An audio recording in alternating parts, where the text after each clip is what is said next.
Hello everyone, welcome to the stream. Nice to see you all here. And already a few questions. It was a bit quiet at the beginning. I was worrying that nobody will show up here and watch the stream. But at least a few people are here, and we already got some interesting questions I had even time to think about a moment ago. And yeah, welcome everyone. Welcome Matt Coles. Nice that you like the videos. Come to your two questions in a moment. Probably wrote the answer already. Priscilla TV, nice to see you here. Mark Schieser is here. Silmarillion also here. So a lot of familiar names popping up in chat now here and there. Much appreciated. I'm a bit sometimes surprised that so little people show up to the streams recently. But maybe the time is just not ideal for a lot of people, or other unusual circumstances. Or maybe YouTube didn't notify the people, as always. We don't know. But it's still nice that you still found your way here. Yeah, so much appreciated, Matt Coles, that you enjoy the videos, and especially the recent ones. And you ask about, of course, the question I get from time to time, the film book differences series. And yeah, I want to continue that definitely at some point. And that point might be when I'm done with Who is Elrond, and maybe some other here and there projects. But I think for Who is Elrond, 2 videos are still left. Maybe 3. I don't think I can do it in 1, even though we are very close to the Hobbit now. And of course, in Hobbit and Lord of the Rings, there is quite a bit of Elrond coming up, though I might not go into that detail there, because these stories are just far more known to some degree. Maybe there I built in some film book differences knowledge, at least a little bit as well. So there's that. I also hope sound is good and you can hear me well. There's no weird noises stuff going on. That would be much appreciated, but sometimes not. Maybe I can check for a moment myself. No, it seems to be okay. Great. So yeah, that will definitely return then, maybe a bit included in the last 2 Who is Elrond videos as well. Yeah,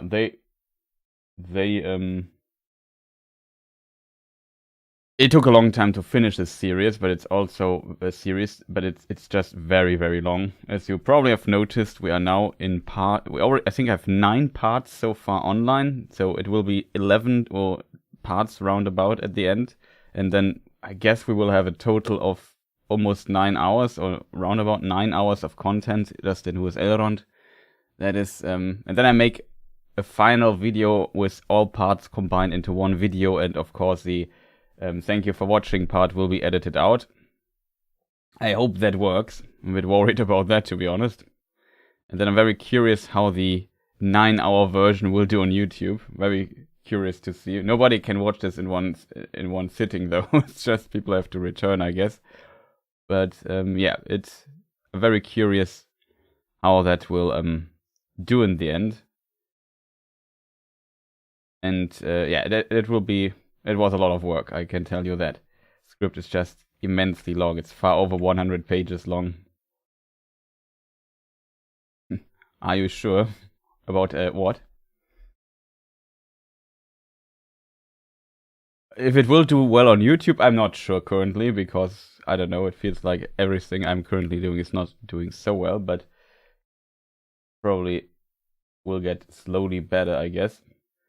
And yeah, that's already a good question. So coming to the actual lore and stuff questions, I hope you have some questions left. We answered so many in the previous streams already that it is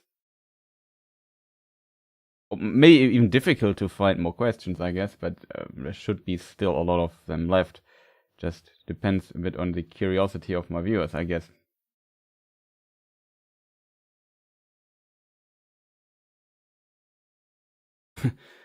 Okay, so coming to Matt Cole's second question. That's also a good question, Aras. We probably derived from what we just see here.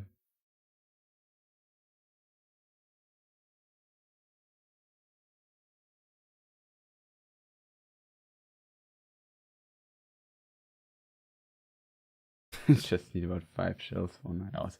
Yeah, probably. But I have a strange question to get us started. Maybe I can also return to the way of showing questions here on the screen, right? We did this in the past. But yeah, sometimes things get a bit lost here and there. Let me just see if we can do this. No, Chris, wrong. Promise I need some spaces, some new lines in the question to kind of make it work on screen. I also feel like now we opened the rabbit hole. Is this even the correct phrasing? I'm not sure, chat, but we'll find out in a moment. You have to activate it, and then I need outlines for it, else you can't read it well on the back on the current background.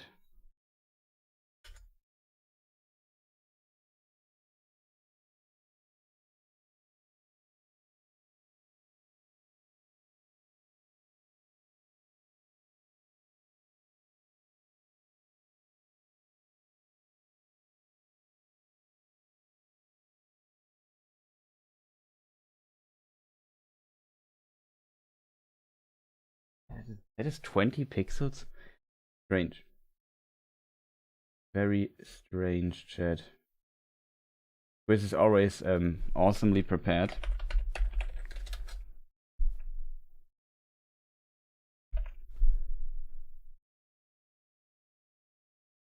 Just see the feature here works not as I intended. You cannot make it bigger than 20 pixels? That is really weird. Well, it has to do. So here's a question. Maybe I should have moved it a bit higher.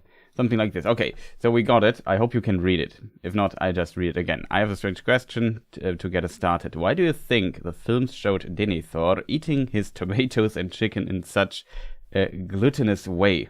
Like the wording here. That's a very good question. I often ask it myself. I have to admit, I don't remember what Jackson says in the audio commentary about this particular scene. I mean, you are right. You also added to this. Let me just. As far as I remember, the books show him in a much more favorable light. That is true. The book Denethor is a bit different, and I'm currently starting my 6-month-old daughter on food. And she eats just like him. It's kind of funny. Also, of course, congratulations to your daughter. Hope you are doing well. Yeah, it's a very interesting question. I think just from a filming perspective, he wanted to make like a I'm not sure what the correct term is. It maybe something in German would say Parallelmontage. Also parallel montage, something like this.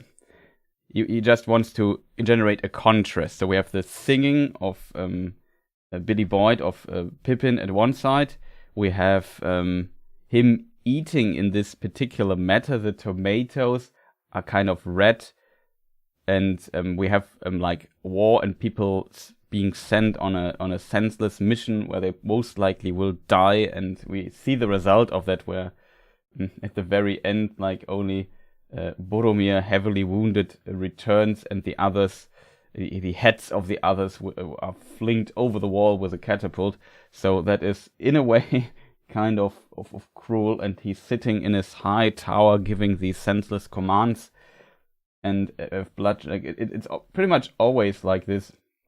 Even like in our world, in some parts of the world, or I don't know, currently, of course, in Europe, we also have, unfortunately, a war going on in the East, and that's very, very sad to see. And at the same time, there are also people sitting in their castles, in their palace, or whatever you want to call it, and eating their big dinner, don't care for anything, and other people's just die due to their decisions. I think that's a kind of very strong contrast he wanted to do. On top of that, what would be the alternative? Either you don't show it and say, yeah, I sent them there, we see him arrive there, and then they die, or I don't know, then cut and they return or so. They would have to show like some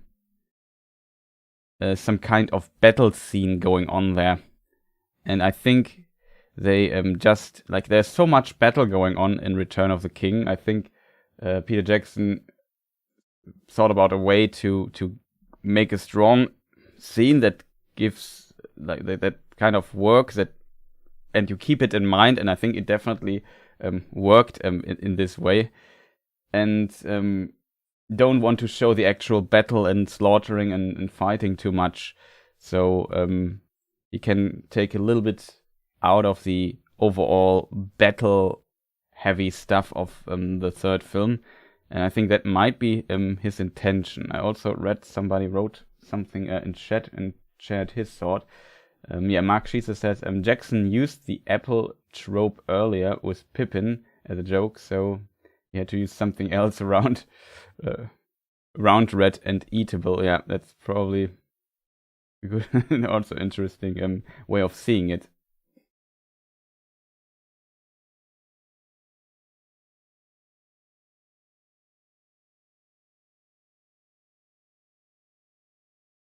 Wow, that's an interesting question. Excuse me.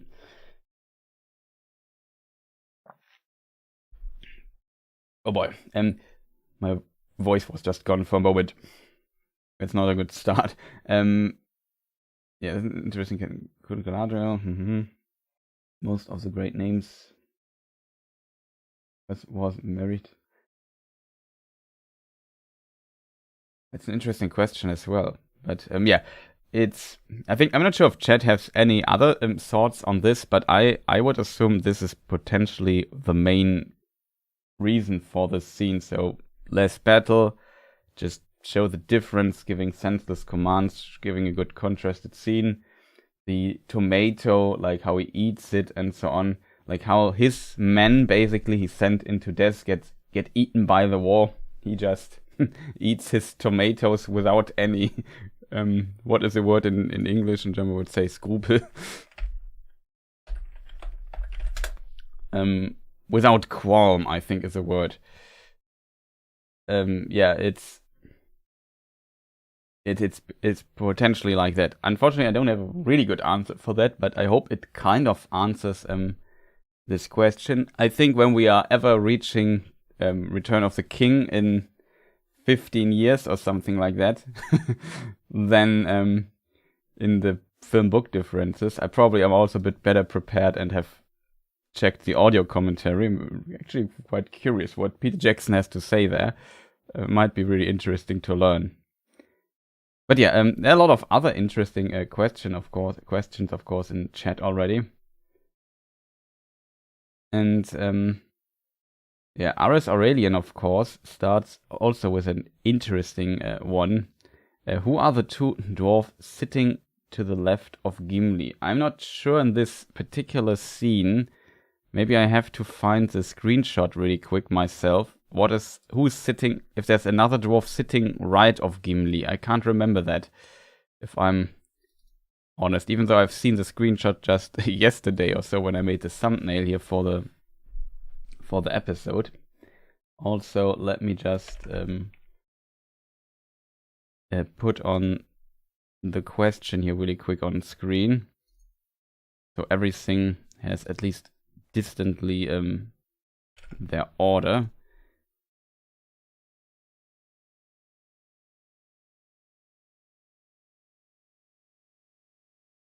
We want to go through all the list who everyone is. I have to admit, I'm not 100% sure who all those peoples might be. People might be. What did I? Maybe I searched it like this. I just searched for council. No, here's another shot. No, my screenshot, it cuts off to Gimli's right. I'm not sure if I have a better screenshot where we can see past Gimli.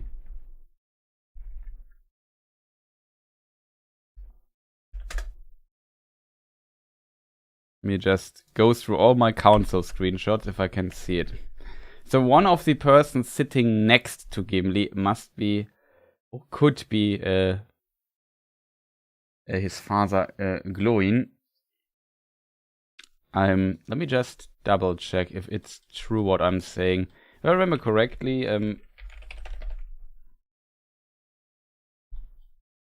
like not only Gimli was in the council, but if I remember correctly, his father was there as well. No, he was not.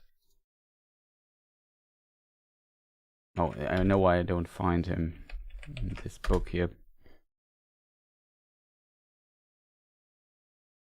Welcome and well met, said the dwarf, turning towards him. Then he actually rose from his seat and bowed. Glóin, at your service, he said, and bowed still lower. I really like that this detail also is often seen in the Peter Jackson films, the bowing and stuff. The many meetings in the chapter. Okay. So yeah, Glóin is there. So one of the dwarfs sitting there must be Glóin, the father. I assume he's sitting next to Gimli, but I'm not sure. The other dwarf, I think I don't know. I don't remember more dwarfs beside Glóin and the others. I'm not sure if Glóin was actually in the council of Elrond. That's a very good question. Let me just double check. Why is this chapter so long?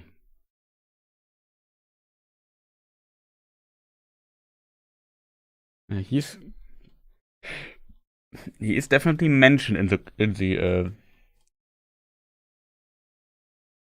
the chapter.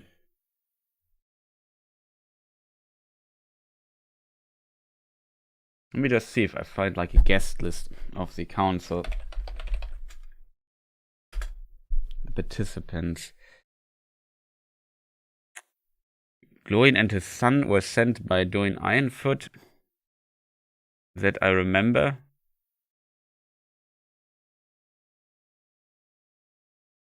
No, only these two dwarfs were there. So I know why there's a third dwarf, but who that is, does somebody know?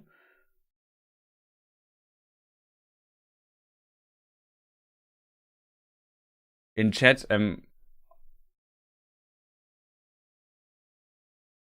Homebody is there.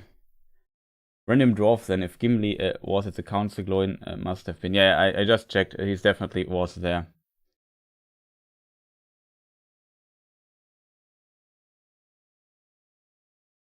Not sure if anybody in chat knows if they're in the credits or so.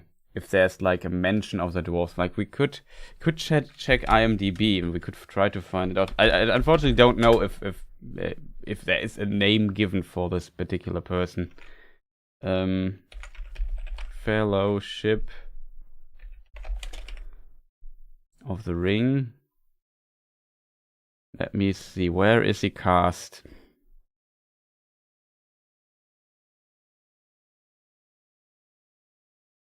Complete.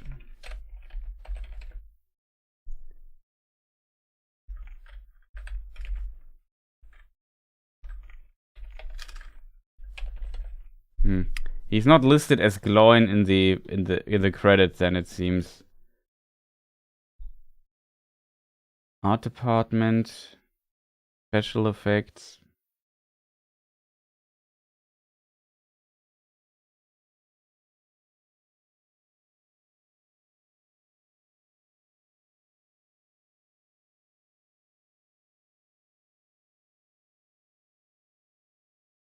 Additional crew.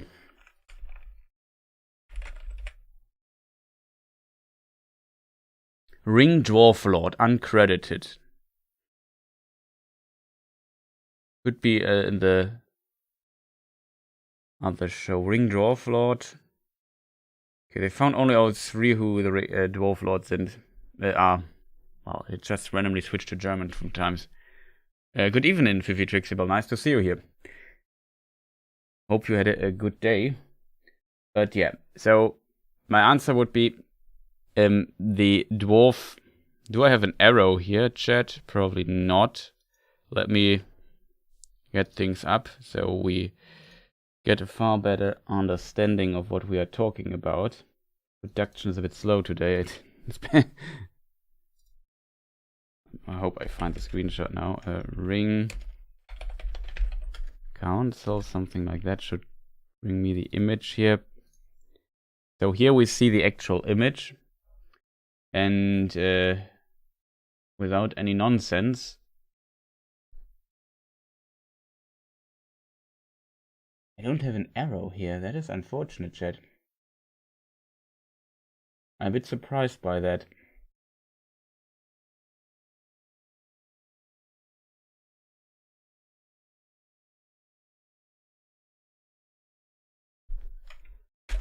I don't need an extra one. You just copy this one here. So yeah, this of course, Gimli, I assume next to Gimli could be because the beard color is kind of matching. I assume it's, and he's looking older than Gimli. I assume this is Glowin. Who this is, I can't tell you. No idea. When it comes to men, we have like these two gentlemen here sitting. And I have no idea who they are, to be honest. The books give us no really a good answer, I think, to who this might be. If I remember correctly, and maybe just double check, only Boromir as steward or as, like, I don't know, representative of men came to the council.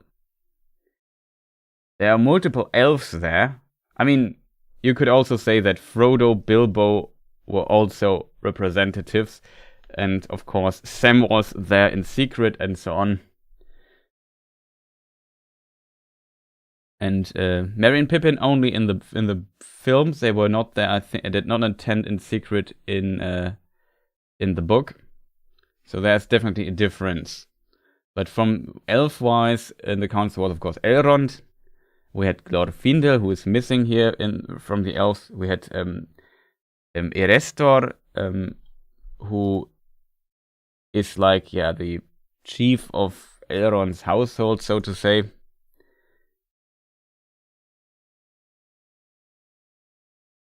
Then, of course, then we also had Legolas, and we had Galdor of the Havens. So he was a representative of Círdan, who was not present at the council, but sent Galdor there and to participate, in the books at least. So that are the names I know. That should be there. All the others, I don't know who they might be just from the book. And if they're not credited in the credits, and I unfortunately don't know the credits by heart, I can't tell you any more information about all these people. I've heard the audio commentary, and I don't think they only spoke about how difficult it was to film them because people were sitting in a circle, and yeah, you don't want to film the other camera, so that needs to be done all the time. You like the alignment, who is watching in which direction, avoiding that people are filmed with the back to the camera. We now see Elrond here in the front a bit, that he's the back with the camera and stuff like this is really complicated to film, especially that you always, like, if you have a crowd of several people, like it's starting to getting complicated to synchronize everything and reactions and stuff. So yeah, it's a complicated scene to film. Everybody knows Elrond has the best tea. Yeah, probably. Galdor, Círdan senses love. I love this. Also, welcome, Sushan. Nice to see you here. But yeah, unfortunately, I couldn't answer this question too well. But I hope it will do.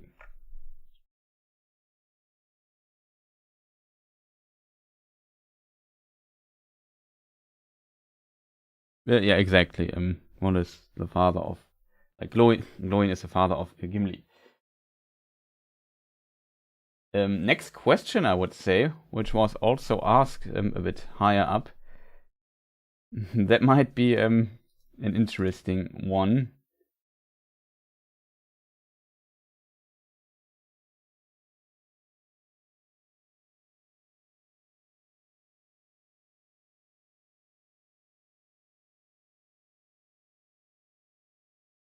One's Glóin for sure, yeah. What would have happened if the Noldor hadn't left Valinor?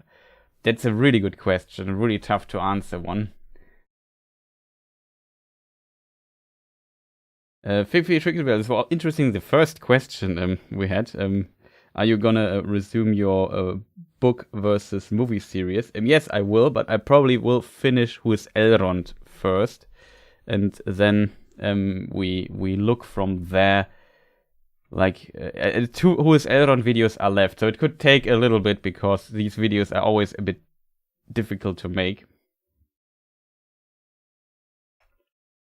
But yeah, let me just show the question here on screen really quick, which is a really tough to answer, really one that is tough to answer, I feel. So, what would have happened if the Noldor hadn't left Valinor? That's a really complicated question.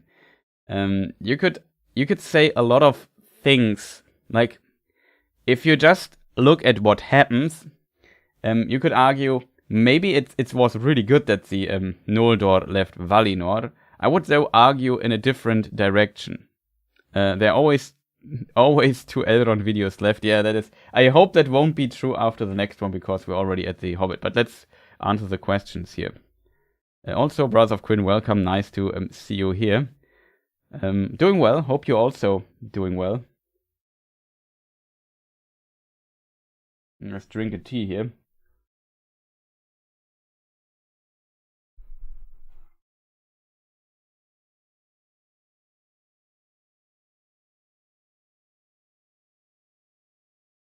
Okay, so the question, yeah, I think I have it, like, you could argue we have all the war going on. Like, the Sindar elves would have been pretty screwed if Morgoth just threw everything at them, and also what are they called? The Lyquendi, right? Oh boy, my Elven lore vocabulary isn't there anymore. Yeah, Denethor was a Lyquendi. The Lyquendi, the green elves that lived. Let me just take my first age map here. Probably it's map time. So Doriath here is where Minegros is. Here lives in Beleriand, of course. That is the old west coast of Middle Earth that got completely destroyed and sunk into the ocean during at the very end of the First Age. So the mountain range you see in the west are the Blue Mountains.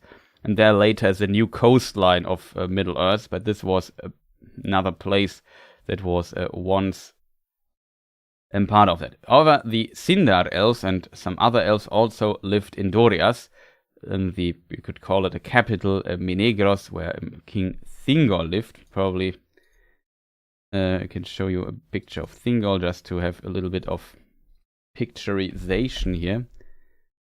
I hope I find the right single. Yeah, that's the right one.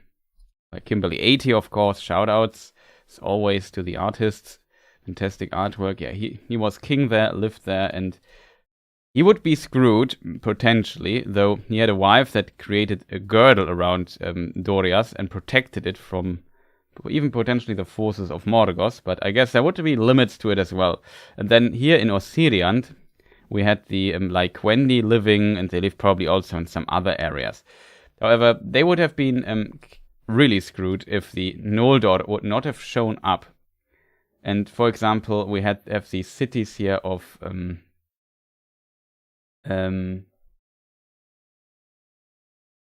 Brithombar and what was the other name? Elgarest. I forgot the other name.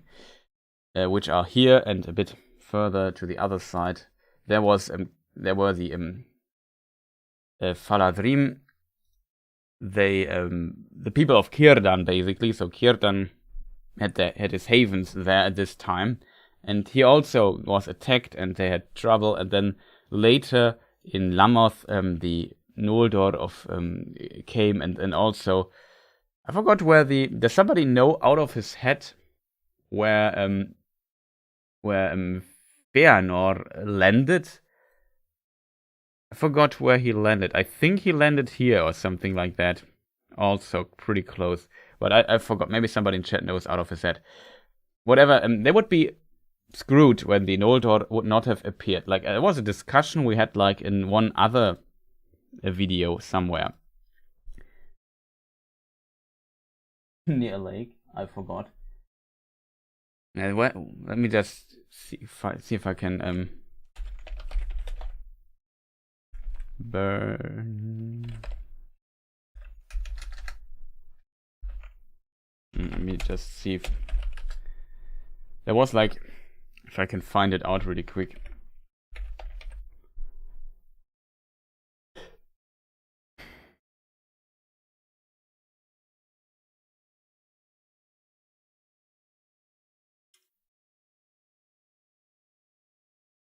The ship departed. Upon arriving in Losgar, the outlet of the first of Drengis. That is, Losgar is the first of Drengis is here. So Losgar is somewhere here. Probably need to get my atlas here. I think Losgar is not here on the map. But yeah, I was kind of right.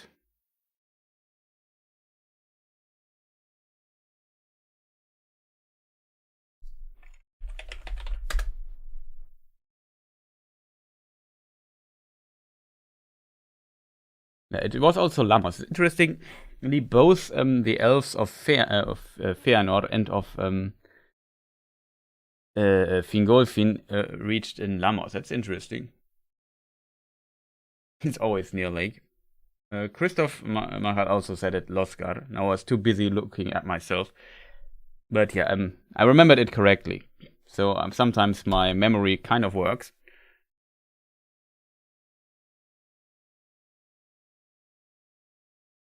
But yeah, it's interesting. Yeah, of course. There was a prophecy when it comes to the girdle of Melian in Dorias that encircled this. I can't show you the circle here. It would be a bit too difficult. I had to Photoshop it really quick. But I also don't know how big it was exactly. But nobody who was not more powerful than Melian could overcome the girdle. However, you could argue that Morgoth was more powerful. And his forces still clashed with it. So in theory, he maybe could have overcome it. However, my answer would be a little bit different to all of this build up here to this point, where I would say, yeah, it was actually really good that the Noldor came here and these elves got not into too much trouble. I think if the elves would have stayed in Valinor and Morgoth would have started to attack the elves in Middle-earth, the likely or the possibility that the Valar would, in my opinion, interrupt or intervene much, much earlier, even at this time where Morgoth was attacking Dorias and Falas and so on, was, let me just bring the map on so you know the places, was much, much higher. At the moment the Noldor decided to not go, or to go to Middle-earth against the advice of the Valar, they basically cut off this option, destroyed this path of possibility. It was when they went there to war with Morgoth, the Valar would not have intervened there, and they were on their own. And so I think this is potentially the biggest difference in this concept. It's of course always difficult to say, like, what would be if that would not have happened, or in German we have the beautiful saying which is impossible to translate, hätte Fahrradkette, which is more like I don't know how to translate that. It's or something like in German also that I can maybe translate, if the word if would not exist, my father would be a millionaire. In German it rhymes. Wenn das Wörtchen wenn nicht wäre, wäre mein Vater Millionär. Something like this. It is, yeah. Then, yeah, it's definitely always hard to tell. Like, I think the position or everything that led to this particular point would have been completely different. There was a lot of unrest already among the elves in Valinor on the west continent Aman. Let me just see where my map is. And yeah, that already changed a lot of things. Like I imagine like the Valar could see into the future. They potentially knew what the elves were up to and what would happen, but they tried to advise against them. But it is very important, and that is a very important detail, that Tolkien also in some of his more philosophical texts phrases that characters always need the possibility, or that the Valar, from their perspective, always a possibility needs to be accepted. If we, for example, look in Nature of Middle-earth, probably I don't find the passage of it good, fast enough. There's a text called Osanwe Kenta, which is actually about a completely different topic, where Tolkien makes a very interesting point here. So Tolkien asks at the very end of this section of this chapter of this text, he writes, "Who can say with assurance that if Melkor had been held bond, less evil would have followed?" That's a very important point to make here. You could also go a bit earlier and say, what would have happened if Manwë and Mandos would simply have kept Melkor captive in the halls of Mandos until the end of time? And Tolkien makes a very impressive point here. I think I found it. If Manwë had broken this promise means to like punish Morgoth, but then he has to have the option, the possibility of redemption. Even though Manwë probably knew that it would not bring anything good, and that potentially Melkor will betray him and will return to his evil, he had made a promise to him. The release was according to the promise of Manwë. If Manwë had broken this promise for his own purposes, even though still intending good. Very important point. He would have taken a step upon the path of Melkor. So that is a really important point that Tolkien makes here in this text. As a result, it's, in my opinion, this passage alone is a very fascinating passage in Nature of Middle-earth. But it's very important to keep this particular section here in mind if you think about what would happen if Melkor would have been chained forever. What would have happened if, I don't know, the Noldor would not have broke their promise? The Silmarillion, and keep this particular section in mind if we go to the Silmarillion section, which I probably also won't find fast. Let me just see. The flight of the Noldor, there must be a section, and it must be forced. Let me just see. Forced. By force. Yeah, here it is, I think. It's very... And all were called upon Osse, but he came not, for it was permitted by the Valar that the flight of the Noldor should be hindered by force. So in this context, like, we get a very interesting idea of I think Tolkien's philosophy here a little bit. Even though the Valar advised against the Noldor against going back to Middle-earth, and even banned them from Valinor from this, they still allowed them that they had to have this decision, that they could make it. If it is a good decision or a bad one, it's really hard to tell, but they had to make it. And not doing so, like permitting them, I would argue, ties quite into the same direction. If Manwë had broken his promise for his own purposes, even though still intending good, he would have taken a step upon the path of Melkor. And yeah, it can maybe continue the text. That is a perilous step. In that hour and act, he would have ceased to be the vice regent, maybe the word fake, of the One, becoming a king who takes advantage over a rival whom he has conquered by force. So it's a very delicate and important point. So that's why the question is so great. Would we then have the sorrow that indeed befell, or would we have the elder king lose his honor and so pass maybe to a world rent between two proud lords striving for the throne? Of this we may be sure, we children of small strength. Any one of the Valar might have taken the path of Melkor and become like him. One was enough. And that is, like I said, it's a fascinating text. I can just recommend reading it. And it just, if the decision had to be there for them to go there, and they made the decision. And I think all other decisions, the disaster in Beleriand and so on, were a result of this particular, Fifi Trixable says it's called free will, exactly. All other decisions in this context had to be made on this particular level. It had to be possible.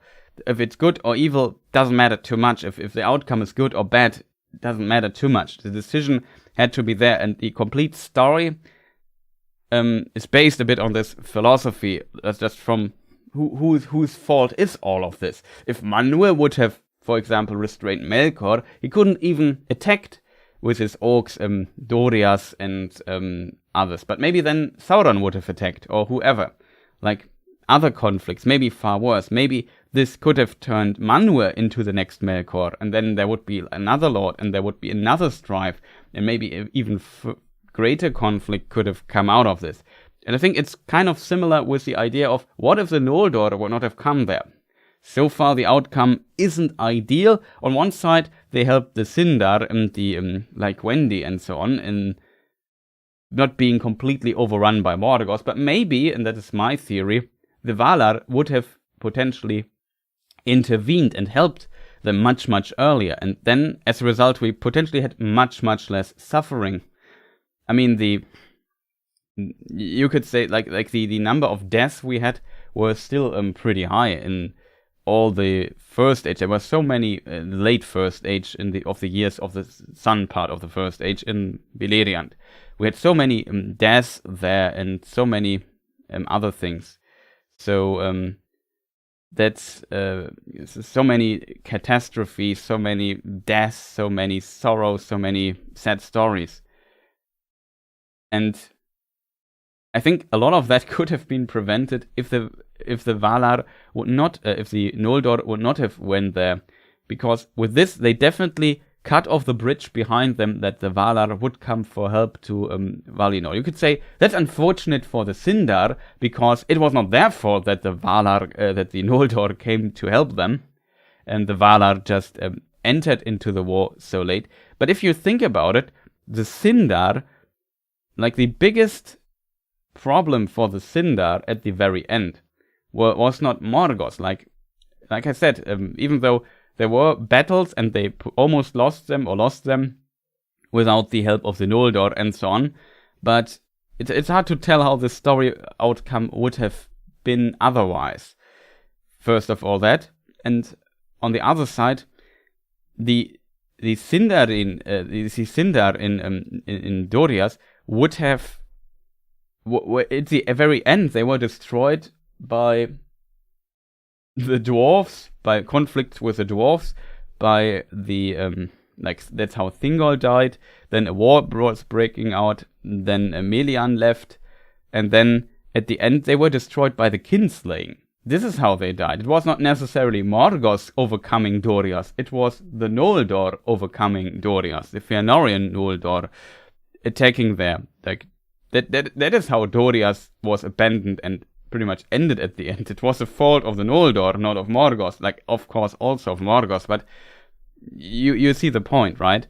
And that is, in my opinion, a very important lesson, that a philosophy aspect that you have to understand here from the perspective of Tolkien, I think. Of course, you could argue, like, the Valar definitely made clear, we advise you to not go there. You just, death and sorrow awaits you there. And they decided for this option, for whatever reason. And you could argue that is quite naive in a way, or was naive. That was maybe driven by, I don't know, not force, by their wrath, by their eager to have their own lands, and so on and so forth. Also, welcome everyone. Just see a lot of names here popping up. So Great Rebos here, welcome, nice to see you. And yeah, it's in this regard a very interesting aspect. I think this is also an interesting topic for a video, maybe, so where I can phrase this a little bit more focused. But the Doom of Mandos also reads a bit like a curse. That is kind of true, but I guess it's more like a warning. I said it, I think, in some video. Let me just think, which video could have been that? I just remember wording something like this. There's somebody, maybe in the Galadriel video I said it, in the last part of that.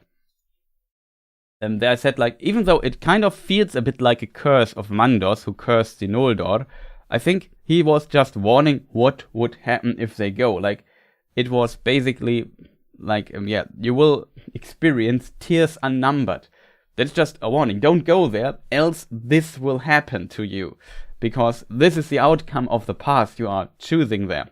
And if you choose this path, then you have to live with the consequences of your decision here. And yeah, that were, unfortunately, Mandos was right at the end. And I think as a result, because they were banned, and they were now going there. There was a force of good going to Middle-earth, doing their thing. And the Valar said, okay, do your thing there. But now we won't help you anymore. And you have to be the saviors of the Sindar and the Lyquendi. And they were for a time. But in the end, they could not defeat. In the end, they were utterly defeated completely. And had to retreat to the mouths of Sirion. It was basically one of the last places that even was unconquered by Morgoth, or not completely destroyed in the war at the very end.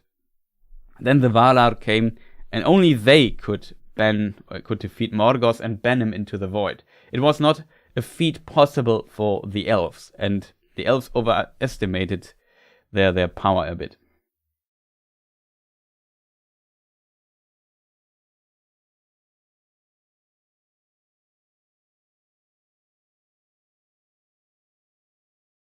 I had to blow my nose here, sorry.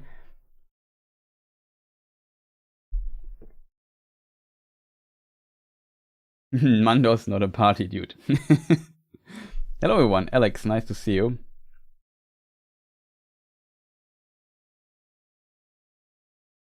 It's a really good question, Alex. We'll come to that maybe in a moment. Currently we are just discussing a very complicated other question. Maybe I can bring it on up on screen again. So I think I hope this kind of answers your question. So what I think is that the warning of Mandos, there was definitely the intention of that would be the better outcome for the world.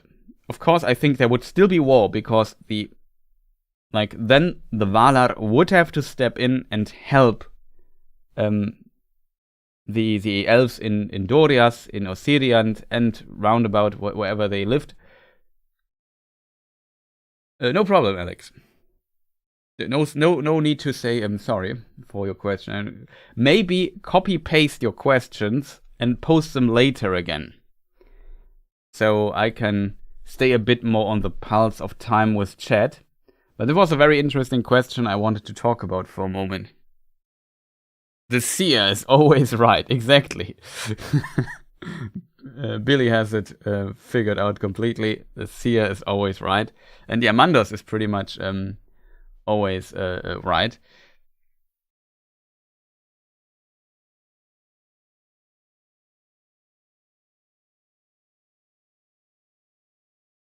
Chris, when was Doriath the last realm free? I don't exactly know what you mean, Mark. Can you maybe specify this a bit more?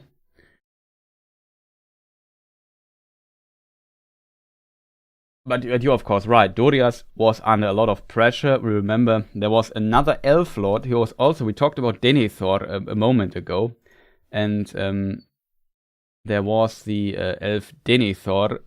Was a leader of the Lyquendi, the green elves. Was one of the Nandor.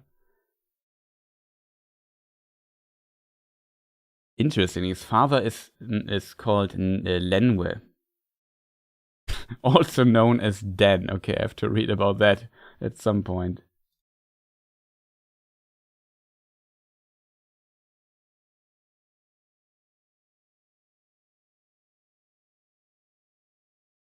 Lenwe, I remember the most so his origin was Denwego. Nanduin Denweg. Interesting.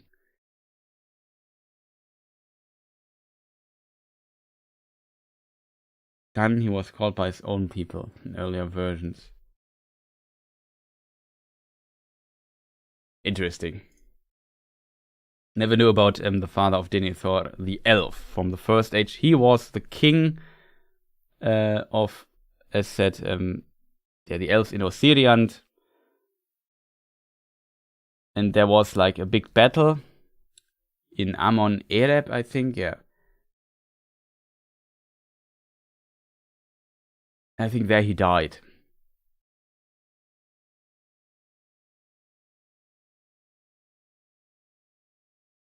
Let me just see where it is here on the map. Here.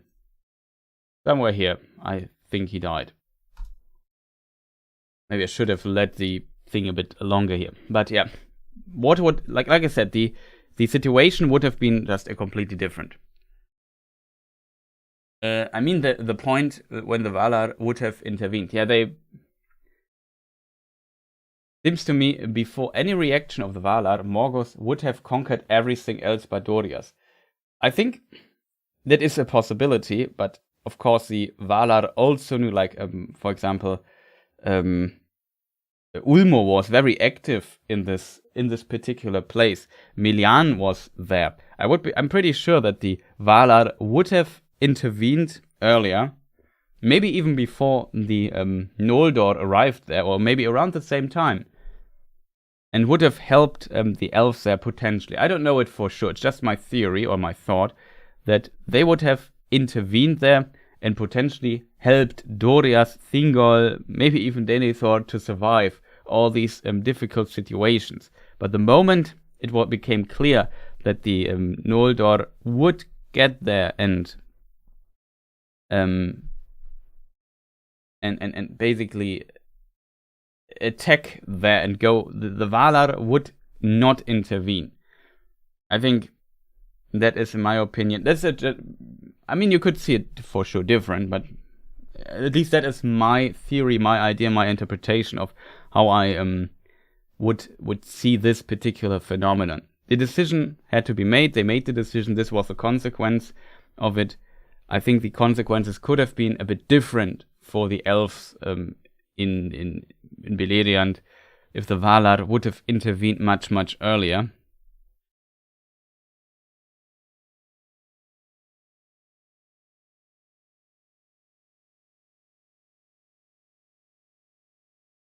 But yeah, I hope this kind of answers the question as good as I could. But that's just what I believe.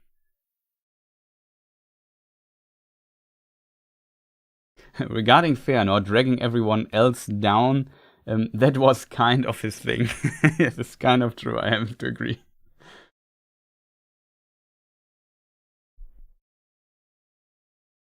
But yeah, it's like I said, it's a really complicated question. You could talk an hour about this particular topic here, because it's just there's a lot of things. Like you could be right. Maybe it was just time for Denethor to die, and maybe for also some other Sindar elves there. Like death is always a thing in times, especially when Morgoth is active in your region, that could happen to you.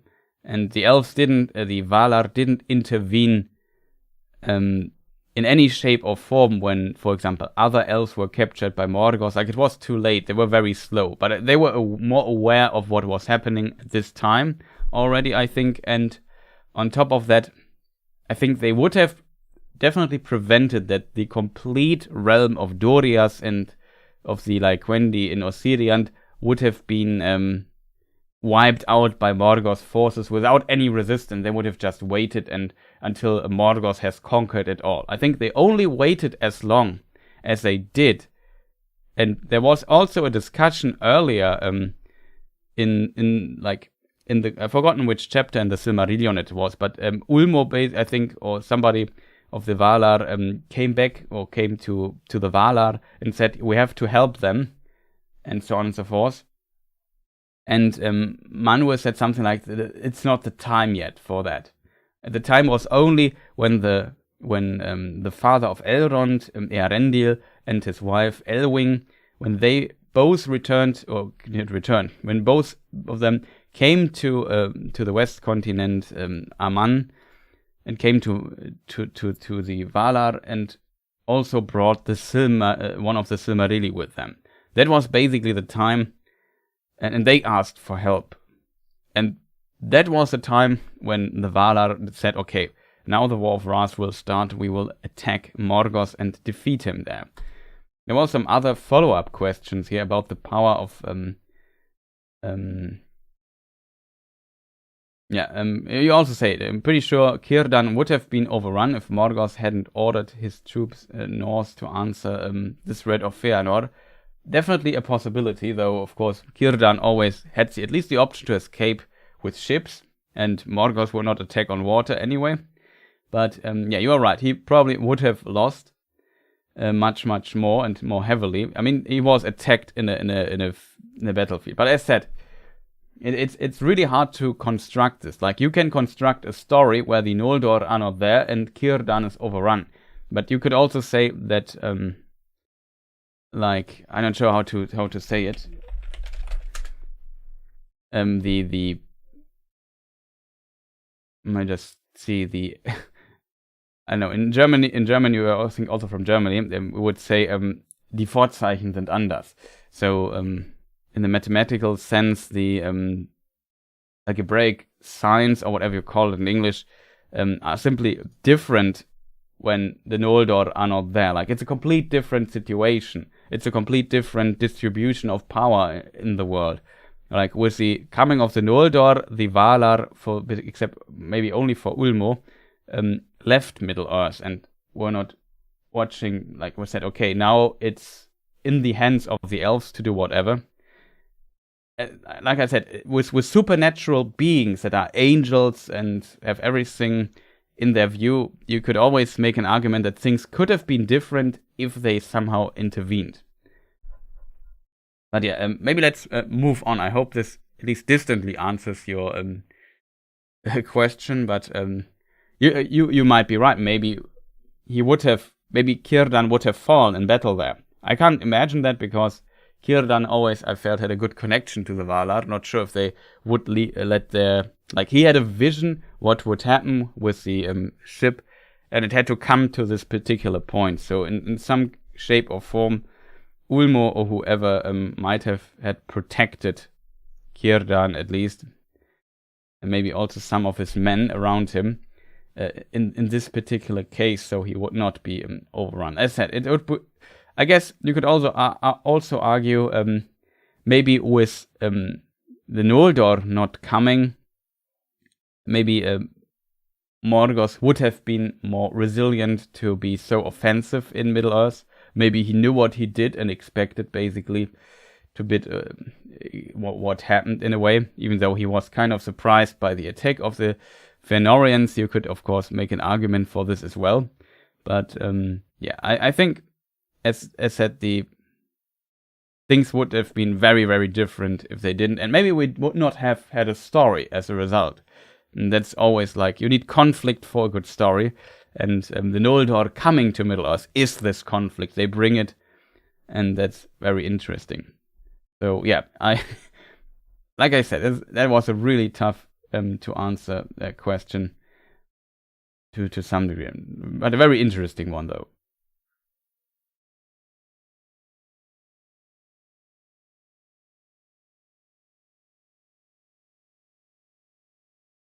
Not sure if there was any follow-up comment. Fifi Trixie wrote, do you mean all the Noldor? I mean only with the Noldor, those who came, like the Fëanorians and the people of Fingolfin and friends. Of course, Finarfin, and they stayed in Aman anyway, and he was not part of the equation until the War of Wrath, where he also came to Middle-earth and fought in the War of Wrath, so there was that.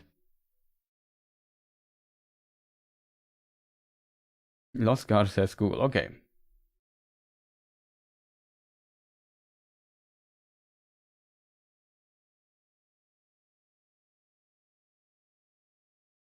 Yeah, Hombody, you're right. Thingol was definitely glad that the Noldor had come, but maybe he would have been more glad when the Valar would have come instead. Just imagine the difference.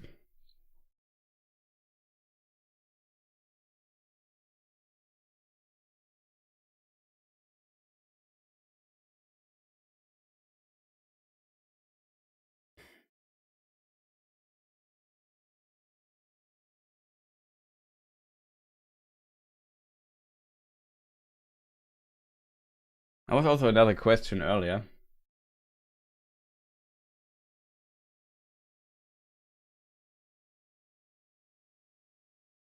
But I have to scroll up quite a bit.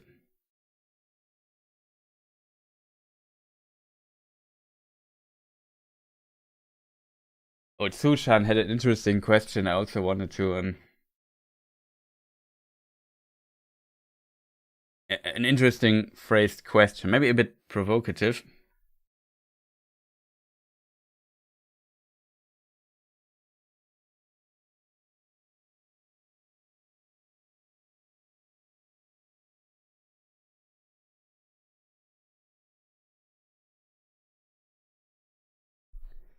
But yeah, maybe this is an interesting little question here as well. Let me just bring it up here on screen.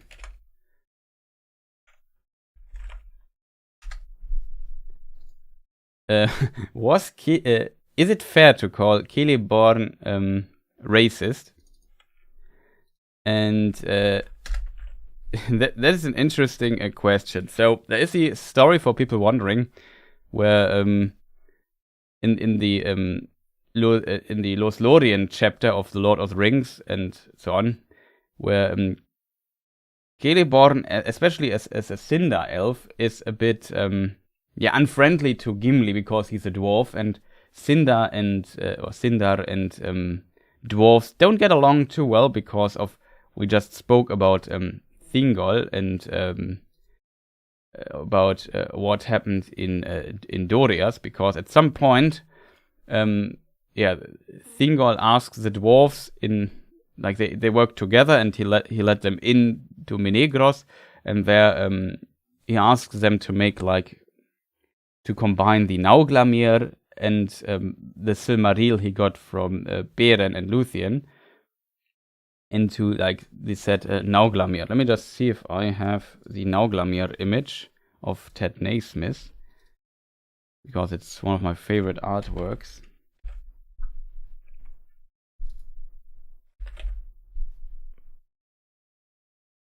Here it is. And yeah, they combined the dwarves combined it into this necklace, and it was so beautiful that the dwarves wanted that as well. And then, yeah, a fight broke out. Thingol was slain. I think the dwarf escaped with it, and then Beren later also waylaid the dwarves and got the Nauglamir and the Silmaril, the treasures the dwarves stole, were thrown to the water, and his son Dior became the next king of Doriath and followed Thingol, and Thingol was dead. Melian, his wife, Melian the Maya, left basically. The story is interestingly a bit different, and a lot of versions of it, and that's one of the versions where Christopher Tolkien made a lot of changes to it, I think. Let me just see here. Melian and Thingol. And yeah, it's interesting. There was like recently on an auction, some papers were shown or written by Tolkien that were lost for a long time. They were like in private possession, and they were auctioned there. And what is interesting, because they were lost, a lot of people didn't know what was written on them. And then there was a transcript of what was written on those papers. I have it somewhere on my hard drive. I don't know where I have it currently, so I also read it in some time. And it's interestingly relatively similar to some degree to what Christopher Tolkien made out of all of this in the Silmarillion, but there are also quite a few significant differences still, which is interesting. I would love to see like adding this version that Tolkien wrote on this particular piece to the Silmarillion at one point. Not sure if I find this.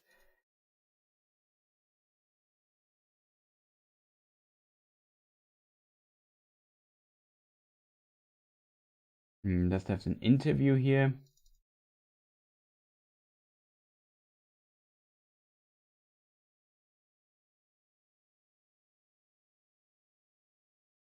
Yeah, I think I found it. It's like called Concerning the Horde. Or am I wrong here?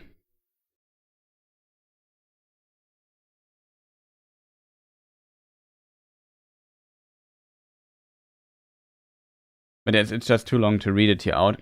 But it's very interesting to read. Maybe you can Google it. It's kind of interesting. Like one is called Comments to the Index, the other is called the Horde. Or Concerning the Horde.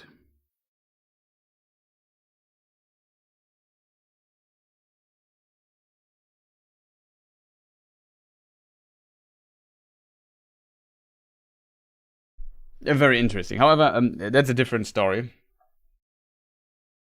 So, but what has this to do with Celeborn? So, dwarves and elves did not get along, especially the Sindar elves in Celeborn. In most versions, is a Sindar. There's one where he is actually a Teler elf that lives in Aman on Tol Eressëa, and there he meets Galadriel and so on and so forth. When Galadriel went there to visit her mother's kin and so on, and then they built a ship together and left. We had this see the last Who is Galadriel video for that version, where we discuss it a little bit. And it is, in this context, always very interesting. Also, why does this here not work? Let me just see here. Celeborn in the version of Jenny Dolphin, her interpretation of how he looks.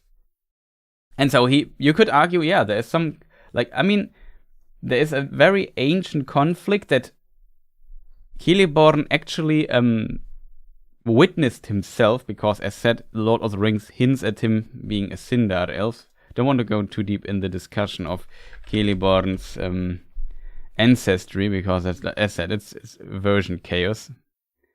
But in Appendix B, it, in my opinion, clearly hints at him being a Sindar elf as well. Let me just see. Yeah, in the beginning of this age, many of the high elves still remained. Most of these dwelt in Lindon, west of Ered Luin. But before the building of Barad-dûr, many of the Sindar passed eastward, and some established realms in the forests far away, where the people were mostly Sylvan elves. Thranduil, king of the Norse of Greenwood the Great, was one of these. In Lindon, north of the Lune, dwelt Gil-galad, last heir of the kings of the Noldor in exile. He was acknowledged as High King of the Elves of the West. In Lindon, south, like this is still in context, south of the Lune, dwelt for a time Celeborn, kinsman of Thingol. It would be possible if he would be a Teler as well, then he would also be kinsman of Thingol, but considering the first passage, the Sindar passed eastward and established realms, I would argue this also includes Celeborn, and in The Road Goes Ever On, Tolkien explicitly states that he's a Sindar elf, and there's only one version from, is it Unfinished Tales, where he is a Teler, but that just as a side note.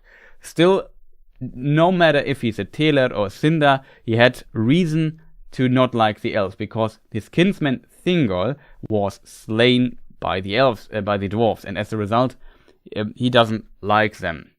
The problem is, and here we have always this conflict between different folks, if that makes sense. You have like, he's a witness of this, you could argue, if he's a Sindar elf. He was there in Dorias as well, where he potentially lived, and in the Silmarillion he also meets Galadriel only in Dorias, and so he has all the reason that those who destroyed their home are responsible for this, and he's very skeptical about him. So is it fair to call him racist as a result? I don't think that is completely fair, because later Celeborn also what is the word? Apologizes, that's the word, to Gimli, that about his harsh words to him.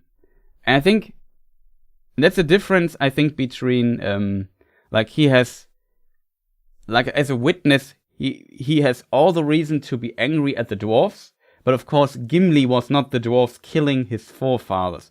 I guess from the elvish immortal perspective, maybe this is actually difficult to separate in a way, but I think an actual racist would not have apologized to Gimli. So, I think in an interesting way, even though he often has this stereotypical, oh, the dwarves killed my ancestors and I'm angry at the dwarves and I don't trust them as a result, and I just, I don't know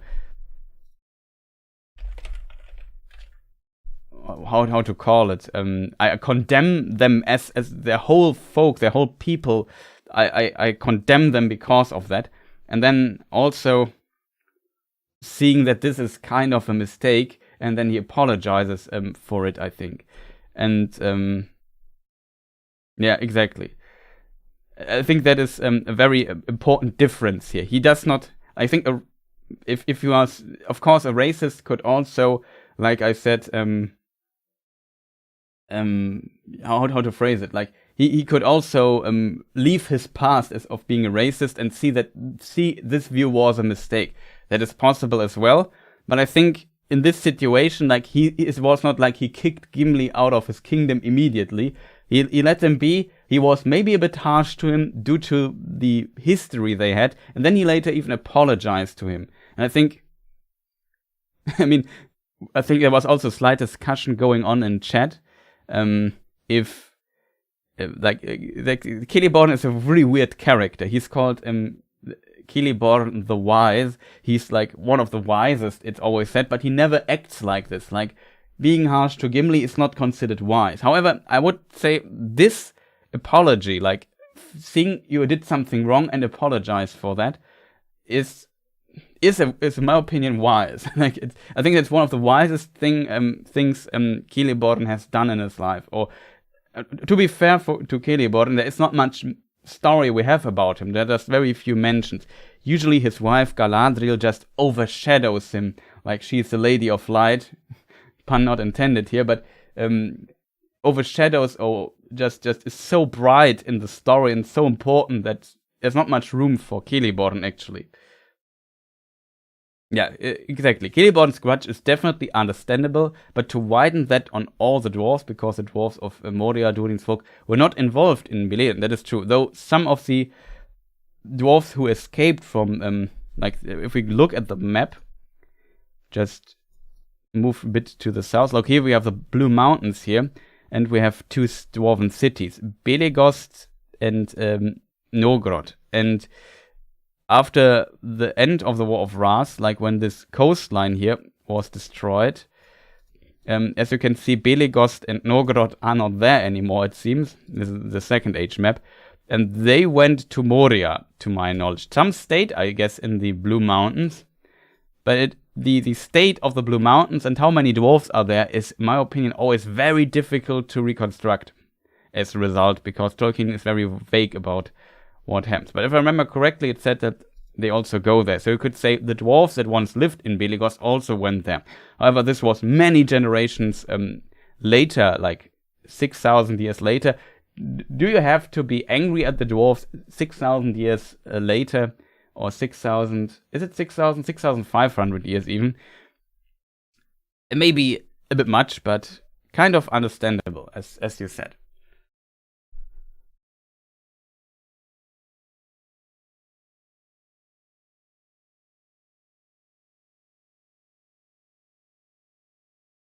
Nosarian says, besides, I've always thought different to the, we talked about the Nauglamir for a moment.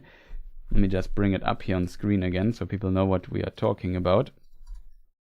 Besides, I've always thought that the issue with the Nauglamir was an example of the corrupting power of these powerful artifacts. Because, yes, asking for it in payment makes little sense. Yeah, definitely. It's definitely a classic example of these powerful artifacts just kind of corrupt you, and you get under the curse, and it leads to a lot of evil here and there.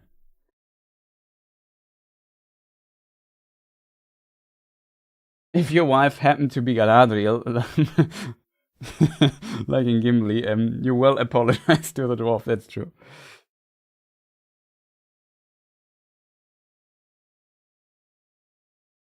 Couldn't Beren hold the Silmaril without being burned? Yes, he could hold it. Because it would only burn evil, though there is an interesting phrase of it.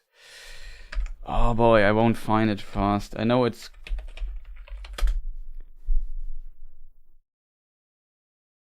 It was a wrong hollowing.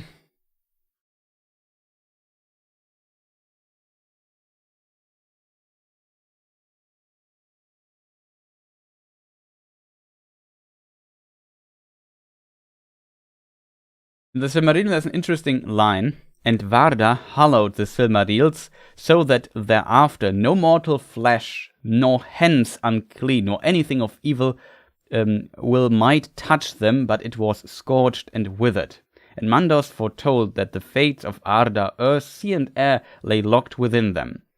So here it says actually that no mortal flesh. Why could Beren touch it? I think, maybe it's just a little exaggeration by this. Maybe because Beren's fate was to find one of them, and he was a good guy. So of course he could touch them in a way. But I think the hollowing, the power on the Silmarils that Varda put on them definitely knew who to burn and who not, and they did not burn Beren. So let's keep this here in mind. There might be, I'm not sure, I haven't read this in some time.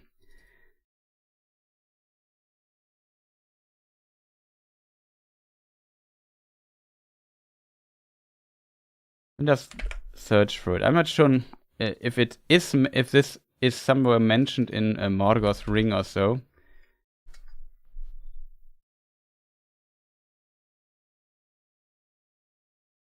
There's a footnote number 9 to this. Like, it is published in Morgoth's Ring. Oh no, Chris. 9 will be hard to find.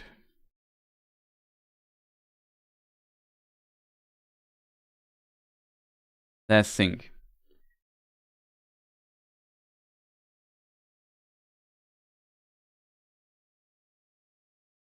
No, interestingly, doesn't have any note about this. Unfortunately, I thought there was a note about this. No, it's not.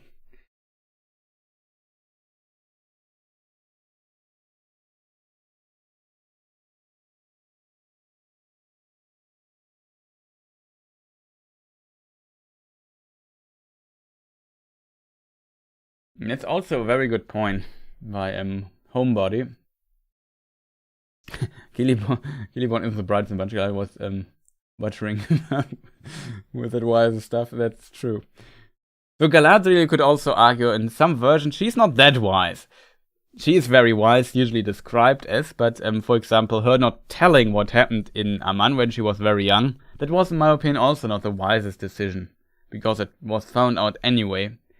So in that regard, you could also criticize Galadriel here and there. So what she later does is very wise, so she definitely grows over the story.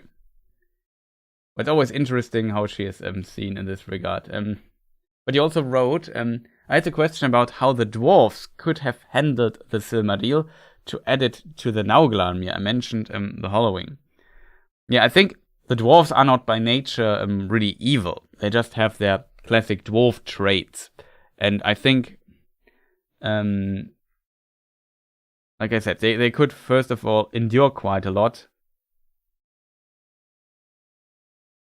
So that makes it, yeah, it seems like they could definitely touch the Silmaril in some way and work it into the Nauglamir without burning themselves. Even though dwarves are also mortals. One has to, even though they live for a very long time, they're not immortal. And in that regard, it's an interesting little, like I said, I think you have to maybe think a bit about what does Tolkien mean with this sentence here, so that thereafter no mortal flesh, nor hence unclean. I think it's more about, it's less about the mortal flesh, but more like, I don't know, it's hard to describe. I think it's much more about the what is in the next sentence, that the hands that are unclean, that anything evil in a way. And I think maybe the argument about the mortal flesh is that due to the fall of men, which is now a very difficult other topic that I don't want to dive too deep into, that the line of men has this potential stain on it because of the fall of men. So you could say they have this.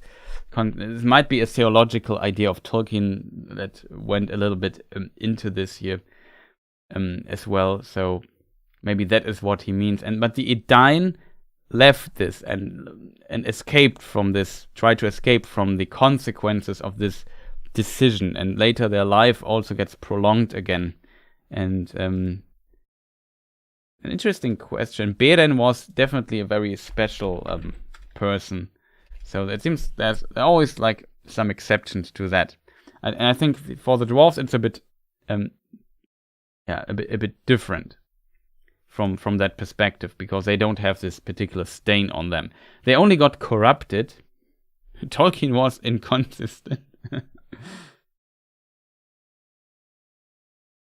So the dwarves only got corrupted after they finished this, and then the evil broke out in a way. And then they had the Nauglamir, so they could carry the Silmaril without maybe touching it directly. That maybe would have worked. Maybe they put it into a treasure box and captured and transported that one. Hard to tell. I think, though, this particular detail is not the detail of that story.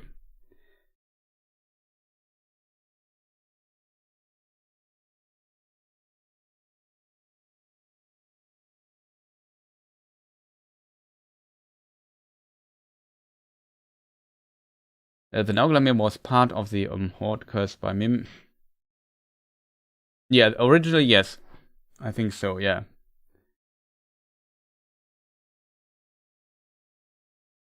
But yeah, there are a lot of curses and oaths going on, and a lot of powerful fate that simply lays on this. It's an interesting question nonetheless.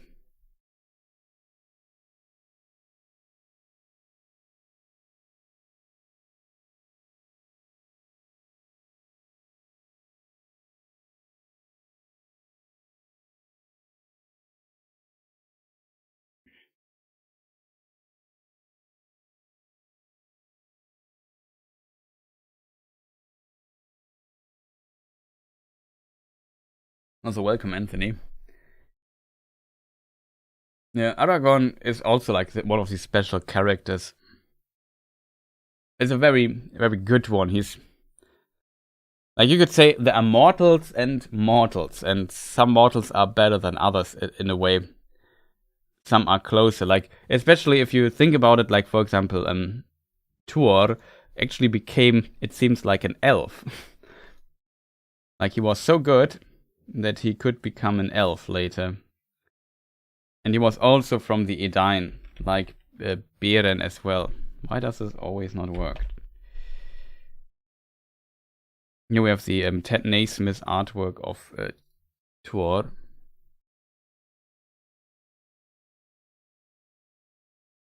Just being nerdy, Chris. Yeah, no problem.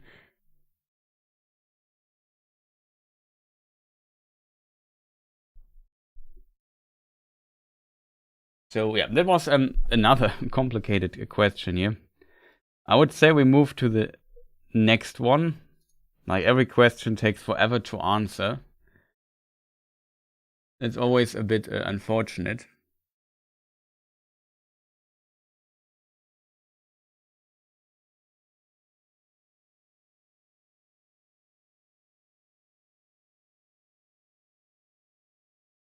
Yeah, there's too many questions in chat.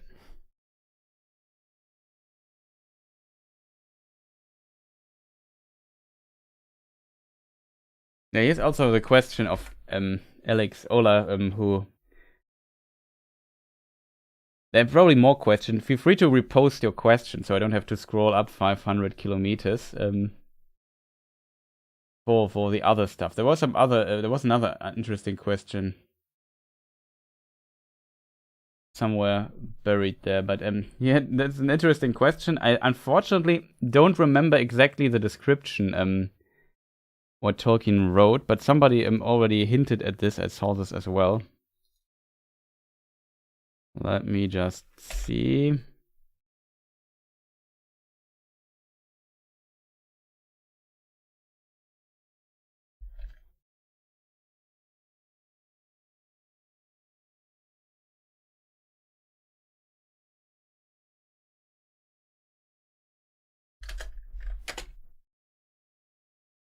Just have to fit the question here on the thing.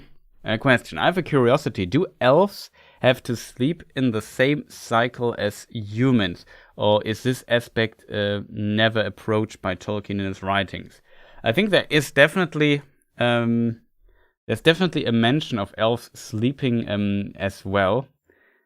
And if I remember correctly, in Nature of Middle-earth, there is something about this. Let me just see if I can find it.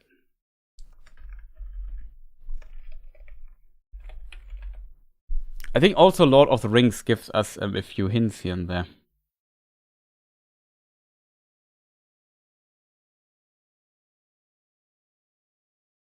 Of course, there's initial sleep when they awake, when they first awake as the first elves, but that's a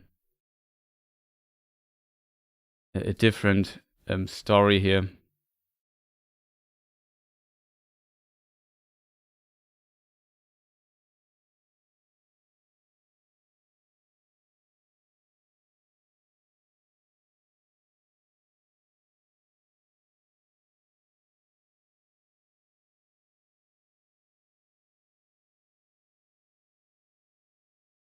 Here, something like this is written.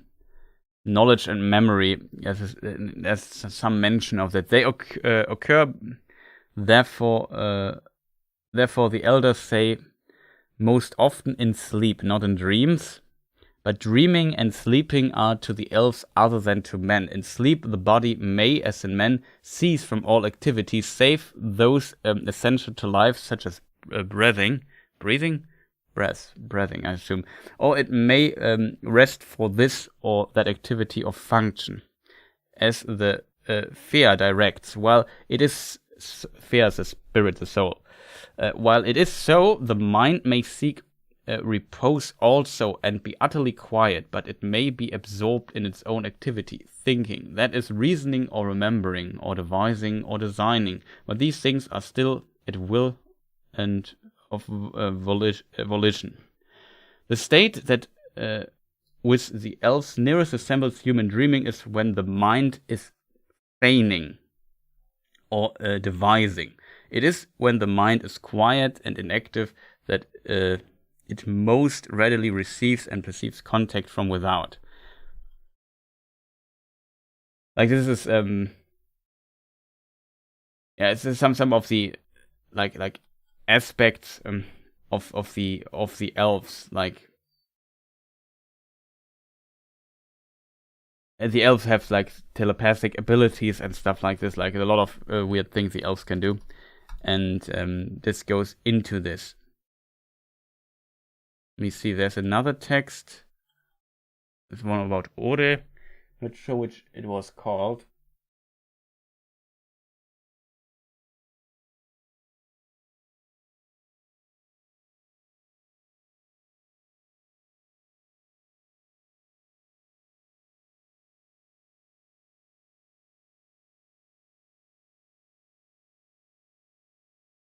Yeah, exactly. In Lord of the Rings, there's a sentence about how Legolas could walk yet sleep in waking dreams. Exactly. So their sleeping is definitely different compared to humans, but they also sleep. And Tolkien just try to find the little crumbs that I need. Let me see. But it is also used more vaguely of things arising in the mind or entering the mind, sanar, which the elder regarded as sometimes the result of deep reflection, often proceeding in sleep, and sometimes of actual messages or influence of mind from other minds, including the greater minds of the Valar, and so indirectly from Eru.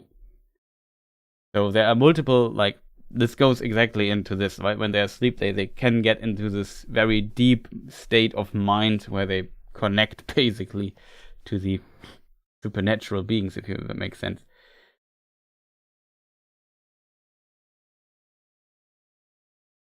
Oh, that's interesting. Oh, death. I'm not sure if there's actually a chapter called Sleep. Like, there's only one about dreams.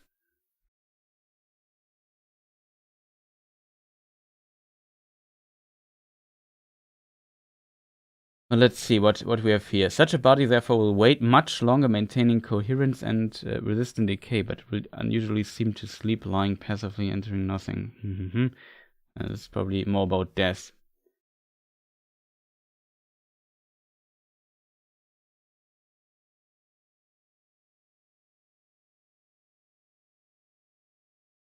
Elvish journeys on horseback. That might be interesting in this context. At need, an Eldarin rider could remain in the saddle for long hours with brief halts and light provision, while his horse maintained a high speed, and they could cover great distances in a day, with only a brief few hours rest or sleep before going again. But we are... Wait, I lost the line, but we are in the case of Eol's journey to Morgoth and back, not dealing yet with his desperate pursuit of the fugitives, Aredhel and Maeglin. So yeah, I think that's basically it. What Tolkien writes about sleep in the Nature of Middle Earth. So as somebody described, like Legolas had this ability to potentially walk and sleep while doing so. That's an interesting comparison. They say dolphins can swim while sleeping. Maybe elves are in contact with their inner dolphin. Exactly. That's probably how you could describe it. It was definitely possible for them. They needed some sleep, and it seems like they had this deep reflection in minds that were going on. In sleep, the body may, as in men, cease from all activity. So that also is possible. But as said, it also is possible that they could maybe maintain something like running or so on. So elves are basically Vulcans. Yeah, exactly. Maybe maybe the Vulcans are inspired by the elf from Tolkien. Who knows? It's an interesting idea. What were the inspiration of Gene Roddenberry?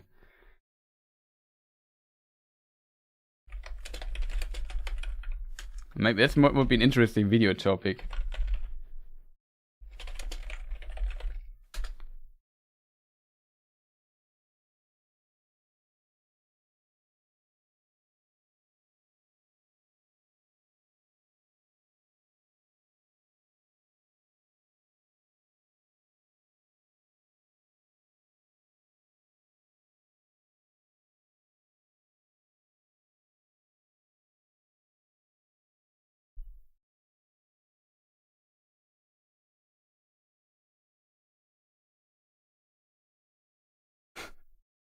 We must give elves some disabilities, so I vote elves fall asleep at any time and Gimli had to carry Legolas when he slept. It would be funny.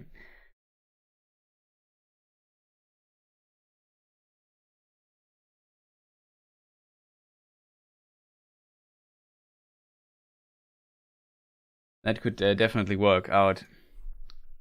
I'm not sure if I will find the Legolas passage in Lord of the Rings though, because I don't know how it was phrased anymore. Maybe somebody knows it by chance or has a quote available, or at least a very significant word of it, so it's easy to find.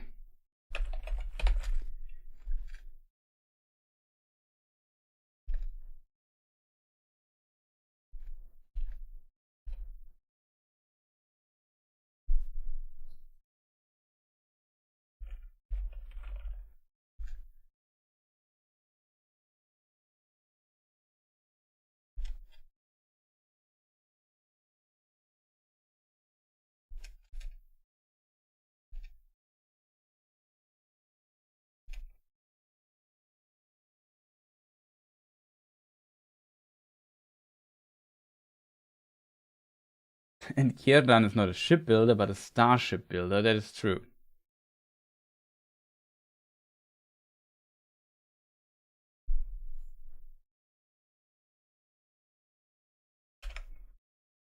Because you are the strongest among us.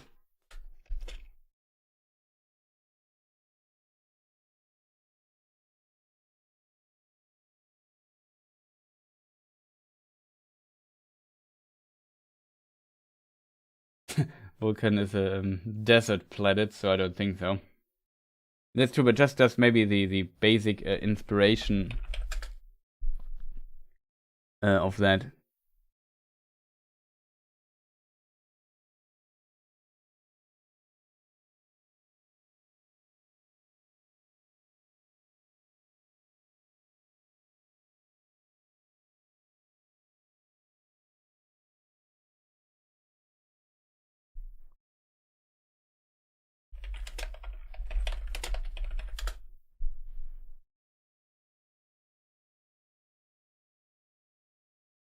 Let's see if I can find the quote. It would be pretty cool. I think I found it. Only Legolas still stepped as lightly as ever, his feet hardly seeming to press the grass, leaving no footprints as he passed, but in the waybread of the elves he found all the sustenance that needed. And he could sleep, if sleep it could be called, by men, resting his mind in the strange paths of the elvish dreams, even as he walked open-eyed in the light of this world. So he could rest his mind while still walking. That is basically what I just read. And then I just read you this in a terrible. I really read terrible there. but yeah, in body they sleep as men. Blah blah blah. Cease of all activities or may activity function. While it is so, the mind may seek repose also and be utterly quiet, but it may be absorbed in its own activity, thinking, that is reasoning or remembering, devising and designing, and so on and so forth. That the state that that with the elves nearest resembles the human dreaming is when the mind is feigning or devising. So something like that. You just maybe check the knowledge and memory is called the chapter called in the Unfinished Tales. I hope this kind of answers your question. So it's different from human definitely, but they also sleep in some shape or form.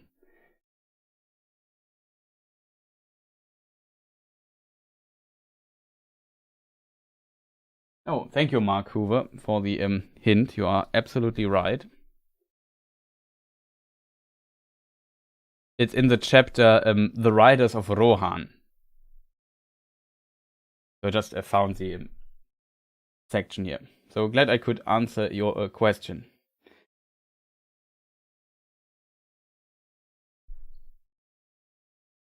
So it's confirmed elves are dolphins. Yes.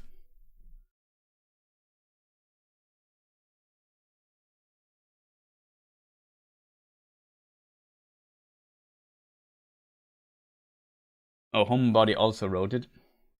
Yeah, I found it. Of course, so I'm a bit back in time.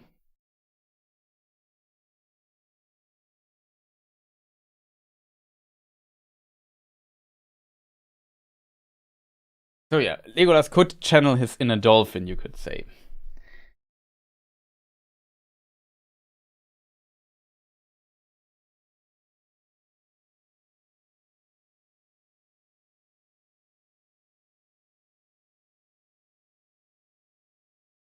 Well, that's also an interesting question, but a really tough one to answer, I think.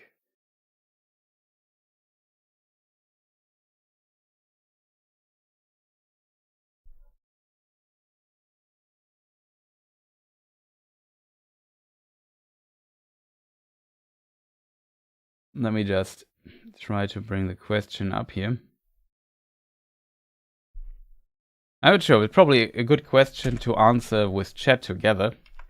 What other people might think. Maybe you have some interesting thoughts. What do you think? I think Anthony asked this question, right?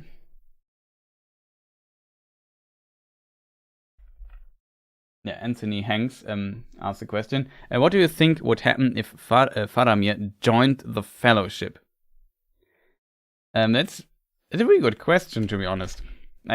As said, really tough to answer, but it is. Hello from Canada, Chatty Lumpkin. Nice to see you here. Welcome. It's really tough to answer question. I think the question is, would Faramir be more tempted by the One Ring? Or less tempted by the One Ring than Boromir would? Maybe the Fellowship would have survived then, maybe not. I mean, if we also count the hobbits as humans, though the hobbits might be a special case, though they are often kind of counted towards men in many ways. Sometimes they are not. It's a complicated topic, but they're related to men. They're also not that tempted by the ring, but they are more resilient. Also, Aragorn is not really tempted by taking the ring. Aragorn is also insanely powerful. The question is, could Faramir be similar to Aragorn in that regard, and a little bit less like Boromir? I guess both were in a very delicate position in a way that Boromir saw it as like a weapon in a way, or maybe something he could use to help Gondor. And we have this in the film. We have Boromir in the film is a bit different also from the books, and especially Faramir in the books is quite different from film Faramir. So there are often a lot of small nuances when it comes to this. But I guess you could definitely say that Boromir had for sure an interest in the ring. Like if we go into the council section, let me just see.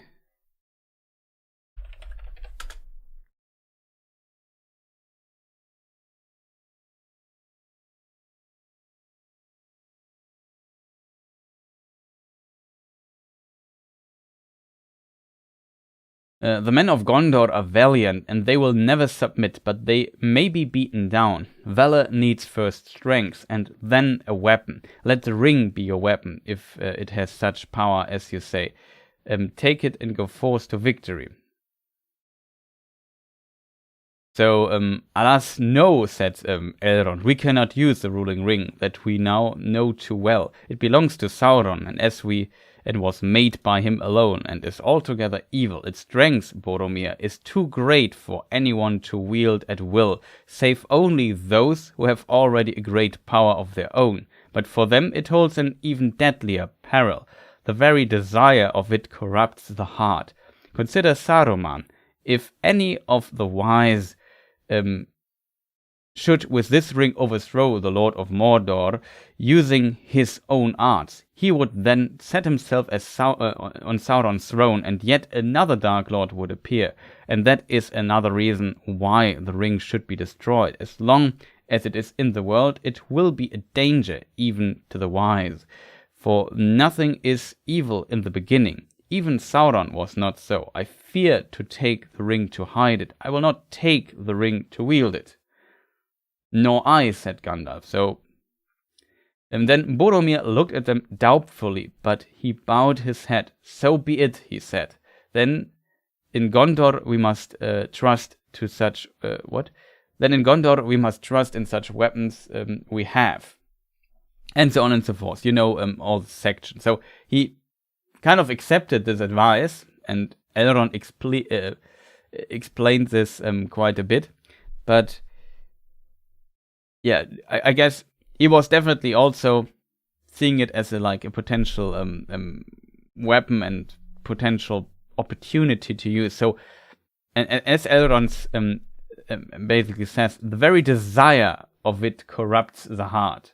And this was basically a bit the problem that Boromir also, I guess, faced later in a bit.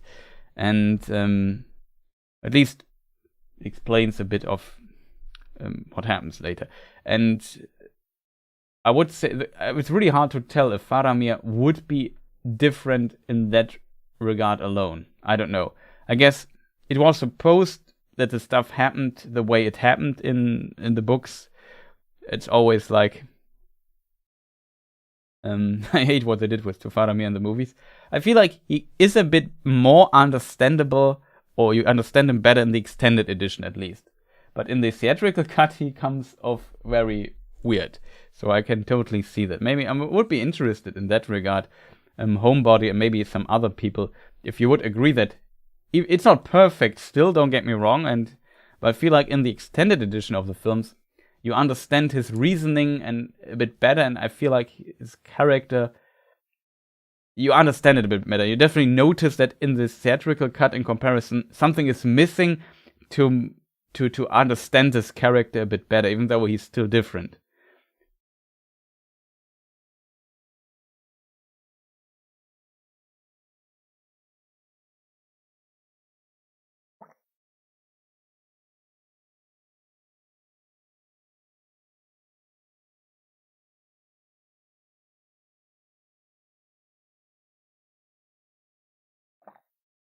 Book Faramir certainly wasn't tempted by the ring.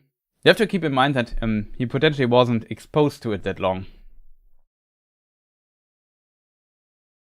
But the best way to get into Mordor was by back, and only Gollum knew that, yeah. There would have been far less problems, which would then create new problems. Yeah, for sure. It's just, yeah, it's really difficult to predict here what that was. You might be right. It would have been a smoother ride, and maybe the fellowship with Faramir would have even hold together, if that makes sense. Maybe a bit longer. I don't know. I mean,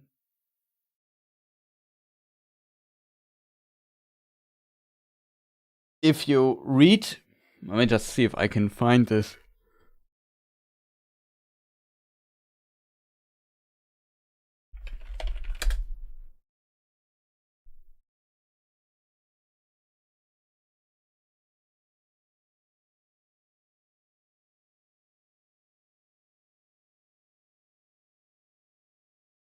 Strider, cried Frodo. Yes, he said with a smile.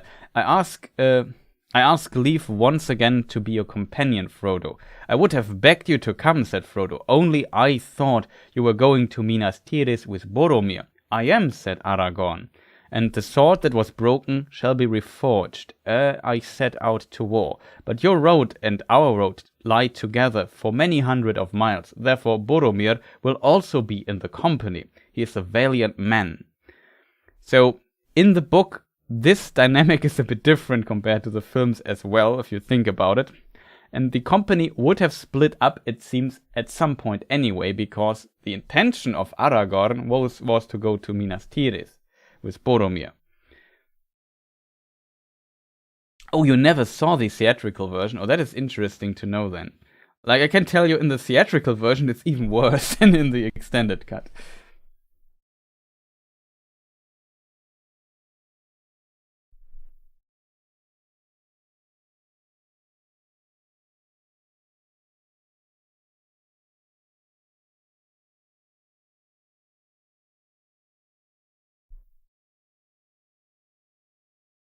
Oh, Chetty Lumpkin, you potentially you missed a point, like a space after you made a point. Wolf's point were.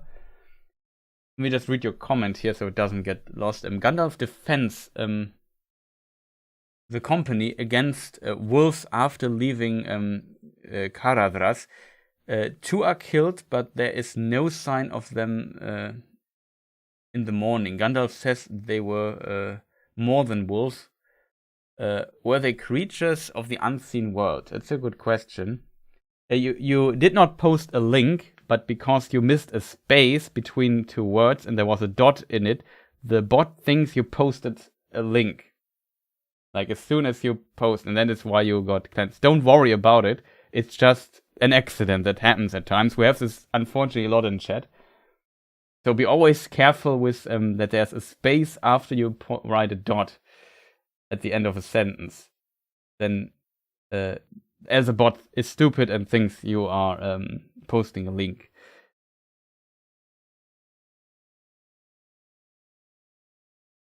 I ran out of character space. Okay, that is funny.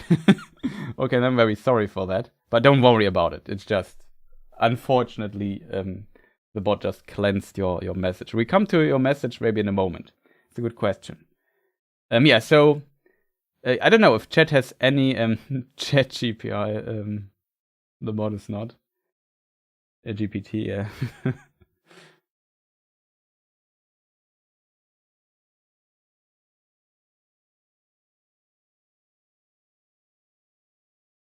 Yeah, forget that YouTube has a very tight only 200 chapter limitation here, right? Yeah, that's unfortunate.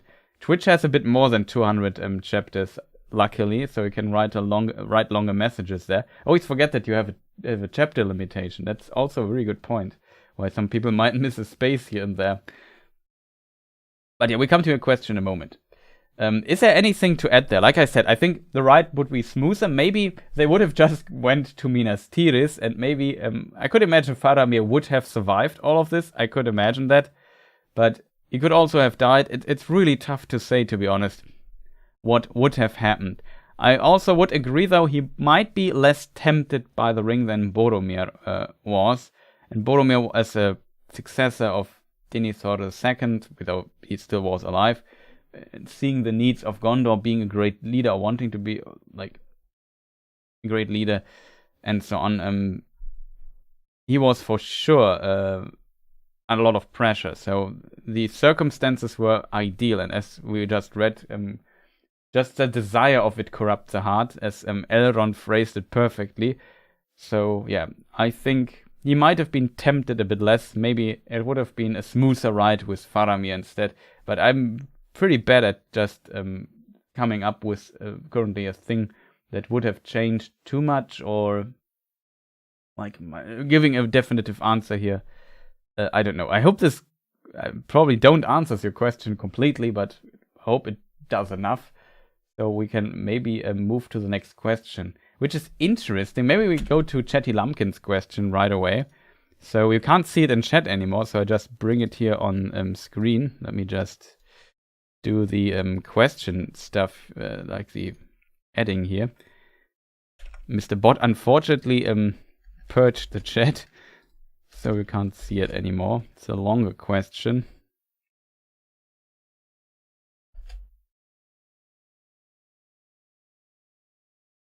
barely fitting here on the screen as well without making the stuff here a bit smaller. Now a lot of text is on the screen. That's a bit unfortunate. Maybe, no, that doesn't work.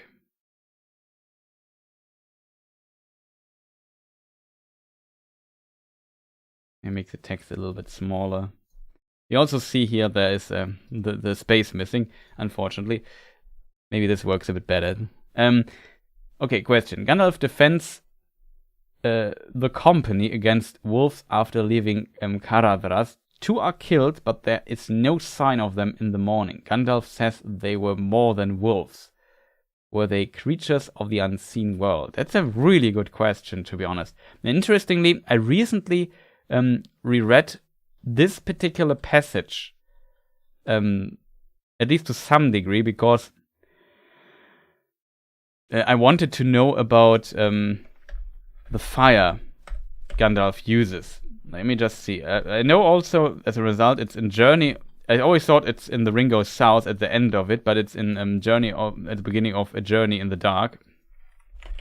Let me just see if I find it. Smoldering fire, round fire set by the midst of this, a little fire for darkness and silence.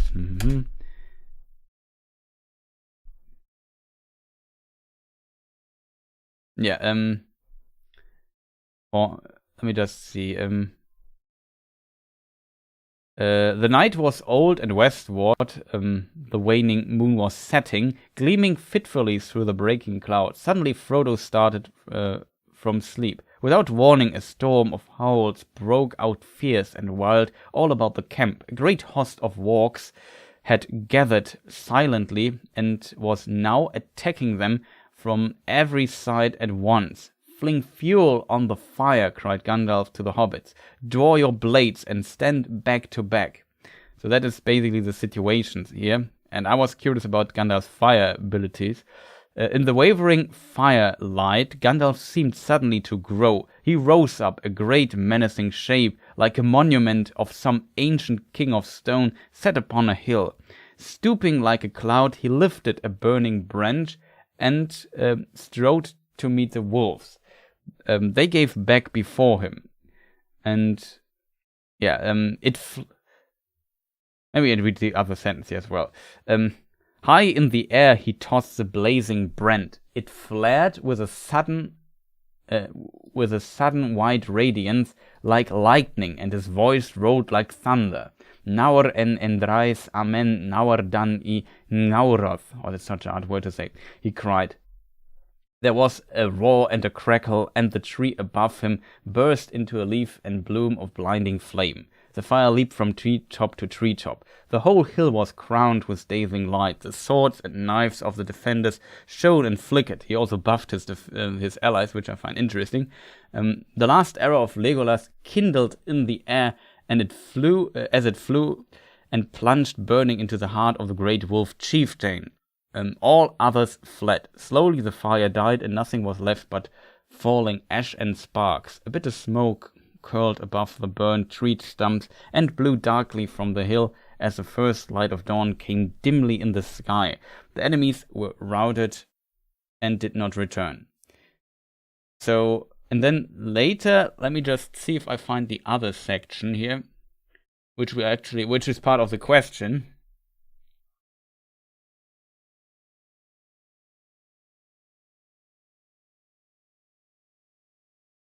Let me just see if I find it.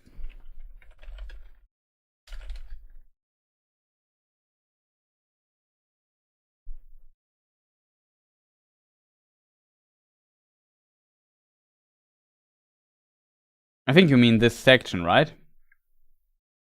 I hope you do. Also hope here my stuff here is still working. It is.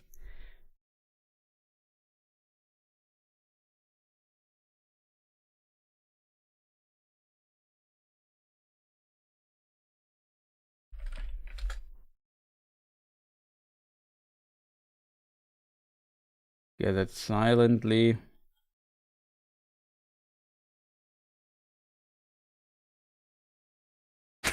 Good job, the tree didn't witness Gandalf torturing the trees.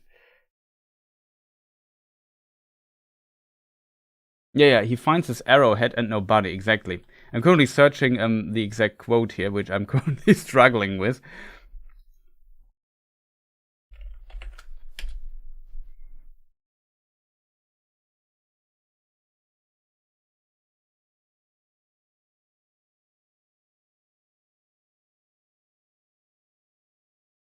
Yeah, here it is. Just I don't know how I overlooked this section here for so long.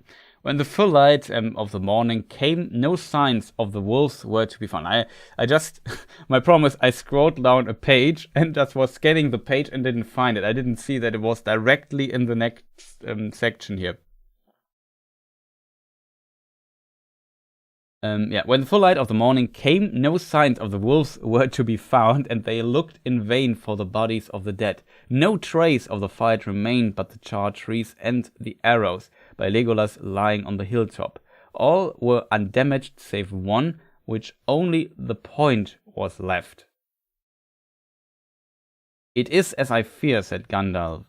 These were no ordinary wolves, hunting for food in the food. I always say food. I don't know what's wrong with me. Hunting for food in the wilderness. Let us eat quickly and go. So it is, in this regard, very interesting. Like, he explains basically, okay, these were not actually wolves. These were basically sent by Sauron because they were like kind of supernatural beings already, and their bodies were, as said, as you say in the question, is gone. Like I said, it's a really good question. And then Gandalf says, "It is as I feared. These were no ordinary wolves hunting for food. So it's not like just some wolves attacked us because they were hungry. It's actually some more, let's call them supernatural beings here." And however, interestingly, Tolkien gives it away already by calling them wargs. And yeah, a great host of wargs had gathered silently. We can read. And if we go or look a bit into these beings, like the Silmarillion, like Sauron is of course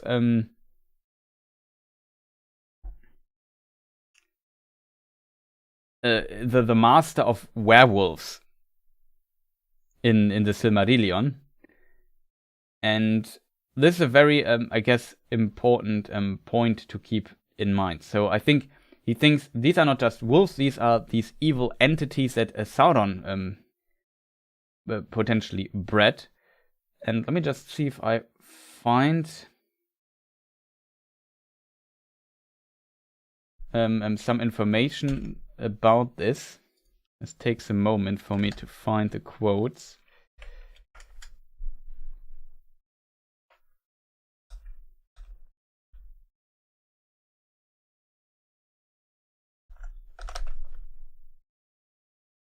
It should be the right one here.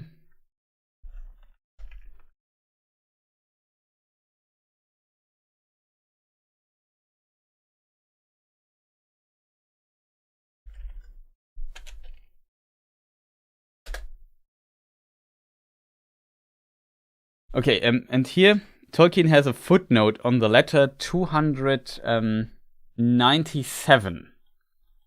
The word warg used in the letter is about, just to give you the context of the letter, it's about nomenclature and so on. So some words Tolkien uses in his books and so on. And there Tolkien writes in this footnote, the word warg is used in The Hobbit and The Lord of the Rings for an evil breed of demonic wolf. It's not supposed to be specific, AS specifically. What does AS mean? I'm not sure. Specifically, and is given primarily Germanic from representing the noun common to the Norsemen of these creatures. It seems to have caught on. It appears in Orbit 2, page 119, not as a word in a strange country, but in official communication from Earth to a space explorer. The story is by a reader of Lord of the Rings. So there's like a coincidence that in a story this word appears for creatures in a science fiction story, interestingly. Forgot about this detail, but yeah. Here, however, Tolkien explicitly states that these are an evil breed of demonic wolves. So the term demonic already makes it that there seems to be some kind of difference when it comes to these particular creatures. Interestingly, the word werewolf, many people think of these like men that at full moon transfer into wolves or something like this. But let me just see if I find the correct etymology for it. It's very interesting.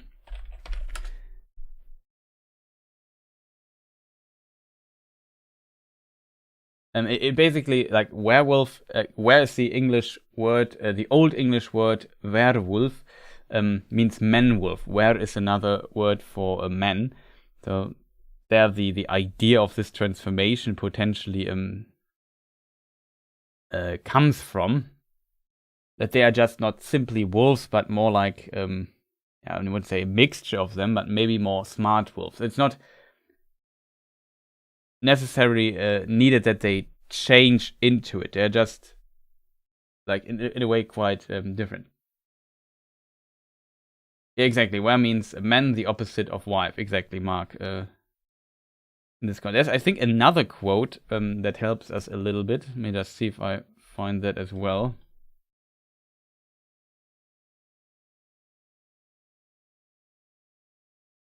Also, walk is also derived from Old English. I'm not sure how it's pronounced, to be honest.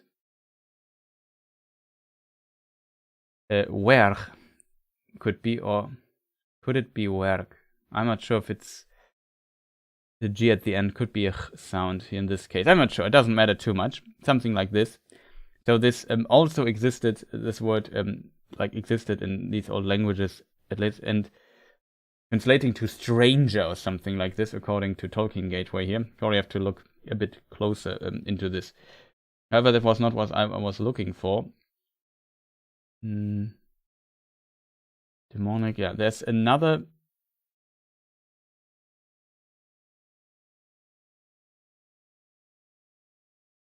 Oh, is this an unpublished letter?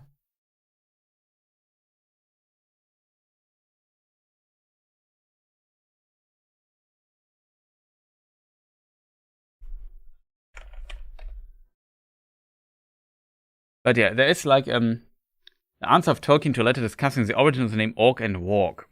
Warg is simple. It's an old word for wolf. That is interesting. Which also had the sense of an outlaw or hunted criminal. This is unusual. This is. Oh, wow, I can't read anymore. This is its unusual sense in surviving texts. I adopted the word, which had a good sound for the meaning as the name of its particular brand of demonic wolf in the story. So Tolkien definitely, like in these two letters, hints at this being. I need to read this letter. Yeah, it's often very interesting. I'm not sure though if this particular letter, because there's no number on it. Interestingly, the letter is directed to a person called Mr. Wolfie or Wolf. There's an E at the end. I'm not sure if it's silent. Let me just see if it's in Tolkien's letter. There's also Tolkien's unpublished letters. It might be from Tolkien's unpublished. I'm not sure if I have all of them here in somewhere. Just no, not here. Other writings of Tolkien somewhere here must be. Yeah, here it is. There's also like a list of I don't know how many unpublished letters of Tolkien. They are also published, but yeah, I have like an interesting thing here.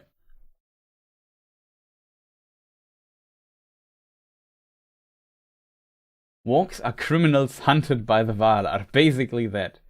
But yeah, it's very interesting what you can get.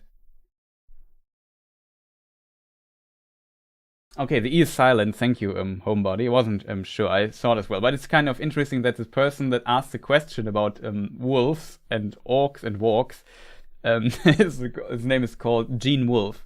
He wrote the letter to Tolkien 1966, and he was like a fan of his works, it seems, and had a question about the origin of that.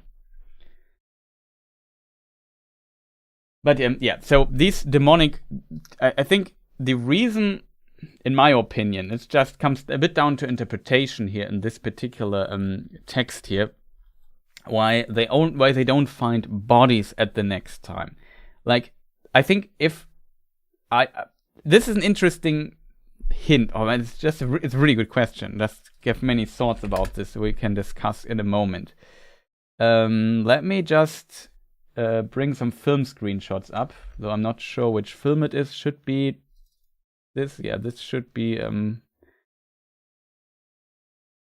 Yeah, we take this screenshot. Let me just bring it up on screen so we can discuss this a little bit longer, because that's a fantastic question, I have to admit.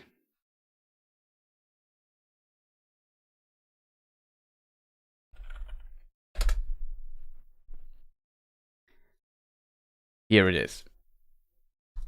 So yeah, we have this from Two Towers, the screenshot, and you remember this walk attack.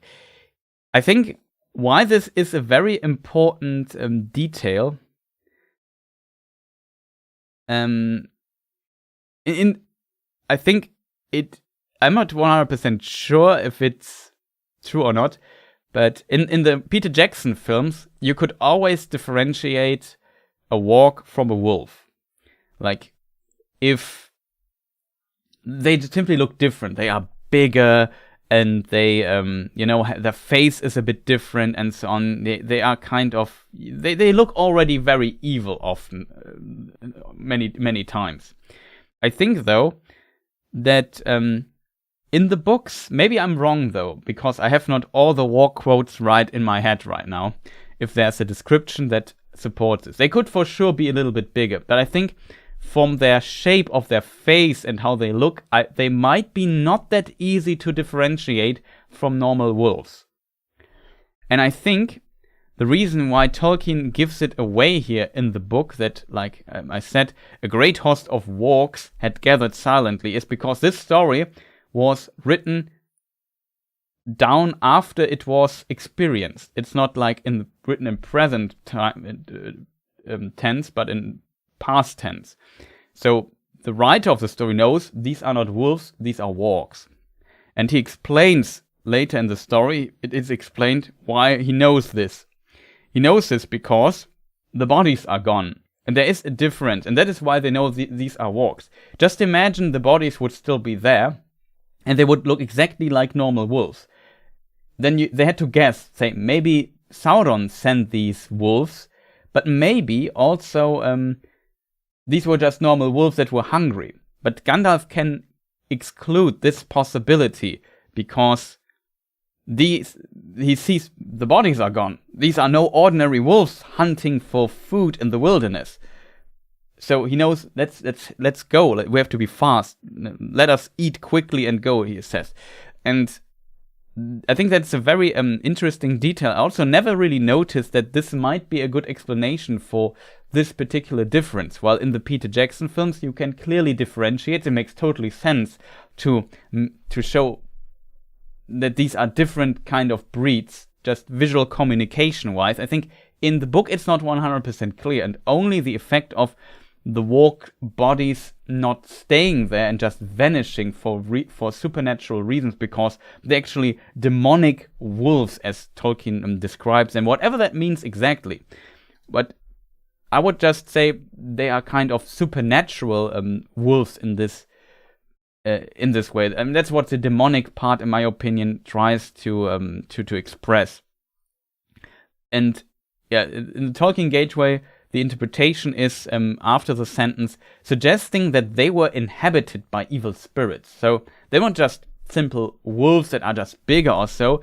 They are potentially maybe even smarter.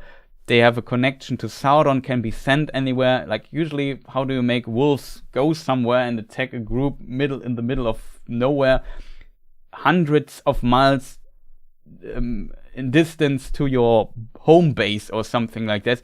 You need definitely more vicious, more evil entities, more intelligent entities. I wouldn't say that wolves are not intelligent, and don't want to disrespect the wolf here, but you know what I mean. Like, they need to be driven by a spirit or something like this to do this, to find the ring bearers, attack them at night, and so on and so forth. And then when they get slain, they kind of vanish. And it's a very cool detail here. Let me just see. Perhaps we're among creatures bred by Morgoth in the Elder Days, also a possibility. Though we know that Sauron also could transform to werewolf, and we have all the werewolves of Sauron, and the story of Beren and Lúthien's story, if you remember, from the Silmarillion. In any case, Gandalf listed walks among Sauron's servants in the Third Age. So, yeah, they're definitely Sauron's servants. And I think that's a very interesting detail here that we just notice. And yeah, we have in Norse mythology and so on. There's Fenrir, the big wolf, and so on. Tolkien might have some inspiration here.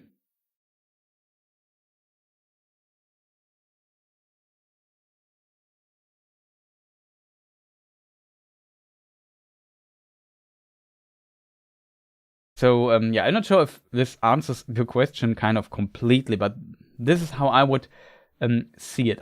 To be fair, now to make this complete, we would have to go to all of Lord of the Rings and The Hobbit especially. That might be a very big surprise at times. And go through all the mentions of walks and see if there's a mention of their bodies period. Maybe there's some inconsistency here and there as well. But I think the idea is basically to tell, yeah, these are not normal wolves, these are supernatural beings. And from these two letters that I just read, there's also a follow-up question by Kevin Felix we come to in a moment. It seems Tolkien's idea behind these wolves is that they are not just specially bred wolves bred in some dens or pits wherever of Sauron, but they were actually possessed by maybe spirits or had a demonic nature to them that was supernatural in a way, and as a result, this dissolved their body. When we come to, it's a really interesting question, because I forgot how this is phrased, chat. Wait, let me just see. In the chapter The Scouring of the Shire, we have an interesting parallel to the death of Saruman. Spoiler. Let me just see. The Scouring of the Shire. Let's go do it like this way. Mark it here. Wind.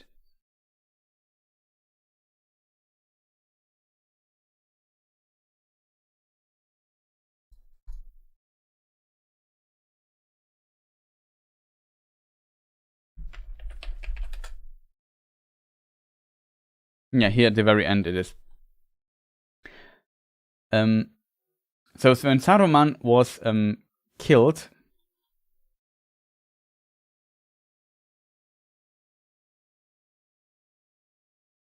to the dismay of those that stood by about the body of Saruman, a grey mist gathered, and rising slow to a great height like smoke from a fire, as a pale shrouded figure it loomed over the hill. For a moment it wavered, looking to the west, but out of the west came a cold wind, and it bent away, and with a sigh dissolved into nothing.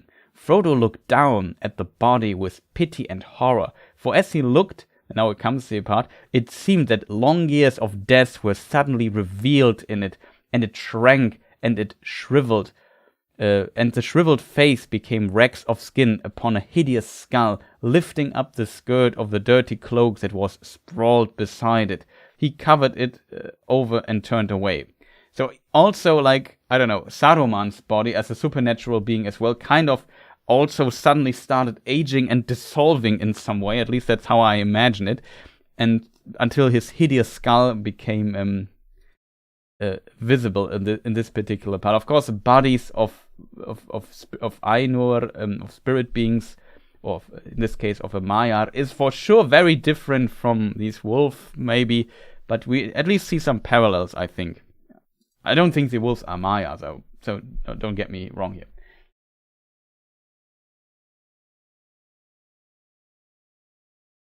I bet Stephen King got the misty soul leaving the body in Doctor Sleep from Tolkien. Yeah, potentially. I mean, Tolkien was a great inspiration for a lot of things. Yeah, I hope this answers the question. Was it Gene Wolfe the author? Possibility, I'm not sure. When was Gene Wolfe born?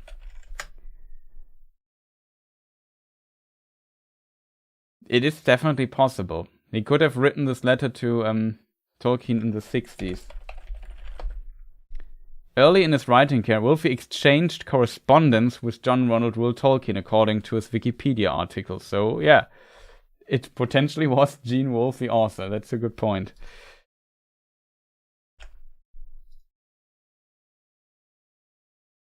I didn't know this to this point, so, yeah, very interesting.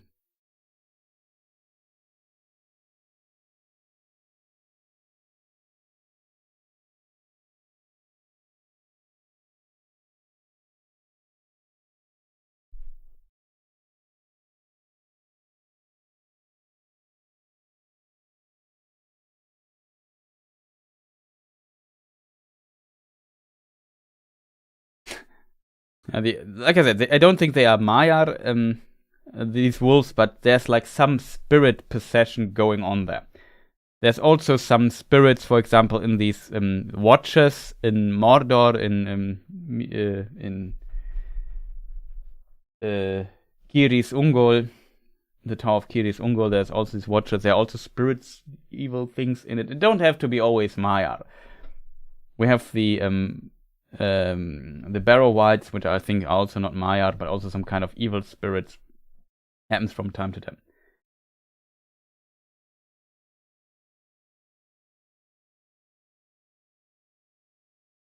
Oh, you also said you're just reading the letters. No, not that far yet. Yeah, it's a very late letter. This letter, in the book, the letters of Tolkien. I just wrote 2 letters just to clear confusion here. That is letter 297.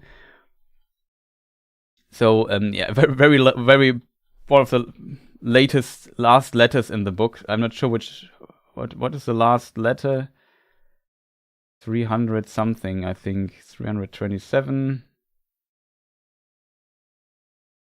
My letters are quite interesting, and the other letter is not a publisher. And 354 is his last letter in this book, just in case people wonder.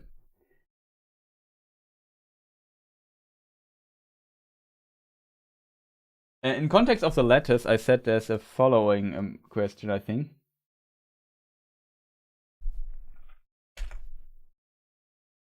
Let me just post it here really quick. It's also an interesting question you ask there. It's by Kevin Felix.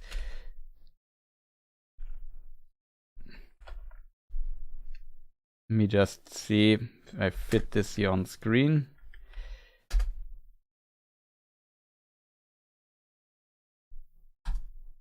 Okay, so question. Are his Tolkien's letters all canon to the books, or are they just side notes he made after? Where do the letters stand when it comes to his published works?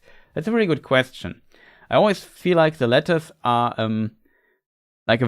often a very important source when it comes to covering Tolkien. Let me just move this a bit to the side.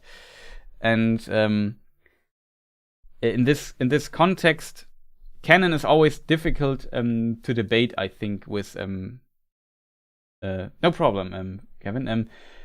It's always difficult to explain canon in Tolkien's universe. For me, I would say, yeah, for me they are kind of canon most of the time, but you have to keep in mind, and this makes discussing Tolkien's works outside of his published book like Lord of the Rings or The Hobbit. Even The Hobbit is a very complicated case. Very complicated, I said it again. Because again, I do a lot of research when it comes to reading a lot of Tolkien stuff, making videos about doing research for videos. Sounds more serious than it actually is, I guess. But I often come to the conclusion, or I'm now at a point where also there's certain informations I don't have in my mind perfectly. And for example, when did Tolkien write what thing that we find in the books? For example, Galadriel's first mention in Tolkien's writing process of writing The Lord of the Rings was 1941, I think. So from this perspective, if this character was roundabout invented, or of course I can only tell you when it was written down, potentially roundabout, or Christopher Tolkien who made all these dating, this process of dating the text, saying when it was written. Often it's also an estimate by him due to certain clues he has, and he has, of course, with his vast knowledge and knowing his father very well, and also often discussing the writings of his father with his father, and then he could make very good estimations here, there which are very, very valuable. But you have to see, like, if we find a letter from 1930 or 36 or something like that, Galadriel was not invented, maybe not even in Tolkien's head yet. So from this perspective, you always have to keep in mind, if I read a letter from 1936, the canon of this time was that, for example, just as an example, Galadriel did not exist yet, and that some other parts, like Lord of the Rings, didn't exist yet, but maybe The Hobbit was almost finished.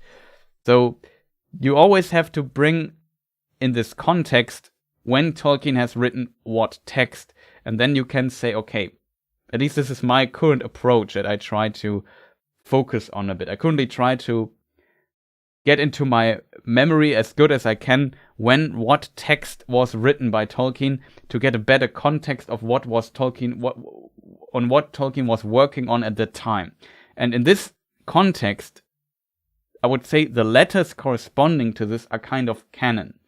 I guess I would also expand a little bit on this, like if somebody asks a question and there is no other information in any other text, like about these wargs being demonic beings. Maybe there is another mention of this in some other obscure writing of Tolkien. Then I usually take what Tolkien writes in these letters as canon. But I would say sometimes it also depends. As a very good example when it comes to the letters, for example, the Blue Wizards.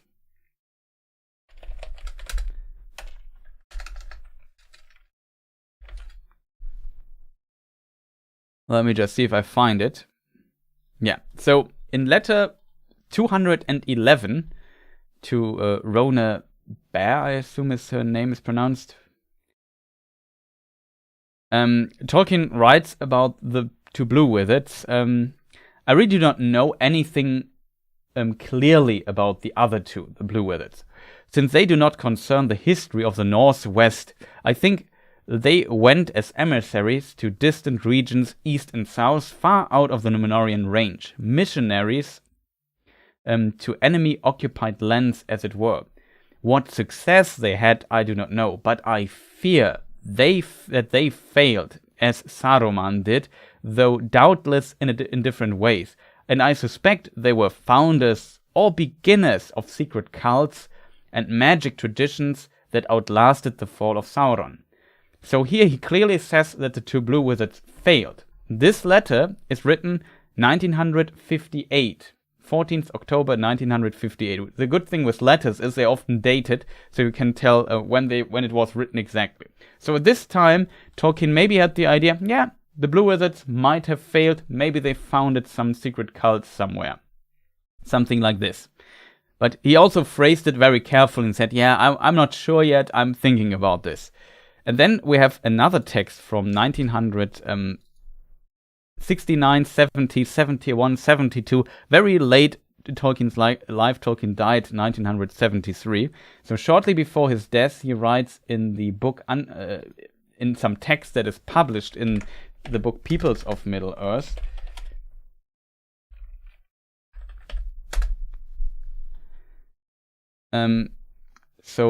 About here they have now also names, different names than in previous texts. Morinechtar and Romestamo, Darkness Slayer and East Helper. Their task was to circumvent Sauron, to bring help to the few tribes of men that had rebelled from Melkor worship, to steer up rebellion. After his fall, to search out his fall, after the War of the Last Alliance, this fall. And after his fall, to search out his hiding, in which they failed, and to cause dissension and disarray. A lot of question marks here and there, because Christopher Tolkien had trouble reading this text. It was handwritten, and Tolkien's handwriting is difficult to decipher at times, it seems. Let me just read the sentence again. And to cause dissension and disarray among the Dark East. They must have had very great influence on the history of the Second Age and Third Age, in weakening and disarraying the forces of the East, who would both in the Second Age and Third Age otherwise have outnumbered the West. So, it is in this context for me a very important to say also, Mark, thank you for staying so long. I have to go now, have fun with the rest of the stream, everyone. Yeah, thank you for asking questions and commenting here. Was much appreciated. Sleep well, I guess. It's very late already, I just noticed. And have a good time here. Just coming now back to the text. So here in this text from 1900, roundabout 70, Tolkien says, no, they did not fail. They actually were successful in their task, because otherwise the forces of the East. Note that the South is not mentioned anymore in this text, like in the other letter. It's also a topic I always want to use for a video.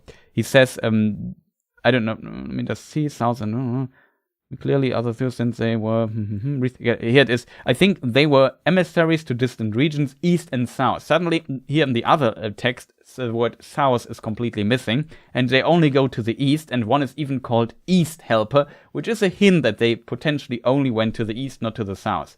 Whatever. Here, though, they are successful, in the others, they fail.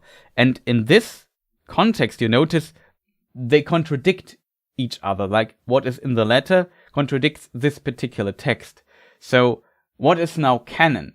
Both can't be true. You could say the latest version makes most sense, so that is maybe the true one. Or you could say the letter is true, then the other text can't be true, but it's because it works better in some context. And this makes this canon always insanely difficult to discuss with Tolkien. What is written in this letter was for sure true 1958, but it wasn't, or was maybe canon 1958, but it was not canon 1970. So, in that context, that is difficult. There are some cases, though, in the letters where I would say there is no contradiction. Like Tolkien explains something. A good source, for example, is the letter 131. Which is also printed in the Silmarillion, if you have a copy of that. Of course, I'm searching the wrong thing. I'm an idiot.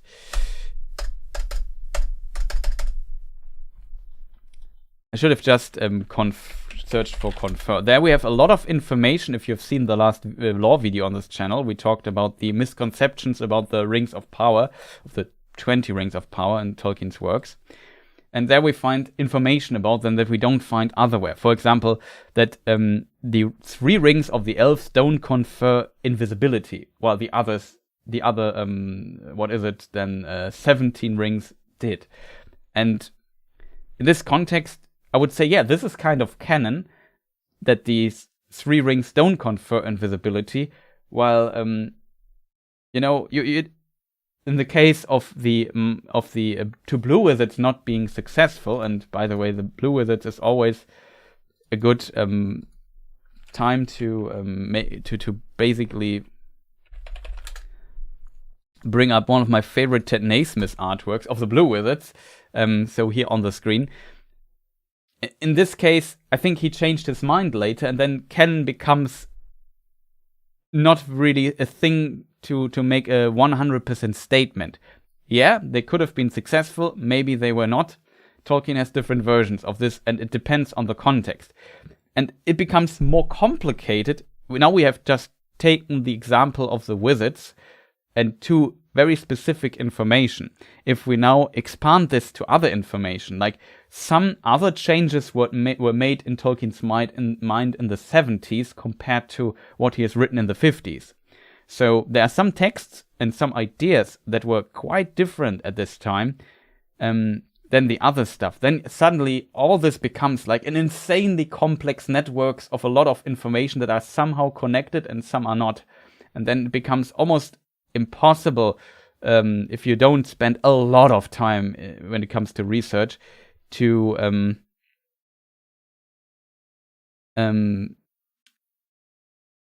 research to all these topics to just form like a complete picture out of it. But in theory, if we, for example, talk about this version where the two blue wizards are successful, we might have also to include his 1970s idea that he wrote to his world.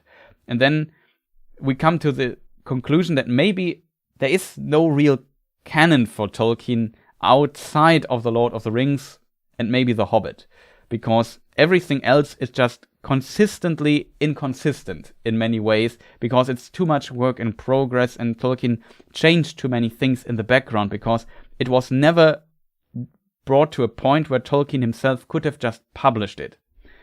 He never got the funds and like he always wanted to publish the Silmarillion, but the publisher would not want to publish the Silmarillion, and so Tolkien focused a lot of this into the appendices of The Lord of the Rings, and still worked on his stuff, but he never could brought it to a end. And sometimes Tolkien really was able to, how to say it, like to bring everything to a book, to a publishable version, and he also at times struggled finding answers. Like a classic example are the orcs, who at the beginning they came out of slime pits, subterranean slime pits or whatever. Then later they were offspring of Maiar. Then they became offspring, or then they became like a mockery of the elves, which we also find a hint at in Lord of the Rings. And then much later they became like basically they were bred out of men who were corrupted and transformed into this hideous race of orcs. And then we have another problem, that in this late time where orcs are derived from men, that they are, of course, men are not like orcs are first mentioned in context of the early elves, when men were not awake yet, did not exist yet, and so Tolkien had to move the birth of men several thousand years into the past to make them being born shortly after the elves awoke, just so that this context now works. And it just is so complicated to make things happen. So at this time when Tolkien wrote that the blue wizards were successful, he also had the idea that orcs came from men and that men were born awoke not at the rise of the first sunrise, when sun and moon were created, at the year 1 of the years of the sun, but much earlier. And then he also added the tale of Adanel to it, to explain a little bit what happened in this time, even though it's, in my opinion, not complete and needs a bit more. But all this, makes it just incredibly complicated. But to answer your question very shortly, Felix, I hope I haven't lost you yet to my ramblings here, that sometimes they might be canon, sometimes they are not.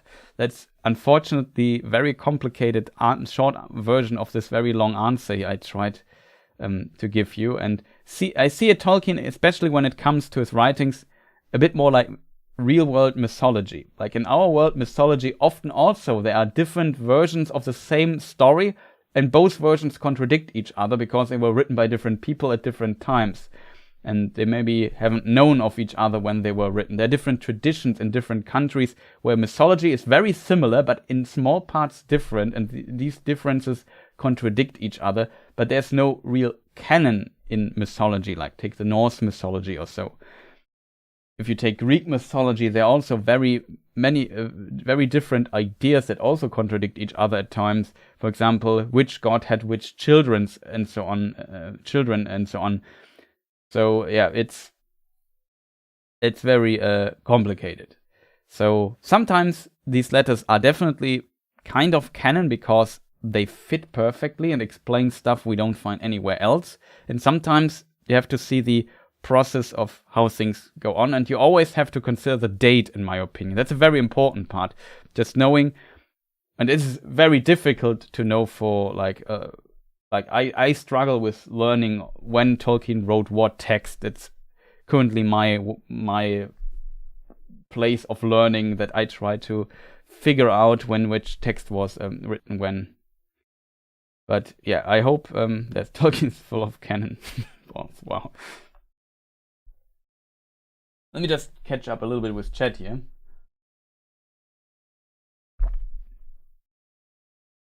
There's a question we take as a follow-up question. All the other rings conferred invisibility. I've never seen dwarf. We talk about this in a moment because that's a good thing. Talking of canon, how reliable are Bilbo's and Frodo's perspective? Who made sure that it was historically accurate and not just hobbits hyping themselves up and making themselves the heroes? I mean, that is always a risk in a text like this. Like, we see the same with, I don't know, with De Bello Gallicum, the Caesar in the war against what are Gallia in English? Gauls? Gauls. The Gauls. The war against the Romans against the Gauls at the time. And it was also written from the Roman perspective. And of course, they might have hyped up the Romans a little bit more than they need. There's an interesting text passage where they hype up the Gauls also a little bit to say, yeah, those are really tough guys, but we beat them in the end because we're just tougher than them. Something like that. There's definitely some perspective of this. Also, thank you for showing up, Reflective Rambling. Nice to see you here. It's very interesting in this context. Also awesome that I could use my Latin thing here. Really appreciate attempt to answer my question. Yeah, no problem. I just hope. Sometimes I fear with these very complicated, like the question in of itself is easily asked, but the answer to it is just very difficult to make, I feel. And this is also a thing we YouTube people often struggle with. Some channels, and I did this in the past as well, just got home, have a snackage, and able to plot myself. Okay, nice that you made it here. I myself, at the earlier stages, sometimes I only want to tell a story, if that makes sense. Like, I want to tell you the story of Beren and Luthien. And currently I changed a bit my approach and tried to give you, like in the case of Galadriel, for example, to give her all the versions and all what contradicts and try to decipher this a bit, because I think it's important. Because when some people say, this is a story of the Blue Wizards, we take this example, and for example, they say, yeah, and they went to the south and did this and did that, then it often is an interpretation of that person of the text, and he sometimes carefully curated those texts and selected those that it kind of fits what he's saying. But in this work in progress material, especially in the case of the Blue Wizards, it's so difficult to construct a consistent narrative out of it, and you need like a lot of interpretation flowing into this. And some people like this interpretation and just present their form, but you should keep in mind that often when it's not just a very straightforward version where only one version exists that Tolkien wrote and it's not in conflict with Lord of the Rings, then it's often impossible to form a canon out of it, and it's just the interpretation of the writer, the YouTuber, and so on. So what we say here on our YouTube channels when we tell you a summary of a story or so, always take it with a grain of salt, because there most likely exist 10 other versions that contradict each other. Not 10, but 1 or 2 or 3 in some extreme cases. Maybe even 4. And that, it's really a big topic.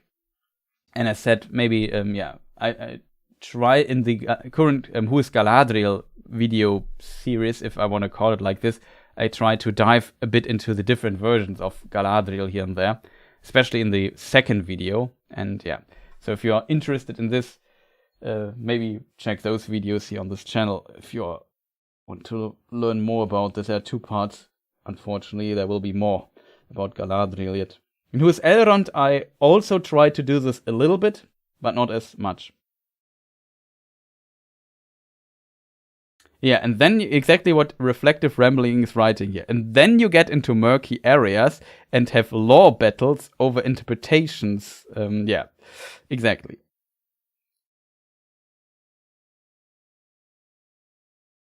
The age-old philosophical debate. Is there only text or only interpretation? Yeah, that is true. But yeah, and I don't want to, I hope I didn't sound disrespectful to other YouTube channels who just represent, like, there are a lot of channels out there that represent that try to give you the information, but sometimes they leave out some details because it becomes insanely complicated to put all these informations into a YouTube channel. Also, thank you for linking that. There I did talk a lot about this problem, and in part 2 of Who is Galadriel, I also we talk a lot about the two different versions that exist. Yeah, that is true, Pumpkin Rick. The fact that there isn't a solid canon to some parts of his writings makes it even more real. In a way, we look at our own history is written by the winners. Yeah, exactly.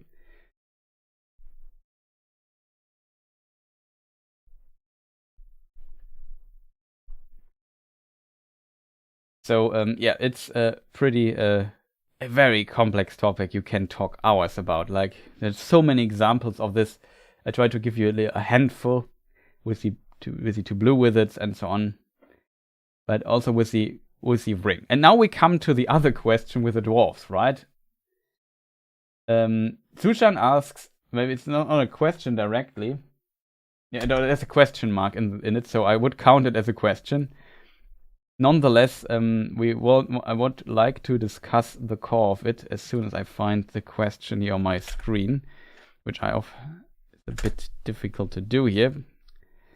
Of course, I have to move it up a little bit. Question: all other rings conferred invisibility? Question mark. I've never seen an invisible dwarf, but then maybe I wouldn't have. It's pretty. First of all, I enjoy your little pun there. Or your little joke.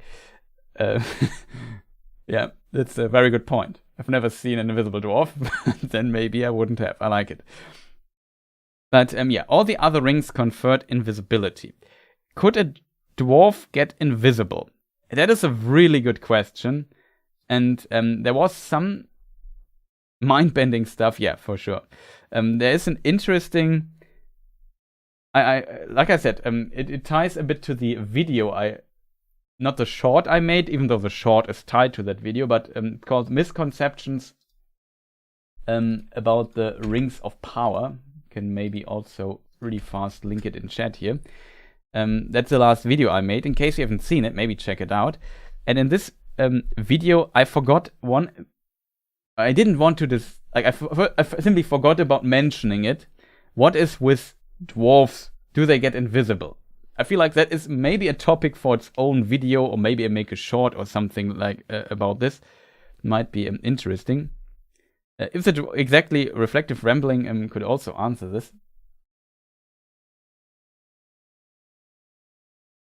On this too. If the dwarves could resist the rings, what do you think motivated them could be offered to them to fight for the other side during the great battle, as all races fought on both sides? Oh, that's also a good question. We come to that. Thought you would what am I answering? I thought you would write the answer to the question that's currently on screen. It comes a bit down again to interpretation here, so just a warning of my interpretation. The problem is I have to find the quote, and I don't remember how it's phrase. So I know, though, I made a video somewhere where I talked about this. The question is, which video was it? I can look in the notes of the Rohirrim. Misconceptions.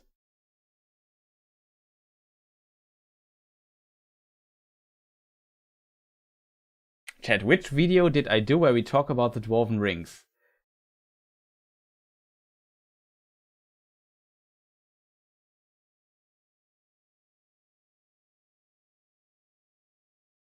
There was definitely a question that arose after the video I posted in the comments about if dwarves could get invisible.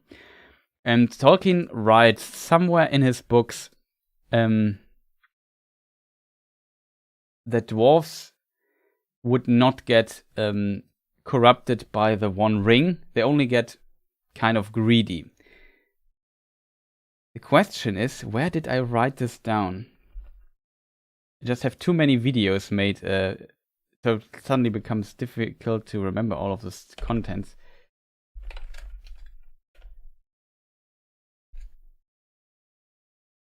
I found it. It's in Appendix A. There is a description, and as said, the information, as we discussed, is already, like, it's written down by somebody, so it could not be right. Tolkien usually mentions that the wise usually are on the right track when they write or when they say something, so that's usually an indicator. And Treebeard, for example, was not counted towards the wise. There's a letter discussing this as well if we go back into the canon discussion. But let's get back to the dwarves before I lose my thought here again.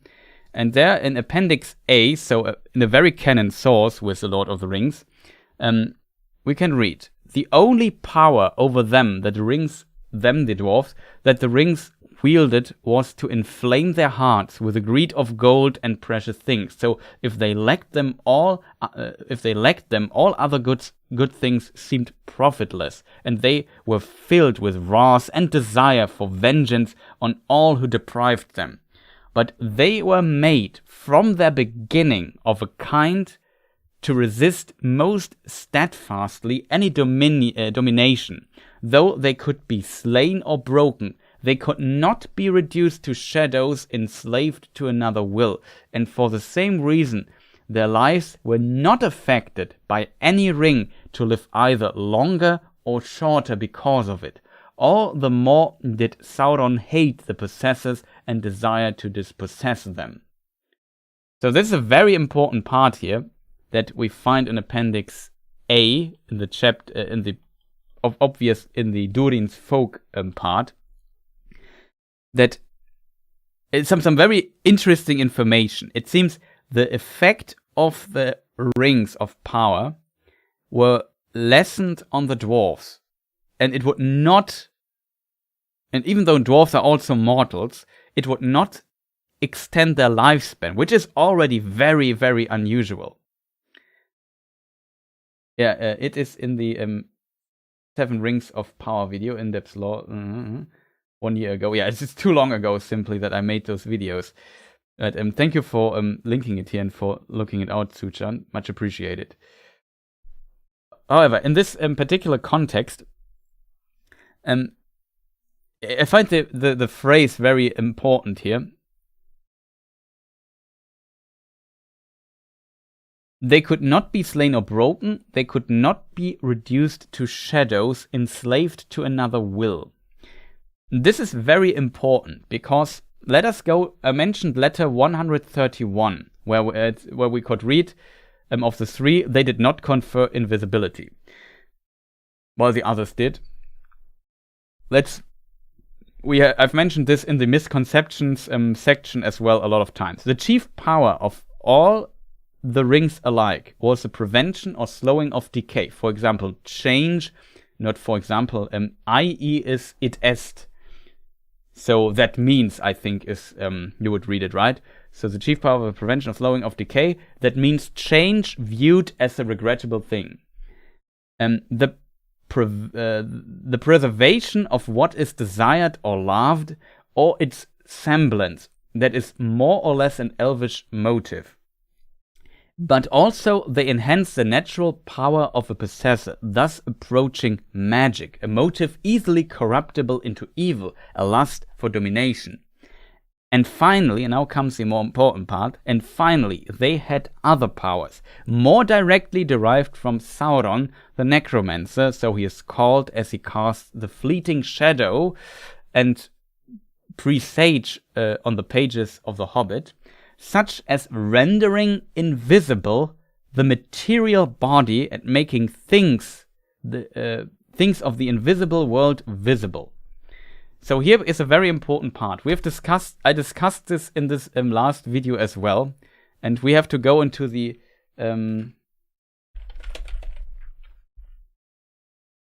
Silmarillion for that. And there we have a section about what happens to men if they have these 9 rings. Men proved easier to ensnare.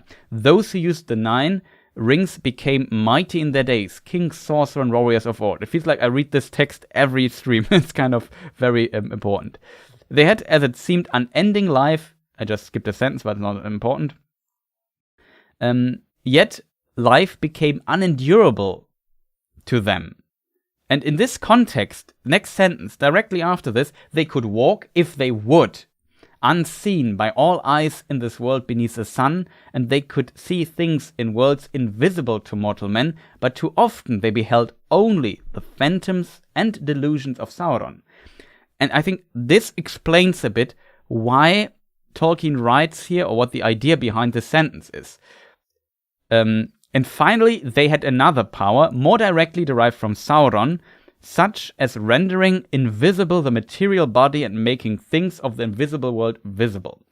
So these rings turn you invisible more as a side effect. And as a side effect, or not as a side effect, this effect is in there done by Sauron. And I assume the reason for that is that when they are in this invisible world, in the unseen, that they there can beheld only the phantoms and delusions of Sauron. So Sauron could get a grab on them, more power on them, influence them, corrupt them, those who wear the rings.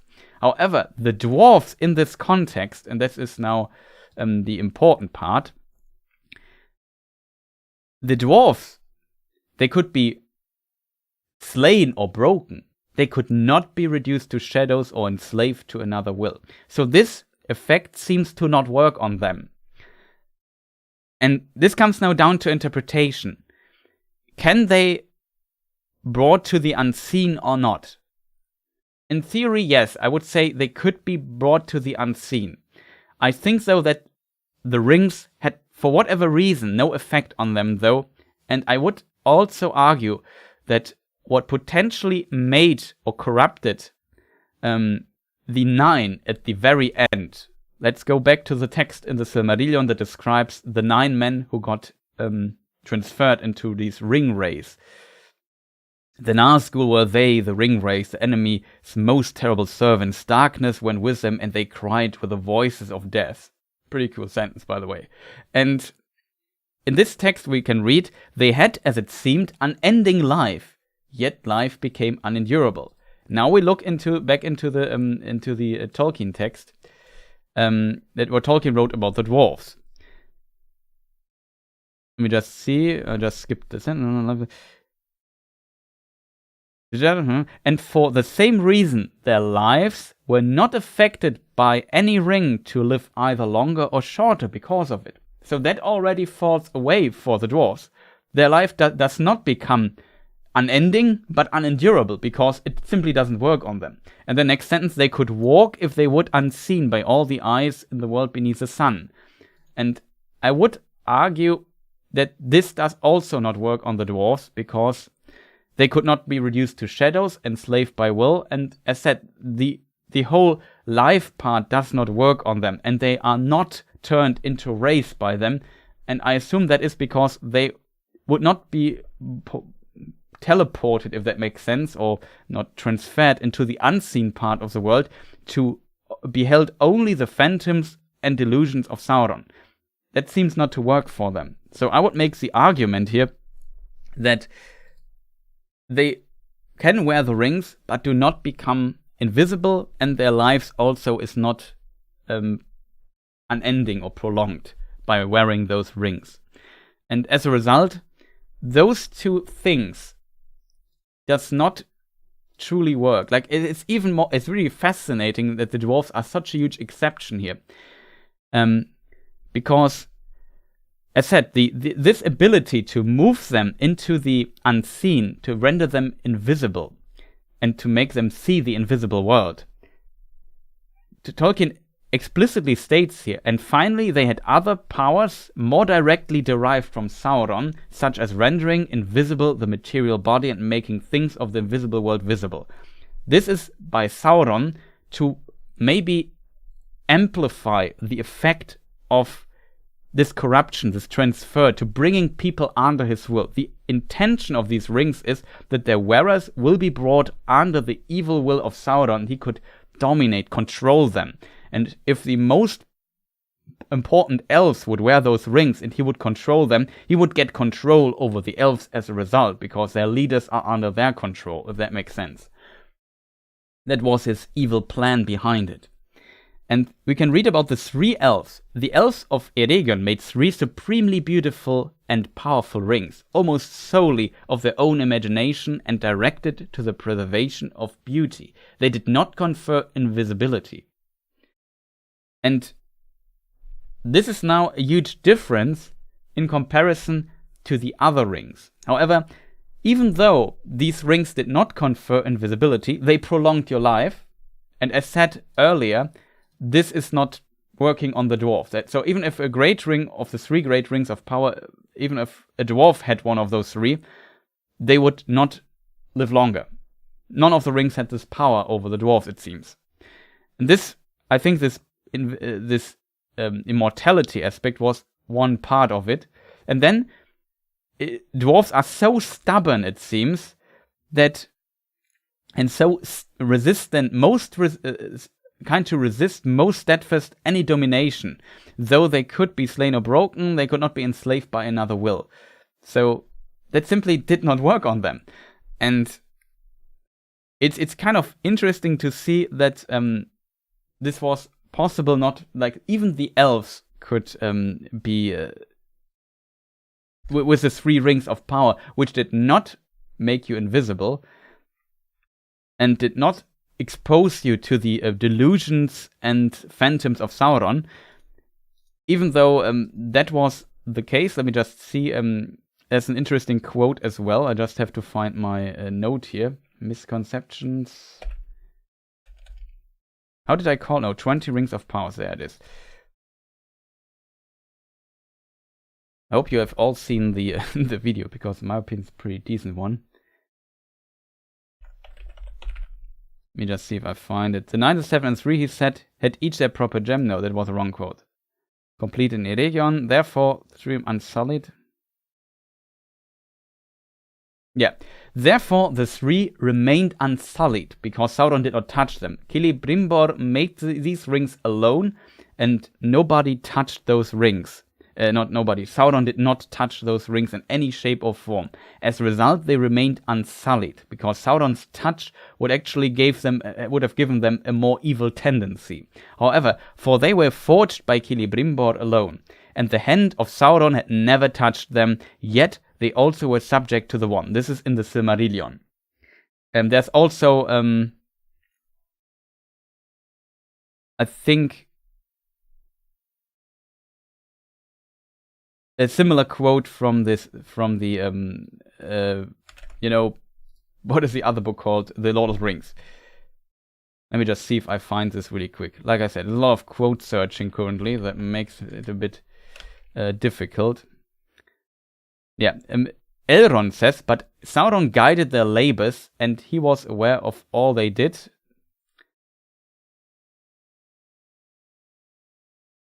So, yeah, it seems... Let me just see if I find a better quote for that. And finally, the 16 and other powers more directly derived. No. Often rings make themselves invisible. No, I don't find it here. The elven smiths instructed Sauron reach their height of skill. No, it's basically it. And in these texts, we clearly see what these rings do and how they work. The other book, yeah. If you just talk for half an hour, your brain suddenly starts to melt and then you forget the names. Today is Super Bowl? Oh no! So I'm very grateful that you're all here instead of watching Super Bowl. I'm not even sure if it started yet, to be honest, because of time zones.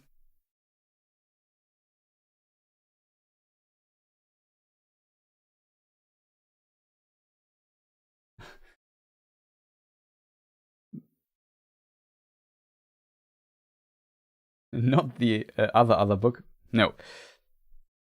I just thought that, like, I could swear Elrond, in the Council of Elrond, also something like this is said, or in the other book, the Eregion, to mind.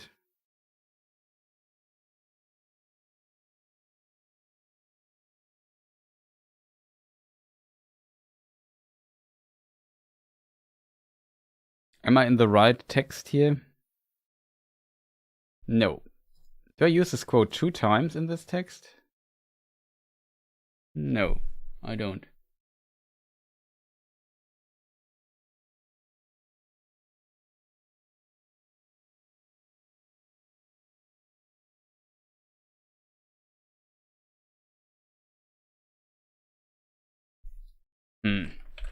Could swear there was a better quote. I'm cool not finding it.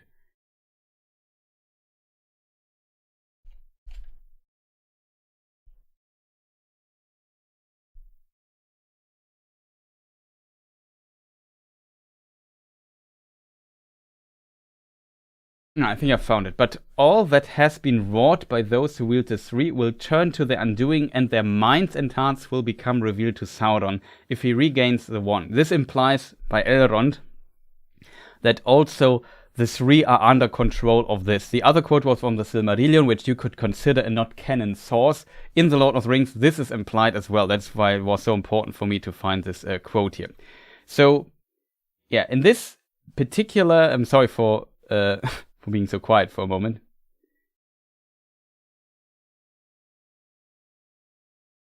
But it always takes forever to start. It's not quite started yet. Okay, it's interesting to know. It has the inferior. Let's not start this discussion here. It would have just started 4 minutes ago. Oh.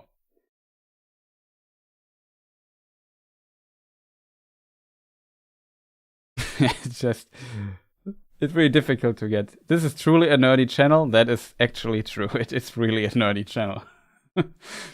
If I have one thing, is I have a nerdy channel. But so just to bring back to get the discussion back to the dwarves. So the three also were under the influence of the one, and those who were it could also be dominated by Sauron. However, they had a less evil tendency, but still the idea of them prolonging life was present in them, and still it would not work on the dwarves, it seems. So that is a very fascinating detail. And as said, I think the part where the other 17 rings, or I should say the 16 rings, the one ring is a special case in this one, turn others invisible, is, from my opinion, just like an amplifier, if that makes sense. Because Sauron wanted this ability there so that his phantoms and delusions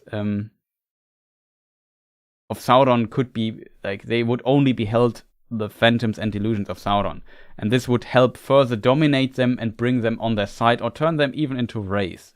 And that simply does not work on the dwarves, and as a result, I would say that the rings would not turn dwarves invisible.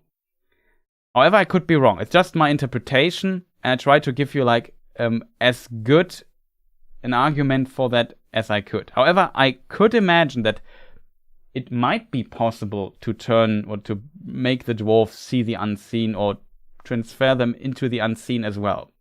It might be possible, but I would argue, I personally, my interpretation of it is, I would argue that they potentially did not do that. It was the very long answer for this question, that the dwarves might be the exception here. But I think it would work for elves, and it would work for humans, or for men. And I could even imagine that Gandalf could turn invisible. You know why I think Gandalf could also turn invisible if he wanted? That's an important part here in this invisible turning thing here. And I hope I understand this as well. Tolkien writes they could walk if they would. I interpret this if they would as if they want to. So that means if they have one of these rings, they can kind of control that if they want to walk invisible or not. Frodo was potentially not able to control this wearing the One Ring, which was the most powerful of them all and very special in this.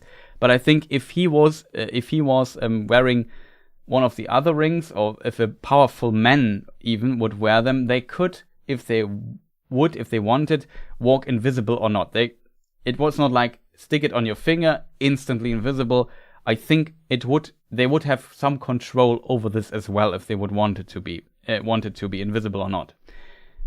And the reason why I think Gandalf can do this, there we go at the beginning of this, because Gandalf could turn invisible if he wanted anyway, at least in his Maya form.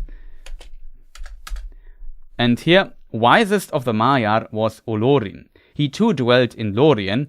Lorien in this case means Lorien in Aman, the west continent. That is where Irmo, the Valar, dwells. Let me just see if I can bring this on the map here really quick.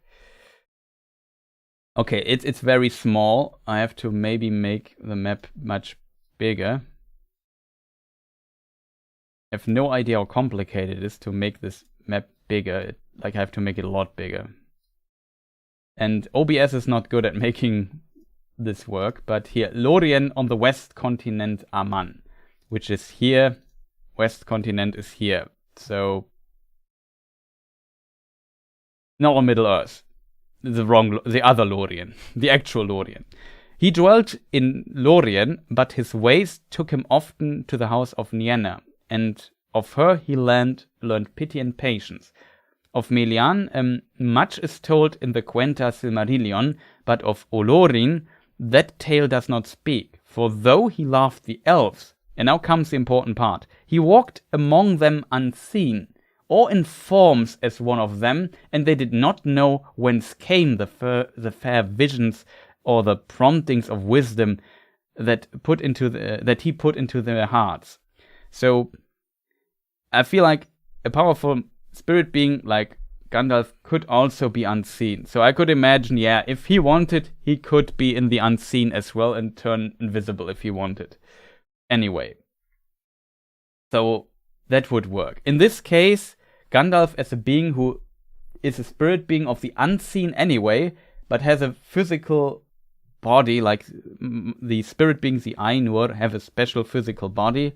I think it's called Fena. Let me just double check the name, because that's a name I use rarely.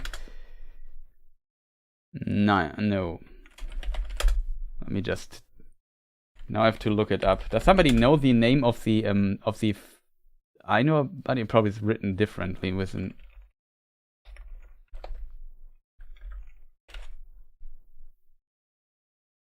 Fana, not Fena. Wrong syllable, wrong vowel. Fana is the name. It's different compared to the Elvish Roa, the Elvish body.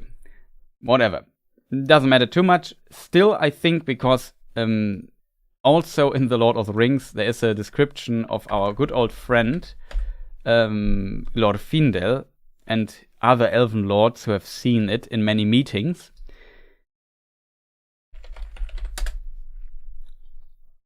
And yeah, here we can read about them.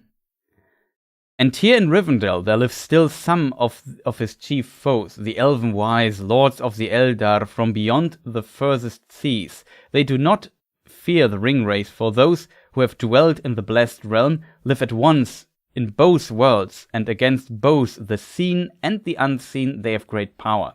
So these elves live in the seen and unseen. Some make the argument that because of that the elves with the rings could not turn invisible. But I think when Gandalf can become invisible on his own, why should an elf with his ring not become invisible? They are also, I guess they don't get prolonged life, they're immortal anyway, but I still think that potentially they could also be transferred to the unseen only and then be kind of invisible. They don't do this, but I think if they would wanted to, they could do it. It's at least my theory. There might be some arguments against this, so I don't know what people in chat might think. Also, this was a lot of talking without looking into chat, so sorry for that.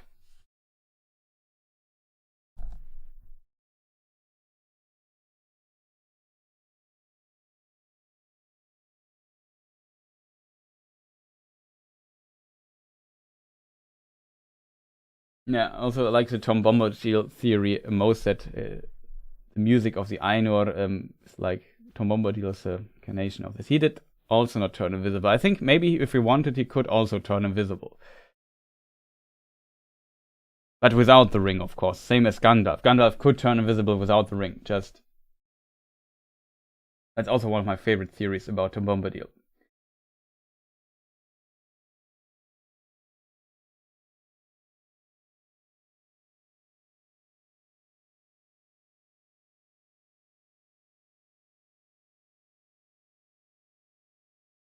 So yeah, was it who even asked the question? I think it was Sushan, right? Yeah. So fantastic question.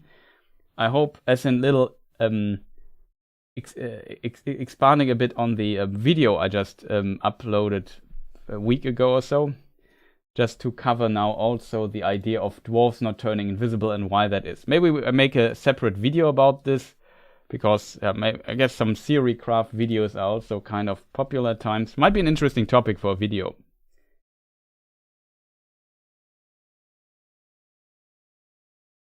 Yeah, that's also an important part. Nosarian says, we also read that the dwarven lords apparently never openly wore their rings and not even show them to their family. Maybe the rings themselves became invisible when worn.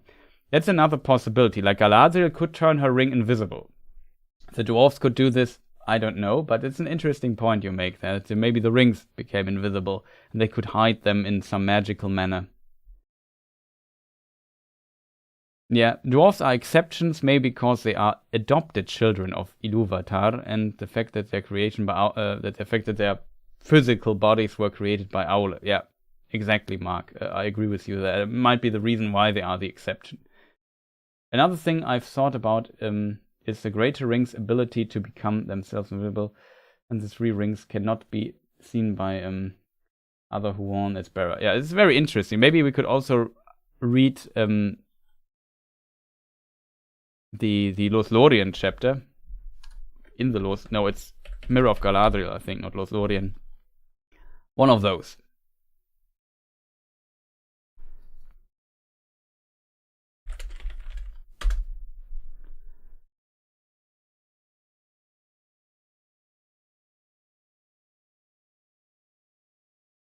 So yeah, so Frodo's eyes became keener, as we can read here in the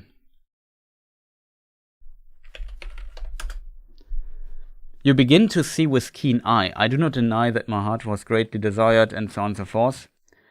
And later she says, the ring bearer, yet even so, as a ring bearer and as one that has borne it on finger and seen that which is hidden, your sight is grown keener. You have perceived my thoughts more clearly than many that are accounted wise. You saw the eye of him that holds the 7 and the 9, and did you not see and recognize the ring upon my finger? And then she asks Sam, did you see my ring? She asked, turning again to Sam. No, lady, he answered. To tell you the truth, I wondered what you were talking about. So Sam could not see the ring on her finger because she hid it. She did not wear it openly. That's another thing we learned from the Council of Elrond. It's a really good topic. I can talk a lot about it because I'm really in the research of the topic quite well. So I just know the quotes pretty well.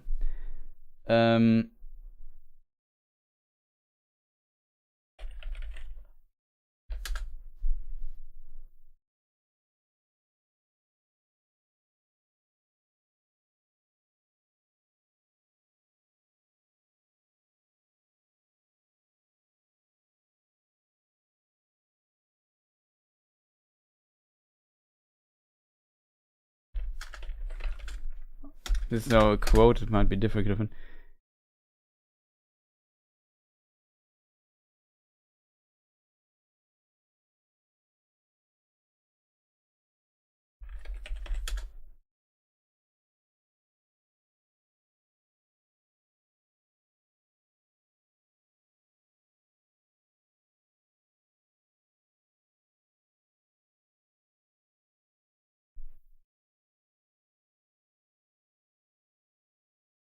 I think it was Gloin who asked. I forgot who asked the question to like Gandalf. Elrond is asked about the rings.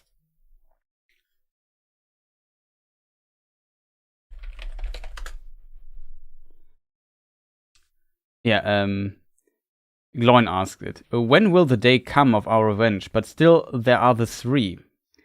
What of the three rings of the elves? What of the three rings of the elves? Very mighty rings, it is said. Do not the elf lords keep them? Yet they too were made by the Dark Lord long ago. Are they idle? I see elf lords here, will they not say? And the elves returned no answer. Did you not hear me, Gloin, said Elrond. The three were not made by Sauron, nor did he even touch them, but of them it is not permitted to speak. So much only it is in this hour of doubt I may now say. They are not idle, but they were not made as weapons of war or conquest. That is not their power. Those who made them did not desire strength or domination or hoarded wealth, but understanding, making, and healing, to preserve all things unstained. These things the elves of Middle-earth have in some measure gained, though with sorrow. But all that has been wrought by those who wield the three will turn to their undoing, and their minds and hearts will become revealed to Sauron if he regains the one. It would be better if the three had never been. That is his purpose. So, here Elrond explains this, and also kind of basically implies that they are hidden but not idle, if that makes sense. So it seems it is possible to hide them.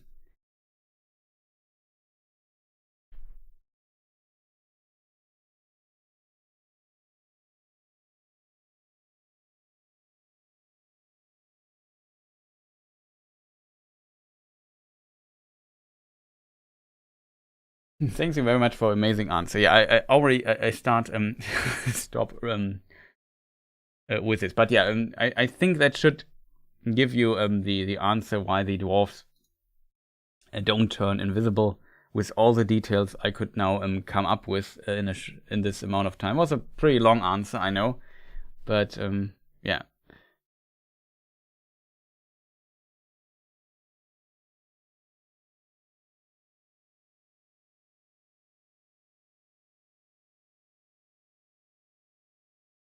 No, it's a really nice story, Pumpkin Rick. I also read The Hobbit much later.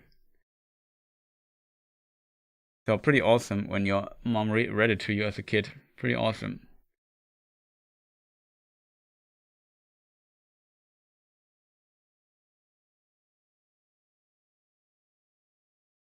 Already betting. No, sorry, and I have to be out for a while. Thank you all. Yeah, thank you for staying so long. And listening. I hope you found the stream at least distantly interesting. So, yeah, that was a lot of detail we dived into with this particular question. Wasn't there a follow-up question or so?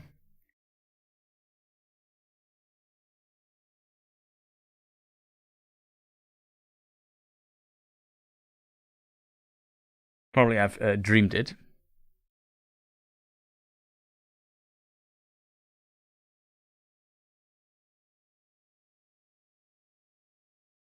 No, that's a good point. Kind of. The dwarves are so basically immune to the rings of power. Then why shouldn't a dwarf take the ring? However, I would say that this is more about the 19 rings of power and less about the One Ring. I think for sure the One Ring was powerful enough to maybe even corrupt a dwarf. Yeah, now I remember the other question that somebody had. Besides, somebody asked about it was reflective rambling, right?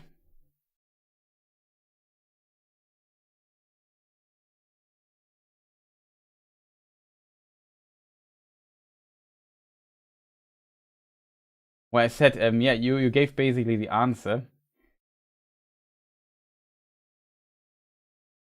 Let me see if I find your question.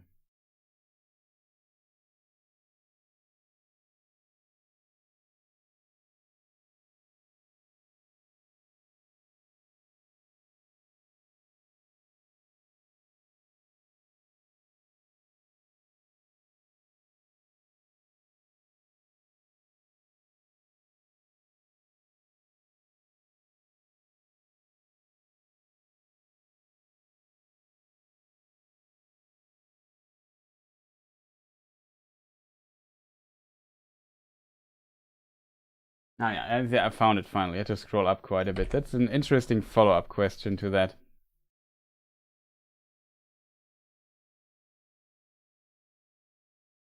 Yeah, it's a really good question as well. We probably have to look at to the particular quote to get a good answer for that, I feel. But I think we can find that out. Just have to find the right book. Hey, Chris, that is a bit too much.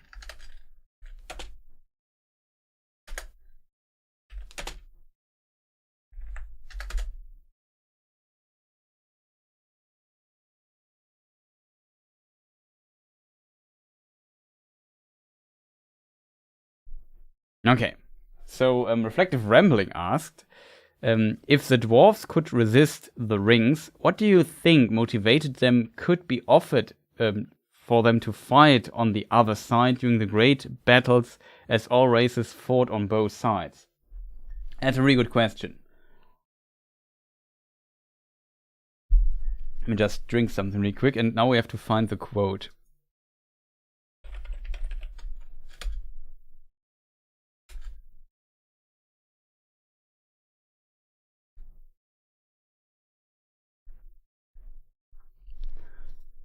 It's in the Silmarillion.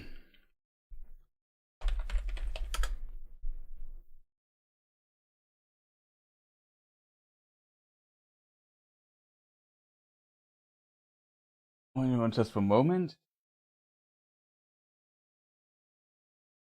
Yeah, that should be this quote here. From Imladris, they crossed the mist. So we're going back to the time of the last alliance. Maybe we should set this up here really quick. Let me just see if we can even put in the right... my favorite Last Alliance screenshot from the Peter Jackson films. Let me do this really quick. Then we read the quote.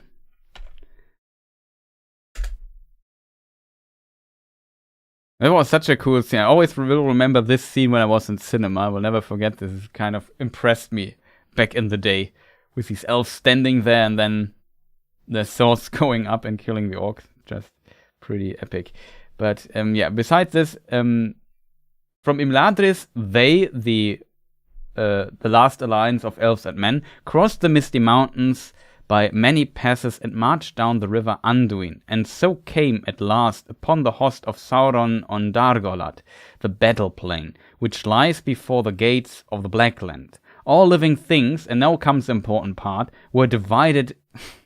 All living things were divided in that day, and some of every kind, even of beasts and birds, were found in either host, save the elves only. They alone were undivided and followed Gil-galad. Of the dwarfs, few fought upon either side, but the kindred of Durin of Moria fought against Sauron. So here we find the interesting part that the dwarfs, or some of them, fought interestingly on both sides. So there were also evil dwarves, you could say, fighting for Sauron for whatever reason. And here becomes kind of complicated to find this out. If I remember correctly, there is in some text, I assume in Peoples of Middle-earth of Dwarves and Men, a mention about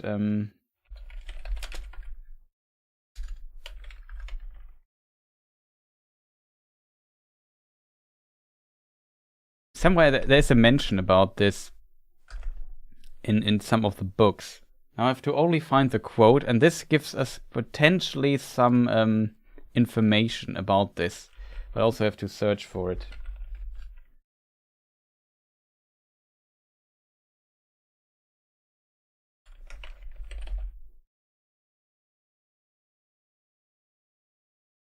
Nope.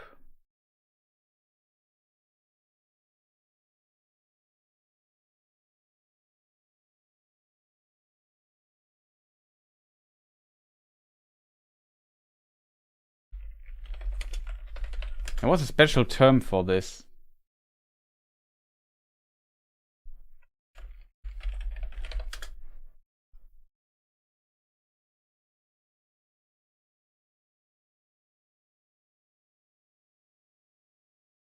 Forgot what it was. Tolkien had I found it.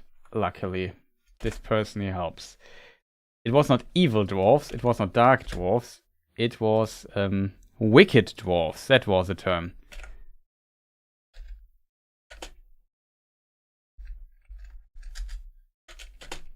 It's not in this book. I could swear it was in People's.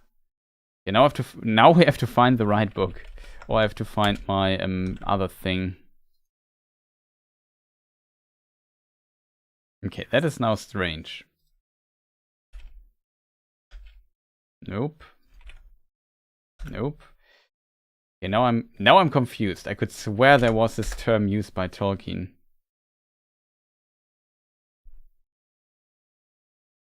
To give you the answer, I need to read the quote.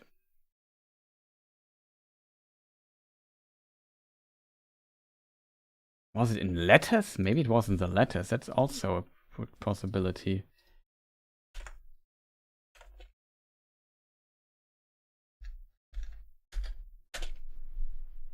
I could swear there was a quote. Does somebody know of you in which book it was written? I could swear it was in People's, but I currently don't find the term.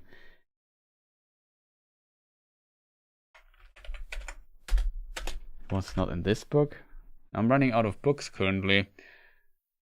Can't be Lost Tales. It's too old. It's too old. Must be a newer one.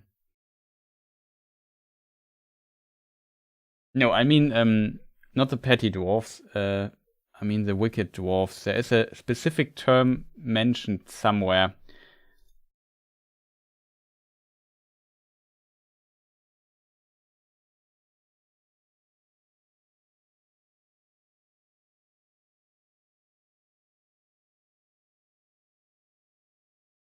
I could swear Tolkien uses this term somewhere.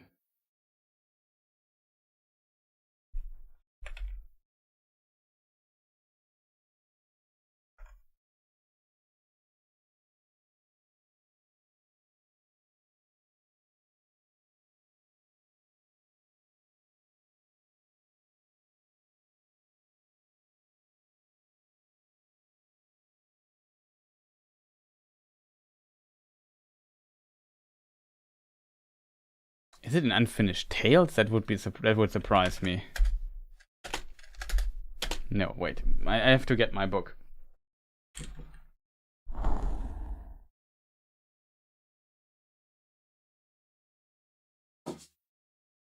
Now we have to dive deep. Deep. Just switch to German. Yeah, I talk about the Dargolat stuff. I was AFK for a moment. No, not Unfinished Tales. I thought you were talking with different dwarfs. No, not the petty dwarfs. I could swear Tolkien uses this phrase somewhere, but I can't find the right book. It appears somewhere. Maybe he doesn't call them wicked dwarfs there. That would be unfortunate. But there is an explanation for this somewhere. I remember reading about this, but it's just some time ago. No, it's not even here in this list of vocabulary. Only wild elves, not wicked dwarfs. I could swear it's in Peoples of Middle-earth and of Dwarves and Men somewhere.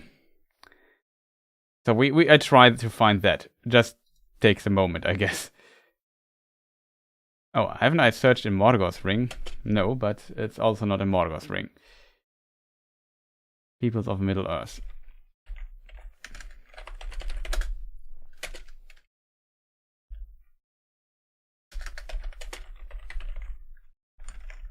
Of Dwarves and Men.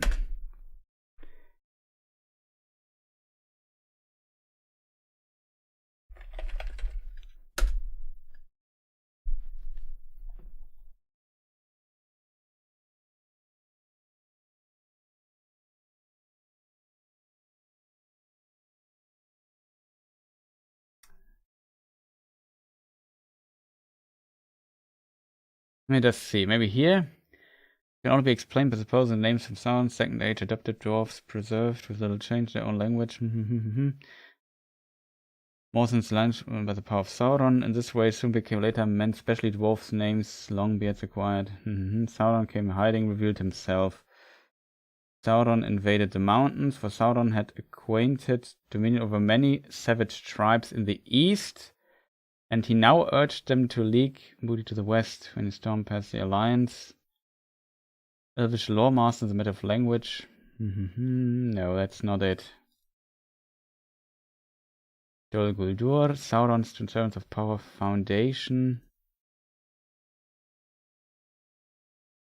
Let me see if maybe somebody in chat helps.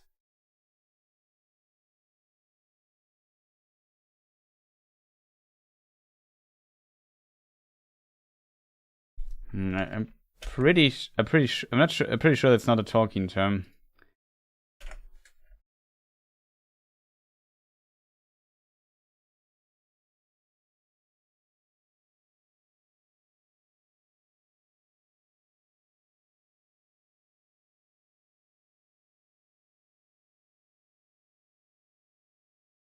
Oh, it's so unfortunate I don't find the exact phrasing of this.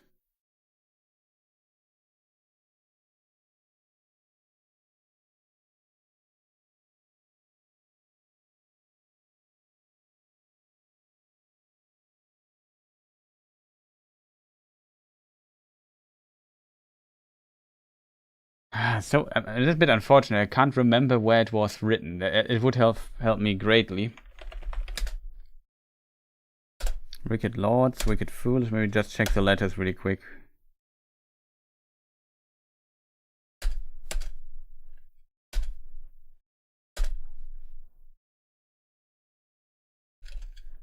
Bit sorry that it takes so long to find the quote. I could swear there was a good quote for that.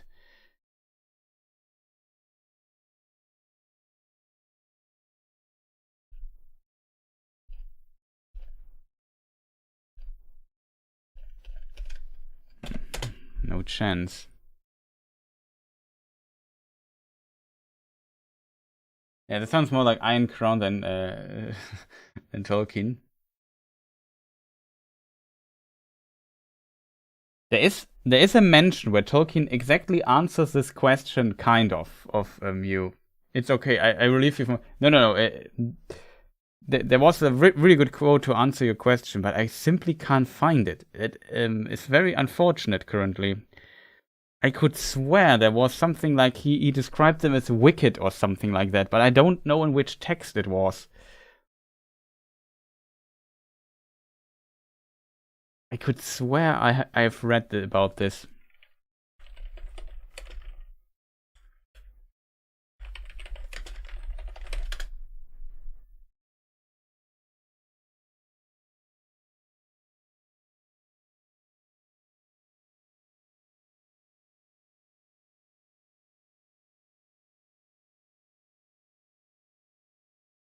I have to really search deep.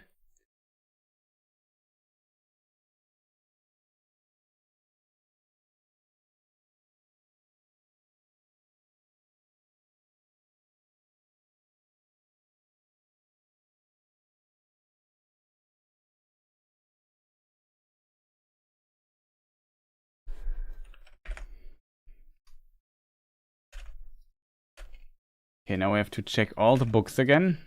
Nope. Silmarillion, maybe? Nope. I think I found something.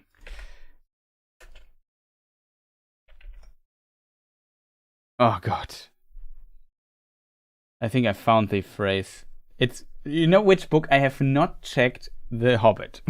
It's the only book I didn't check, and there is a mention of it. Okay, so let us read The Hobbit. I did not think it was in The Hobbit, to be honest. Oh man, I looked like literally all the books I know of. I searched, and it's in The Hobbit. Oh man. It's the only book I haven't checked. So it's in The Hobbit. It's kind of funny. Let me just say, it is not unlikely that they invented some of the machines that have since troubled the world, especially the ingenious devices for killing large numbers of people at once, for wheels and engines and explosions always delight them, and also not working with their own hands more than they could help. But in those days, in those wild parts, they had not advanced as it called so far. They did not hate dwarves especially, no more than they hated everybody and everything, and particularly the orderly and prosperous, in some parts wicked dwarves that even made alliances with them. So here comes the thing. So we know that goblins and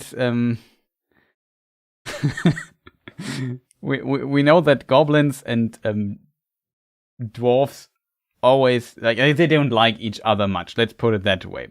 However, Tolkien had the idea for The Hobbit for whatever reason, and I think the idea is maybe from exactly that. Now I might remember where I have read this.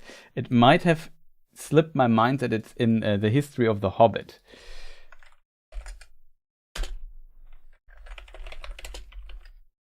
Oh god, what did I just do? Okay, Chris, you just screwed up again. Let's try searching in this book again.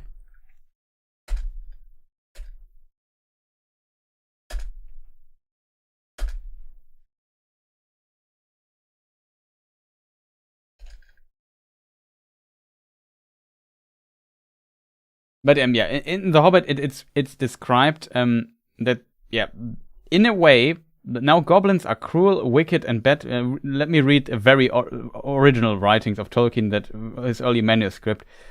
Wicked and bad-hearted. They make no beautiful things, but make many clever things. They can tunnel and mine as well as any dwarves, and hammers, axes, swords, daggers, pickaxes, and also instruments of torture they make or get other people to make, prisoners and slaves, very well. Also, they make machines, all wheels and noise and stench, and doubtless they intended a great many of the machines for wheels and engines always delighted them, and also not working with their hands more than they would. This is the different version of what I just read. This is an old Hobbit version.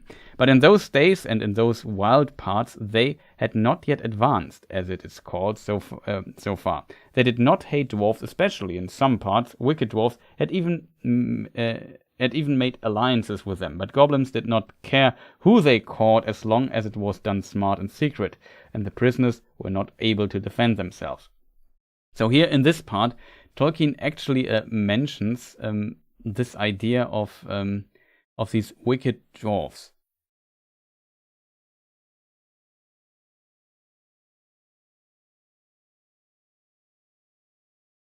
Let me see if I find like another mention of wicked dwarves here. Wicked deeds? No, we only find wicked deeds. Okay. It seems like for this idea, Tolkien kind of makes a similarity to the goblins. Usually they hate each other, but they, for whatever reason, are kind of similar in many ways. Like, especially if you think the goblins from The Hobbit and dwarves, you could say they're of course different in many ways, but there are also some similarities in their ingenuity, if that makes sense, in finding out different things and so on. Also, I maybe should switch the question here. And it is possible that from this very early idea from The Hobbit, that Tolkien had the idea. You have to consider that this was written far prior 1937, so far before Lord of the Rings even existed. Tolkien maybe had this idea and potentially reused this idea than for the Hobbit, for the Lord of the Rings, and for his mythology. And in the Silmarillion, then we find this. Let me just see. The idea that they alone were undivided and followed. Of the dwarves, few fought upon either side. So few fought in the Battle of the Last Alliance. That's the little only note we get about the dwarves fighting there. Only the kindred of Durin of Moria fought against Sauron, but among the other dwarven clans, this might not have been the case. The reason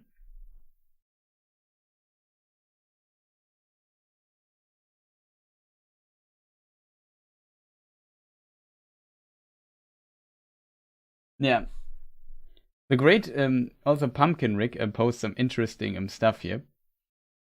The great dwarves despise the petty dwarfs, who it was said were descendants of dwarfs who had been driven out from the communities, being deformed and undersized, or slothful and rebellious.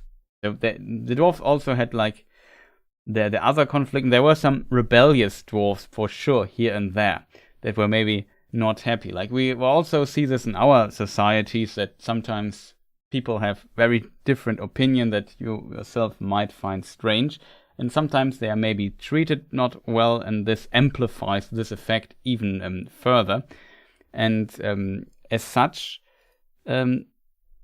is that this idea of these wicked dwarfs from the Hobbit has kind of survived, and that even some of them made allies with the orcs, even though most, if we talk often of the dwarves, we talk about the Longbeards, of Durin's house, of the dwarf from Moria, and so on. And they, of course, were also on this on their side to always on the right side, on the good side, on the sides of against Sauron, basically.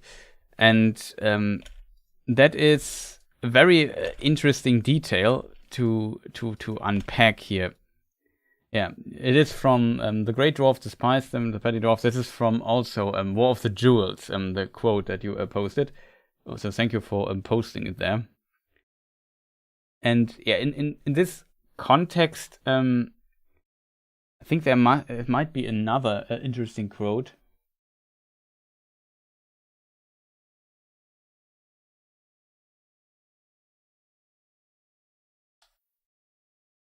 Where we find more, but yeah, it seems we also have a lot of unknown factors when it comes to the other dwarf houses. We know there are 7 dwarf houses. We have the Longbeards, but we also have the let me just think, the Firebeards, the Broadbeams, the Iron Fists, the Stiffbeards, the Blacklocks, and the Stonefoots. And we don't know what they do. We know that the Firebeards and Broadbeams originally lived in the Blue Mountain. They most likely migrated to the Longbeards to Moria, but the other 4 clans we know nothing about. We know some of them might have gotten a ring, and here it becomes interesting in this lore detailed context as well.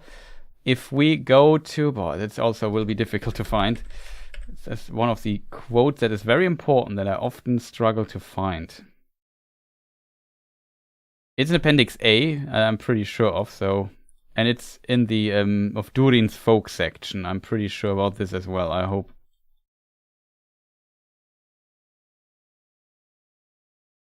I find this. And I think Gimli reports.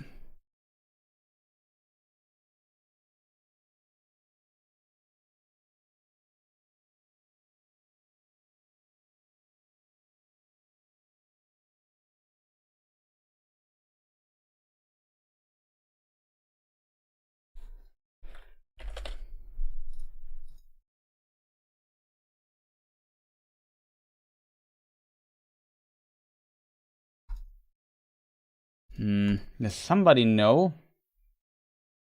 Now, Gimli, there is a claim that Gimli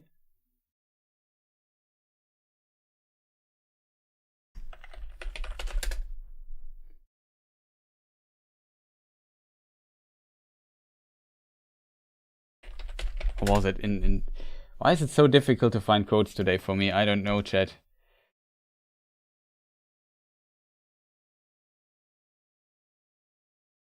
There is a quote from the Appendix A where it is said that the ring, like when the rings of power were given out, that Celebrimbor gave one to Durin, and he did not get it from Sauron.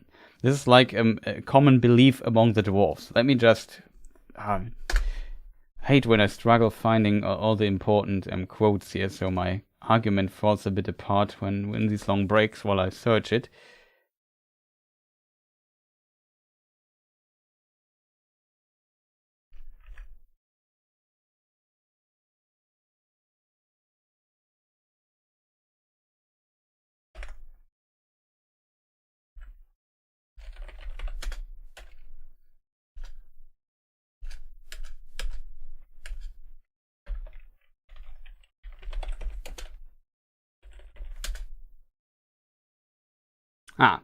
I found it. It was believed by the dwarves of Durin's folk to be the first of the 7 that was forged, and that they say that it was given to the king of Khazad-dûm, Durin III, by the elfsmiths themselves and not by Sauron. This is a very important note here, maybe for this context as well, why there might be dwarves on Sauron's side. Even though I said they can't be dominated, this is a very important point here. They can't be dominated by the ring, but it is in this context. They can't be dominated by it, but they can still be influenced by Sauron. So the reason why I think this particular quote exists of the rings. Let me just read it again. Of the ring, something may be said here. It was believed by the dwarves of Durin's folk to be the first of the 7 that was forged, and that it was given to the king of Khazad-dûm, Durin III, by the elfensmiths themselves and not by Sauron, though doubtless his evil power was on it, since he had aided in the forging of all the 7. But the possessors of the ring did not display it or speak of it, and they seldom surrendered it until near death, so that others did not know for certain where it was bestowed. So we also discussed this a little bit a moment ago. And I think this quote exists for a very simplistic reason. The dwarves of Moria, of Durin, do not want to admit either this is true, or it's not clear if it's true or not, because it says it was believed by the dwarves. They do not want to admit that Sauron had contact with them and gave them a ring after what has happened next to their door. Like, if we go to the map here, isn't it strange that the dwarves of Eregion, like Eregion is here, the capital, like this, everything here beyond the river, the capital is round about here, Ost-Inivil, it's only mentioned in Silmarillion and Lord of the Rings though, and Khazad-dûm or Moria is here. Isn't it strange that when the dwarves witnessed what has happened to Eregion, and in theory know about the One Ring stuff and what has happened in legend and what has happened to their elven friends, their neighbors in this time, that a few hundred years later Sauron comes to Moria and says, hey, do you maybe want this ring here? Wouldn't this put in a very bad light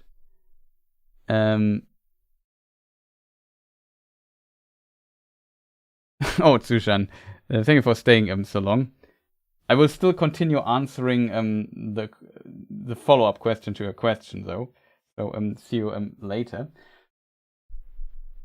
So yeah, wouldn't it be strange that they accept the ring of Sauron? Shouldn't the dwarves know better? You could of course argue, well, when did the dwarves maybe receive the 7 rings? Maybe 500, maybe 400 years later, maybe, I don't know, definitely centuries later.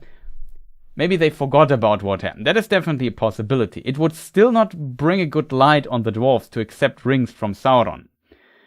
And I think that is why this version here exists, where they say, no, we didn't get the ring from Sauron. Celebrimbor gave us, or the Elvensmith gave us the ring. And that is, in my opinion, a very important part in maybe to the puzzle here of the existence, at least in my interpretation, of the wicked dwarves. Let's call them that way for the time being, though it's not really an official term. It's just dwarves that are wicked. Like that. We know somewhere in the east, so who knows where, maybe here in the Red Mountains, in the Orokarni, we have also the other dwarven clans. They do not know about Sauron. They were not involved in all of this ring stuff. And as we just also learned from this quote, that the, let me just read it again. But the possessors of the ring did not display it or speak of it, and they seldom surrendered it until near death, so that others did not know for certain where it was bestowed. They made like a huge secret about this. Some thought it had remained in Khazad-dûm in the secret tombs of the kings if they had not been discovered and plundered. And among the kindred of Durin's heir, it was believed, wrongly, that Thror had worn it when he rashly returned there. So they didn't even know, the dwarf, Gandalf found it out, I guess, later, that they thought that Thror had the ring with him when he went to Moria, and there he was killed by Arzok. And that was not the case. He surrendered his ring to his son Throin, or Thrain, however you want to pronounce him. Old Norse pronunciation would be Throin. And surrendered his ring to his son Throin II. And he was a possessor of the ring. Throin also wanted to go to Erebor, I think, to reclaim it, and was captured by Sauron in the meantime, and there he lost the ring. And as a result, the Erebor, in case people wonder, is here. And yeah. They lived for a time in the Blue Mountains and here in Dunland and so on. It doesn't matter too much. He was camping somewhere, potentially close to Dol Guldur. He was captured and brought to Dol Guldur here later in the Third Age. This is a Second Age map, but whatever, you know what I mean. And there the ring was lost. But it was so secret that even his descendants and other dwarves did not know what happened to the ring exactly. They thought that Arzok had the ring because Thror was here and was captured by him and killed. And only his head was sent back, and yeah, that made the dwarves angry and started the war of the dwarves and orcs here in the Misty Mountains, and helped also the dwarves to reclaim Gundabad, where they often had meetings and so on. And the question is, how on earth did Sauron ever in all this time, this was our Third Age stuff, got contact to the dwarves and gifted them these rings? And that I always find very fascinating, especially if you consider that if Durin had the ring, maybe Sauron should have known that he had no effect on the dwarves yet. So why, like, what speaks against a bit that this here is true, that of the rings something is said here, it was believed by the dwarves of Durin's folk to be the first of the 7 rings that was forged, and that they say it was given to the king of Khazad-dûm, Durin III, by the Elvensmiths themselves and not by Sauron. What is strange on this theory, if these dwarves had the ring this early by the Elvensmiths of Eregion, then they had the ring when Sauron forged the One Ring. In this case, Sauron should have known that the rings on a dwarf have no effect on them, and then it would make no sense that he later, if he would have known that he later gifted the 7 or the remaining 6 rings to the other dwarf, because he should have known from Durin that he can't affect Durin because he has a ring. You could maybe argue he doesn't know, and he maybe when a dwarf wears the ring, he does basically the One Ring makes contact to all the rings, and then all the swords and everything is laid bare to the One Ring. Maybe you could say that this was not the case for Durin, and that is why Sauron didn't know. You can definitely make an argument for it, but it still would be relatively strange if a dwarf had the ring at the time Sauron made the One Ring and possessed it and was wearing it. in theory, it should have known that it had no effect on him, and then it would make no sense to give 7 to the dwarves or 6 to the dwarves later again. So I personally think it's not true. But that would actually mean that Sauron at some point went to Khazad-dûm and gifted the king the ring and say, hey, I have 7 rings, do you want one of them? I also gift some of the others to your other dwarf friends here, wherever they live, like in the Iron Hills, which are, I don't know, here somewhere. Or was it here? I'm not sure. But there are some mountains left where dwarves could live. And to the others. So, thank you so much for going so much depth. Sadly, I have to step out and have a great time. Yeah, thank you for staying so long. I hope I could distantly answer your question, Reflective Rambling. Like I said, I think when it comes to this, why did they had influence? The point I want to make is basically Sauron must have had contact at some point to some of the dwarf clans in a way. And they must have trusted him enough that they would have accepted a magical ring from him. That's all. That's basically the answer to your question, I think.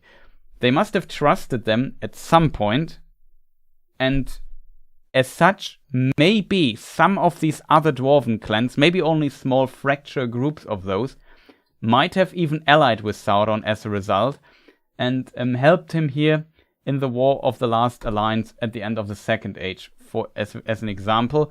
And even in The Hobbit, this idea we find, but of course The Hobbit is the earliest novel Tolkien published, and it always, it was written in the context that Lord of the Rings didn't exist.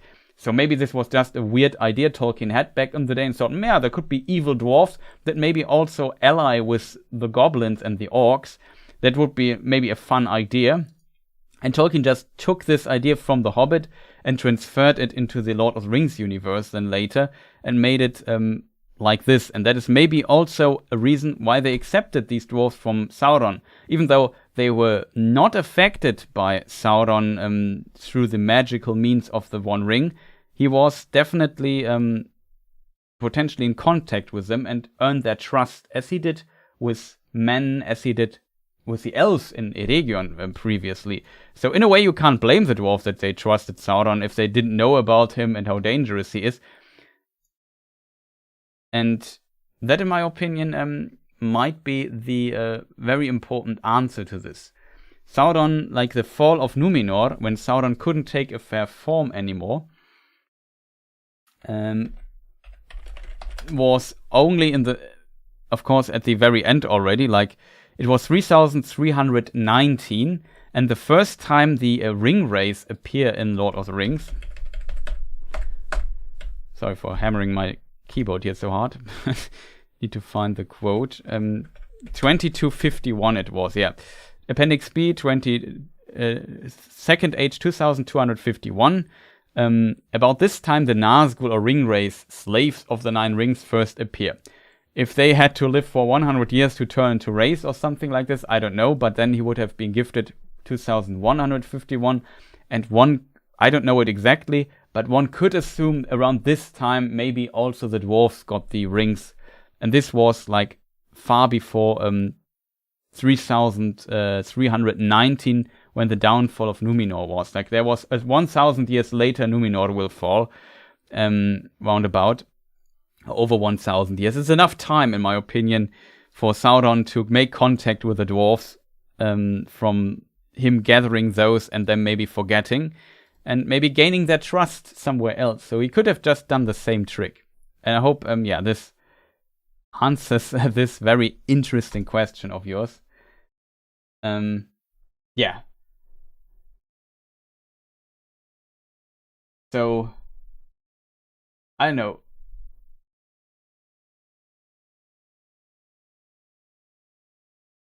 Tap Nomi says, do you think there should be more lore on the dwarves for us to really understand their society? Yeah, I think it would be great if there would be more lore about the dwarves in any way. And the society is very mystical in many ways and very secretive, so as a result it's hard to construct or find out what is going on here exactly. and with the society, why they do certain things that way, why they are so secretive. I feel like, though, they are very interesting, and as like a fan of the dwarves, I have to admit, like, I always like I just think it's a very cool folk in Tolkien's universe, and I would appreciate if there was more. Unfortunately, there is not that much about the dwarves. It's very unfortunate. I also probably have to reread the of dwarves and men section in Peoples of Middle-earth at some point.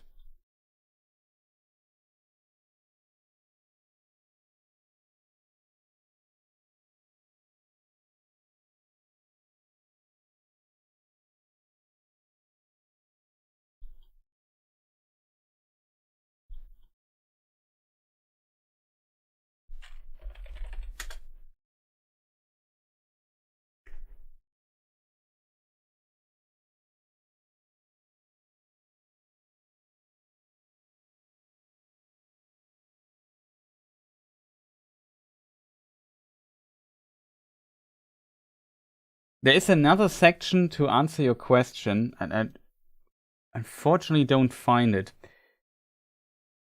There was, like, dwarf mercenaries. I don't find the quote. But in the first age, I also remember that was also something I was looking when it comes to quotes. I could swear there was, like,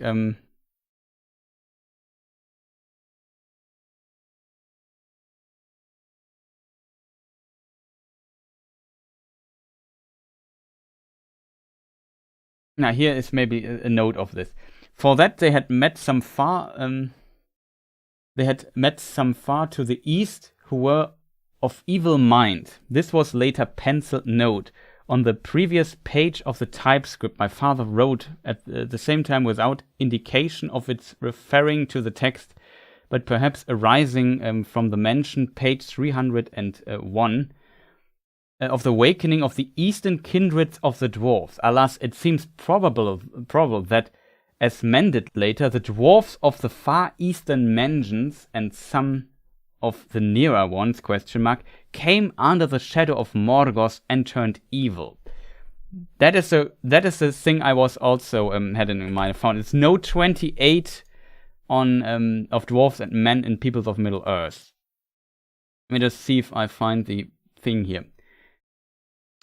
Only small part of this people, already very numerous, divided into many tribes and then passed into Eriador to come at last to Beleriand. They were brave and loyal folk, trust-hearted, haters of Morgoth and his servants, and at first had regarded the dwarves. Let me just look up the word here really quick. Askance. Okay, I never said this word out loud. And at first had regarded the dwarves askance, fearing that they were under the shadow as they did. But they were glad of the alliance, for they were more vulnerable to the attacks of the orcs. And they dwelt largely in scattered homesteads and villages, and if they drew together into small township, they were poorly defended at best by dikes and wooden fences. Also, they were lightly armed, chiefly with bows, for they had little metal, and few smiths among them had no great skill. That was about the men, by the way, not the dwarves. These things the dwarves amended in return for their great service that men could offer. They were tamers of beasts and learned master and so on. In this context, Christopher Tolkien notes that the dwarves were under the shadow of Morgoth even in the First Age, in this very early times, an early Second Age, and so on.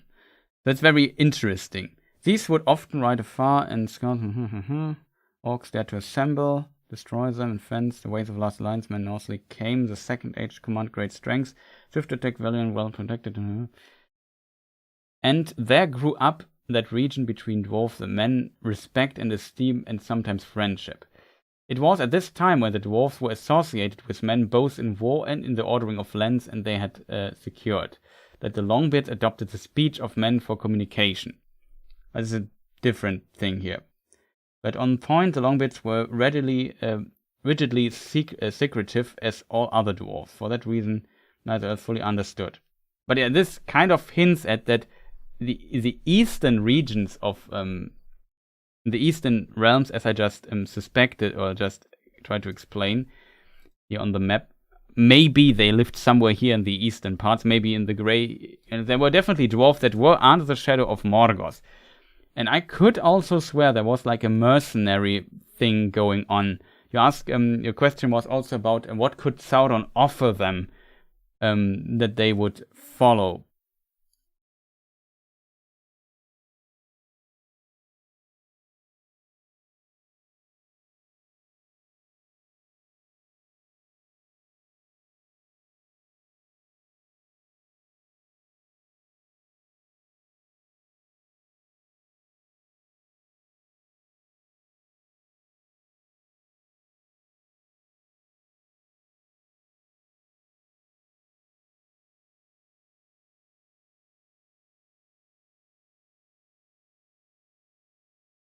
I don't find. Does somebody know the quote in chat? Maybe somebody still here who knows this. Maybe it was even in the Silmarillion that there was a mention of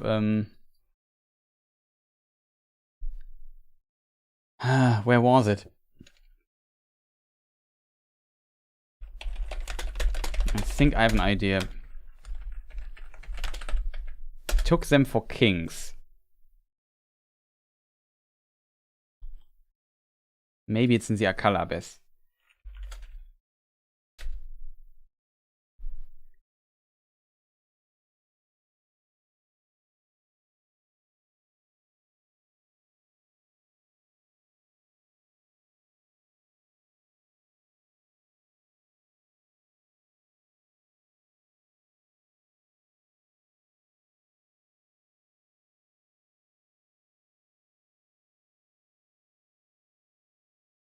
By mercenary orcs earn a dwarvish payment. Yeah, something like this existed, and I think there was also something said in the other direction. I'm a bit sad that I don't remember the exact wording of the passage, unfortunately.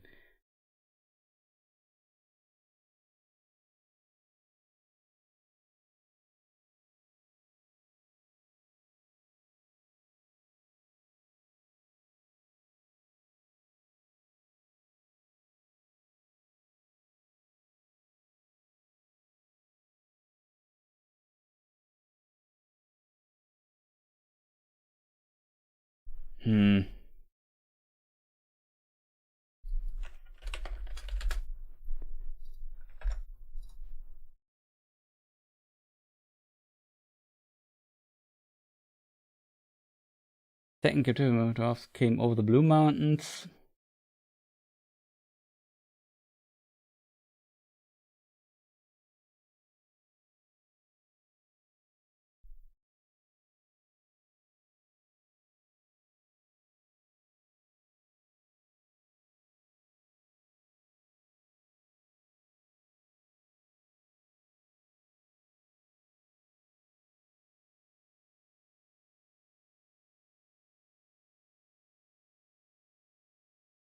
Never cool was a friendship between Naugrim and the Eldar, though much profit they had one of another, but that time those grief between had become friendship.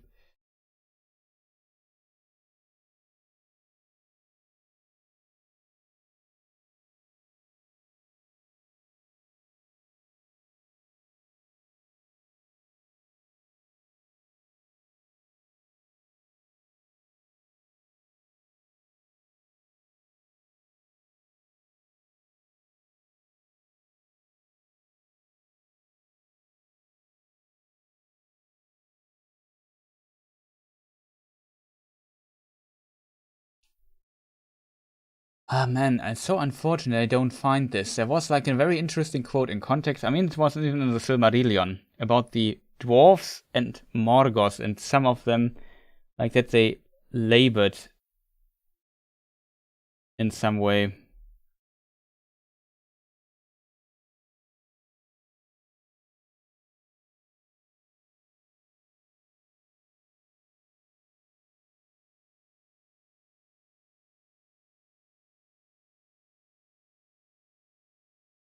Therefore Thingol took thought for arms, and before his people had not needed, and these at first the Naugrians missed for him, for they were greatly skilled in such work, though none among them surpassed the craftsmen of Novgorod, of whom Telchar the smith was greatest in renown.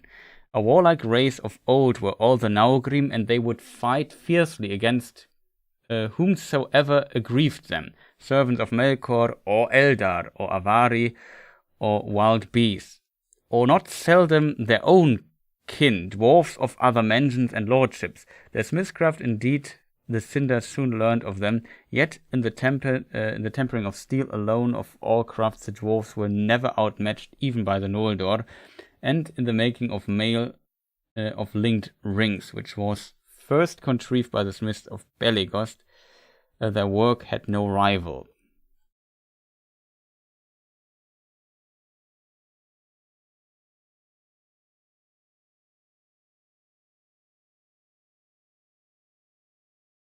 Now we have the story of the Kirs, waylaid.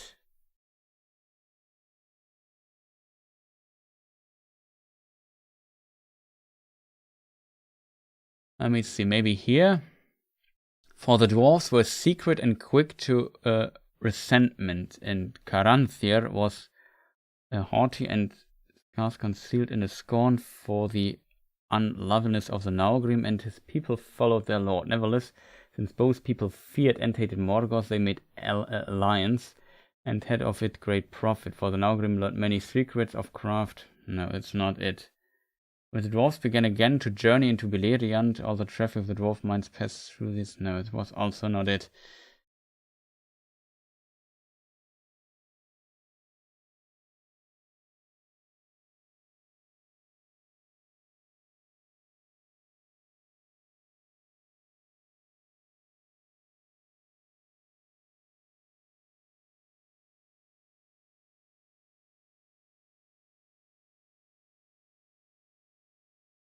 Effin Toffee knows Sons of Fëanor. Unfortunately, I can't find the exact quote. I'm very interested. I have to admit that where I read it, there was some weird quote. I read somewhere a long time ago, like some passage. I could swear it wasn't the Silmarillion.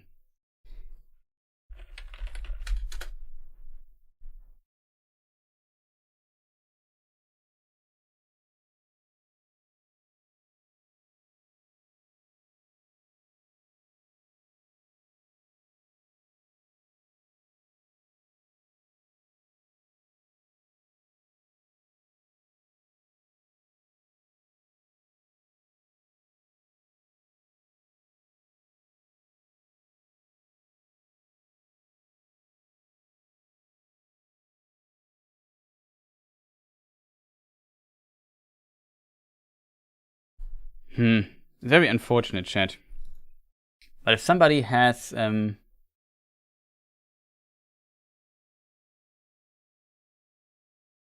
still searching for the dwarf mercenaries.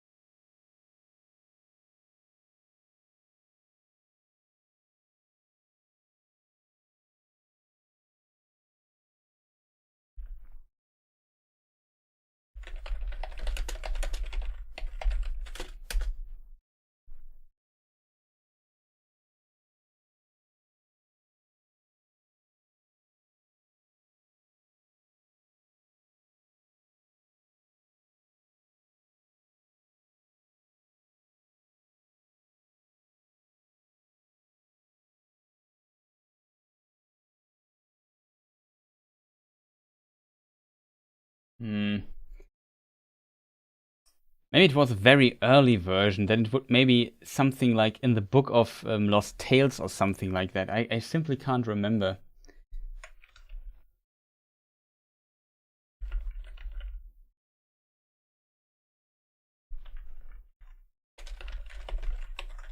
But yeah, there was definitely some context of it. Maybe I have to look deeper into this at some point. But yeah, I guess it makes no sense to search this here. Probably have to do this off stream. Maybe we discuss this next stream or something like that, or in a video or something. I don't know. Probably have to take a bit more time to find it. Maybe I also remember it wrong. It's also a possibility.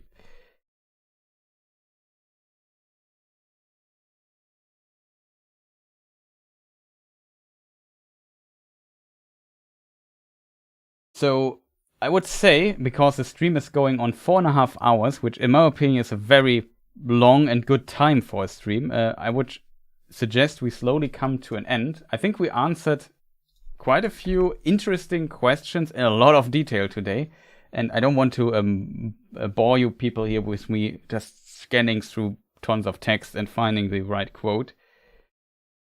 But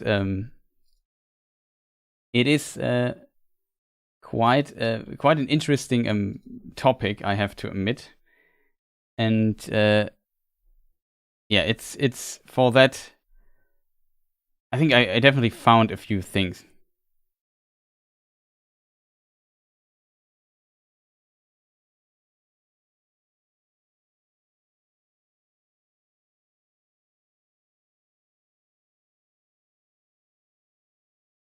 So the question is always did I forget anything, chat? I hope you had a good time here in the stream.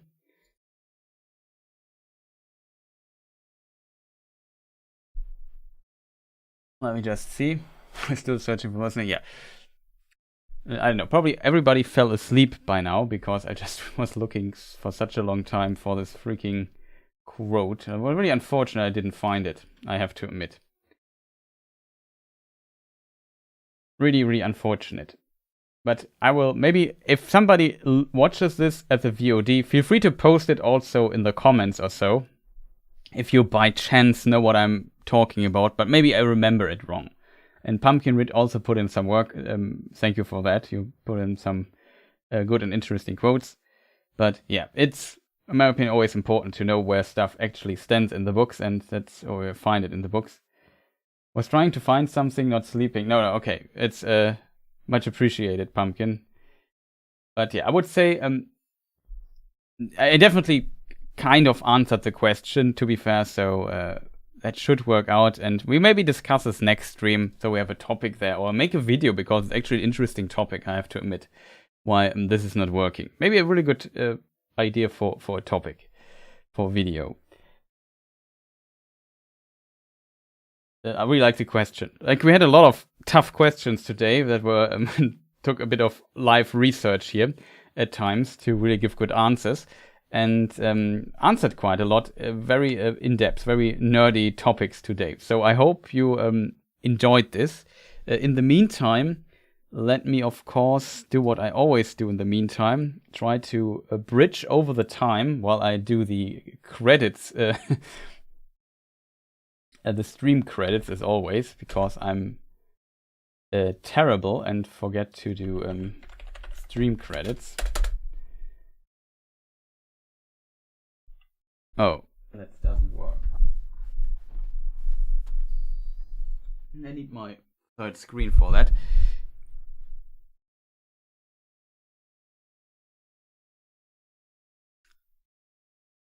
Because there's always like new people who subscribed to the Twitch channel or to the this channel here, got a membership and so on. So shoutouts to all of you, much appreciated. Your support is much appreciated. It's really awesome that we have quite a few people by now that I always have to add to the credits and so on. That is pretty awesome. Some of them were also here in the chat. It is, as said, always an absolute blast with you people. Yeah, I really like that we got a lot of cool questions in chat and get a lot of cool things to discuss as a result. And yeah, I hope your names show up all in the credits. If you show up in the credits in a stream, you need like a tier 2 sub here on the YouTube channel, or yes, the highest tier would work as well. And I know some of you people also supporting me like for a long time already. So yeah, that is really much appreciated.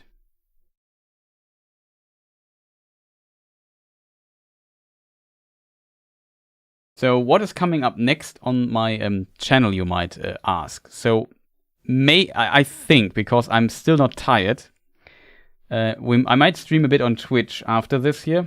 And there's still a certain boss enemy. His name is Morgoth, Lord of Blood, in Elden Ring. He needs to be defeated with an unleveled character. That's the current challenge. And it's very frustrating, I can tell you. So I might give it a few tries. We made quite a bit of progress last stream. So there was that. I want to translate the misconceptions about the 20 Rings of Power video. I want to translate it into German and make a German version of it. That's also what I'm currently working on.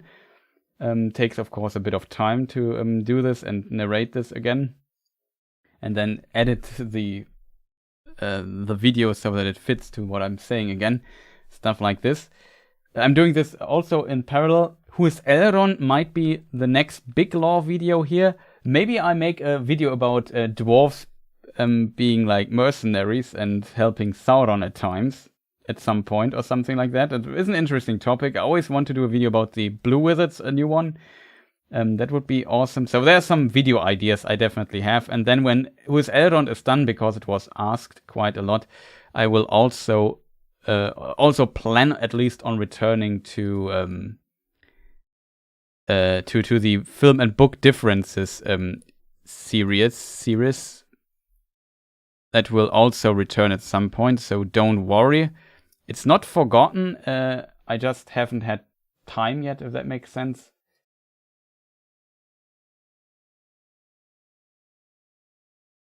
That is definitely not gone. That's coming next. We have to maybe think about if we watch some other kind of Lord of the Rings film with a watch party, maybe the Hobbit film or so. I don't know, the animated from the 70s by the predecessor of Studio Ghibli. That is a very interesting one. Also one of the better ones. We could watch that. We could watch like also some kind of other film that might be distantly Tolkien related. Star Wars would be an interesting thing like that, like the classic Star Wars film, the first one. Might be an interesting idea to watch, because it's just fun watching Star Wars, to be honest. And there was an interesting fact that George Lucas had the idea of including a dialogue passage from The Hobbit into Star Wars. That's kind of interesting. Ranking best, Hobbit would also be interesting, or the Lord of the Rings film. There are a lot of interesting stuff we could watch here from time to time. So in a upcoming watch party.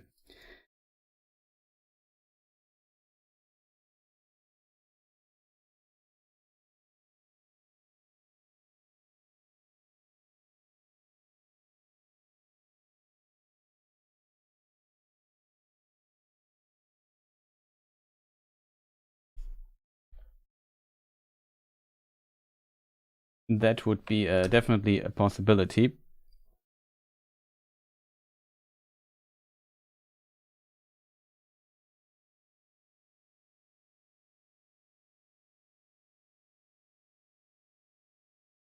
Is there anything else, chat, that we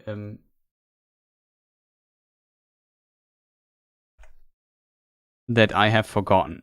Like, it's of course always easy to forget things. And you know me, I'm very good at forgetting things.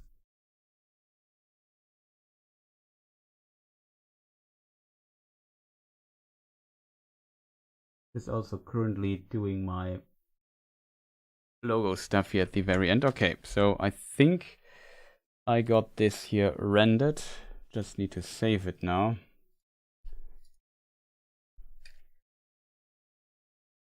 (30th 2023).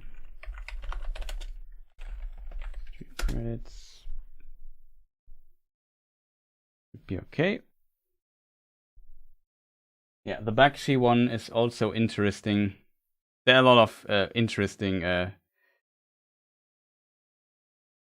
sadly incomplete. Yeah, it's it's very, there's some interesting stuff. We could maybe watch this here as a watch party as well. So if you want something like this, maybe let me know in the comments if you have good suggestions. Maybe something also distantly Tolkien related. Is there a way we could watch Lord of the Rings behind the scenes making of on a stream? We could also do that, to be fair. That would be possible too. But of course, I can stream the actual video. You have to find a version to watch on your... You know how the stream parties, the watch parties here work. But in theory, we could basically watch everything, at least if it's legal. Like, legally available, I should say. So there are some limits to that. Without further stuff, I maybe just have to find now my credits.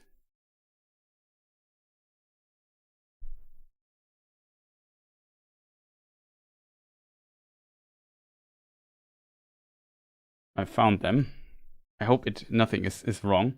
So yeah, finally stream credits are done in the background. Yeah, so again, shoutouts to all the people, shoutouts to my moderators, Modo, who also did the fantastic Lord of the Rings maps. You have seen he edited them from the John Howe maps. Reflective Rambling, who was in chat just a moment ago. Shoutouts to you for helping here out and asking awesome questions. That's really awesome. To all the artists, of course. Ted Naismith, Kimberly 80, Jenny Dolphin, Sara Morello. Those are the artists I use most. And then all the supporters who have like a subscription here in any form on this channel or on the Twitch channel. If you, I don't know, still don't have enough Chris stream and you are distantly interested in gaming and me being very frustrated defeating this annoying boss, then as said, I might stream a moment a bit on Twitch. Maybe the exclamation mark Twitch thing doesn't work, of course. No, it works. Awesome. Nightbot is still not asleep, despite the name. And yeah, that was my little stream here at the very today. I hope you enjoyed this. I say thank you people for watching. If you haven't pressed the like button yet, then press the like button. Maybe subscribe if you are not subscribed yet. And check maybe my latest video stuff on my channel. Also, I will do a little blog post, let's call it, here on the community tab on the YouTube channel and asking about feedback about the YouTube short I recently did. Because I'm just curious if people like it, this style, if it is kind of helpful or if it's annoying or so. Would love to learn what people think. So maybe expect a blog post in the upcoming days about that. Hinting also, of course, at my new video stuff, but I assume all of you have seen the stuff anyway. Yeah, Namarie, that's exactly. So thank you all for watching again, for your support, and see you next time. Goodbye.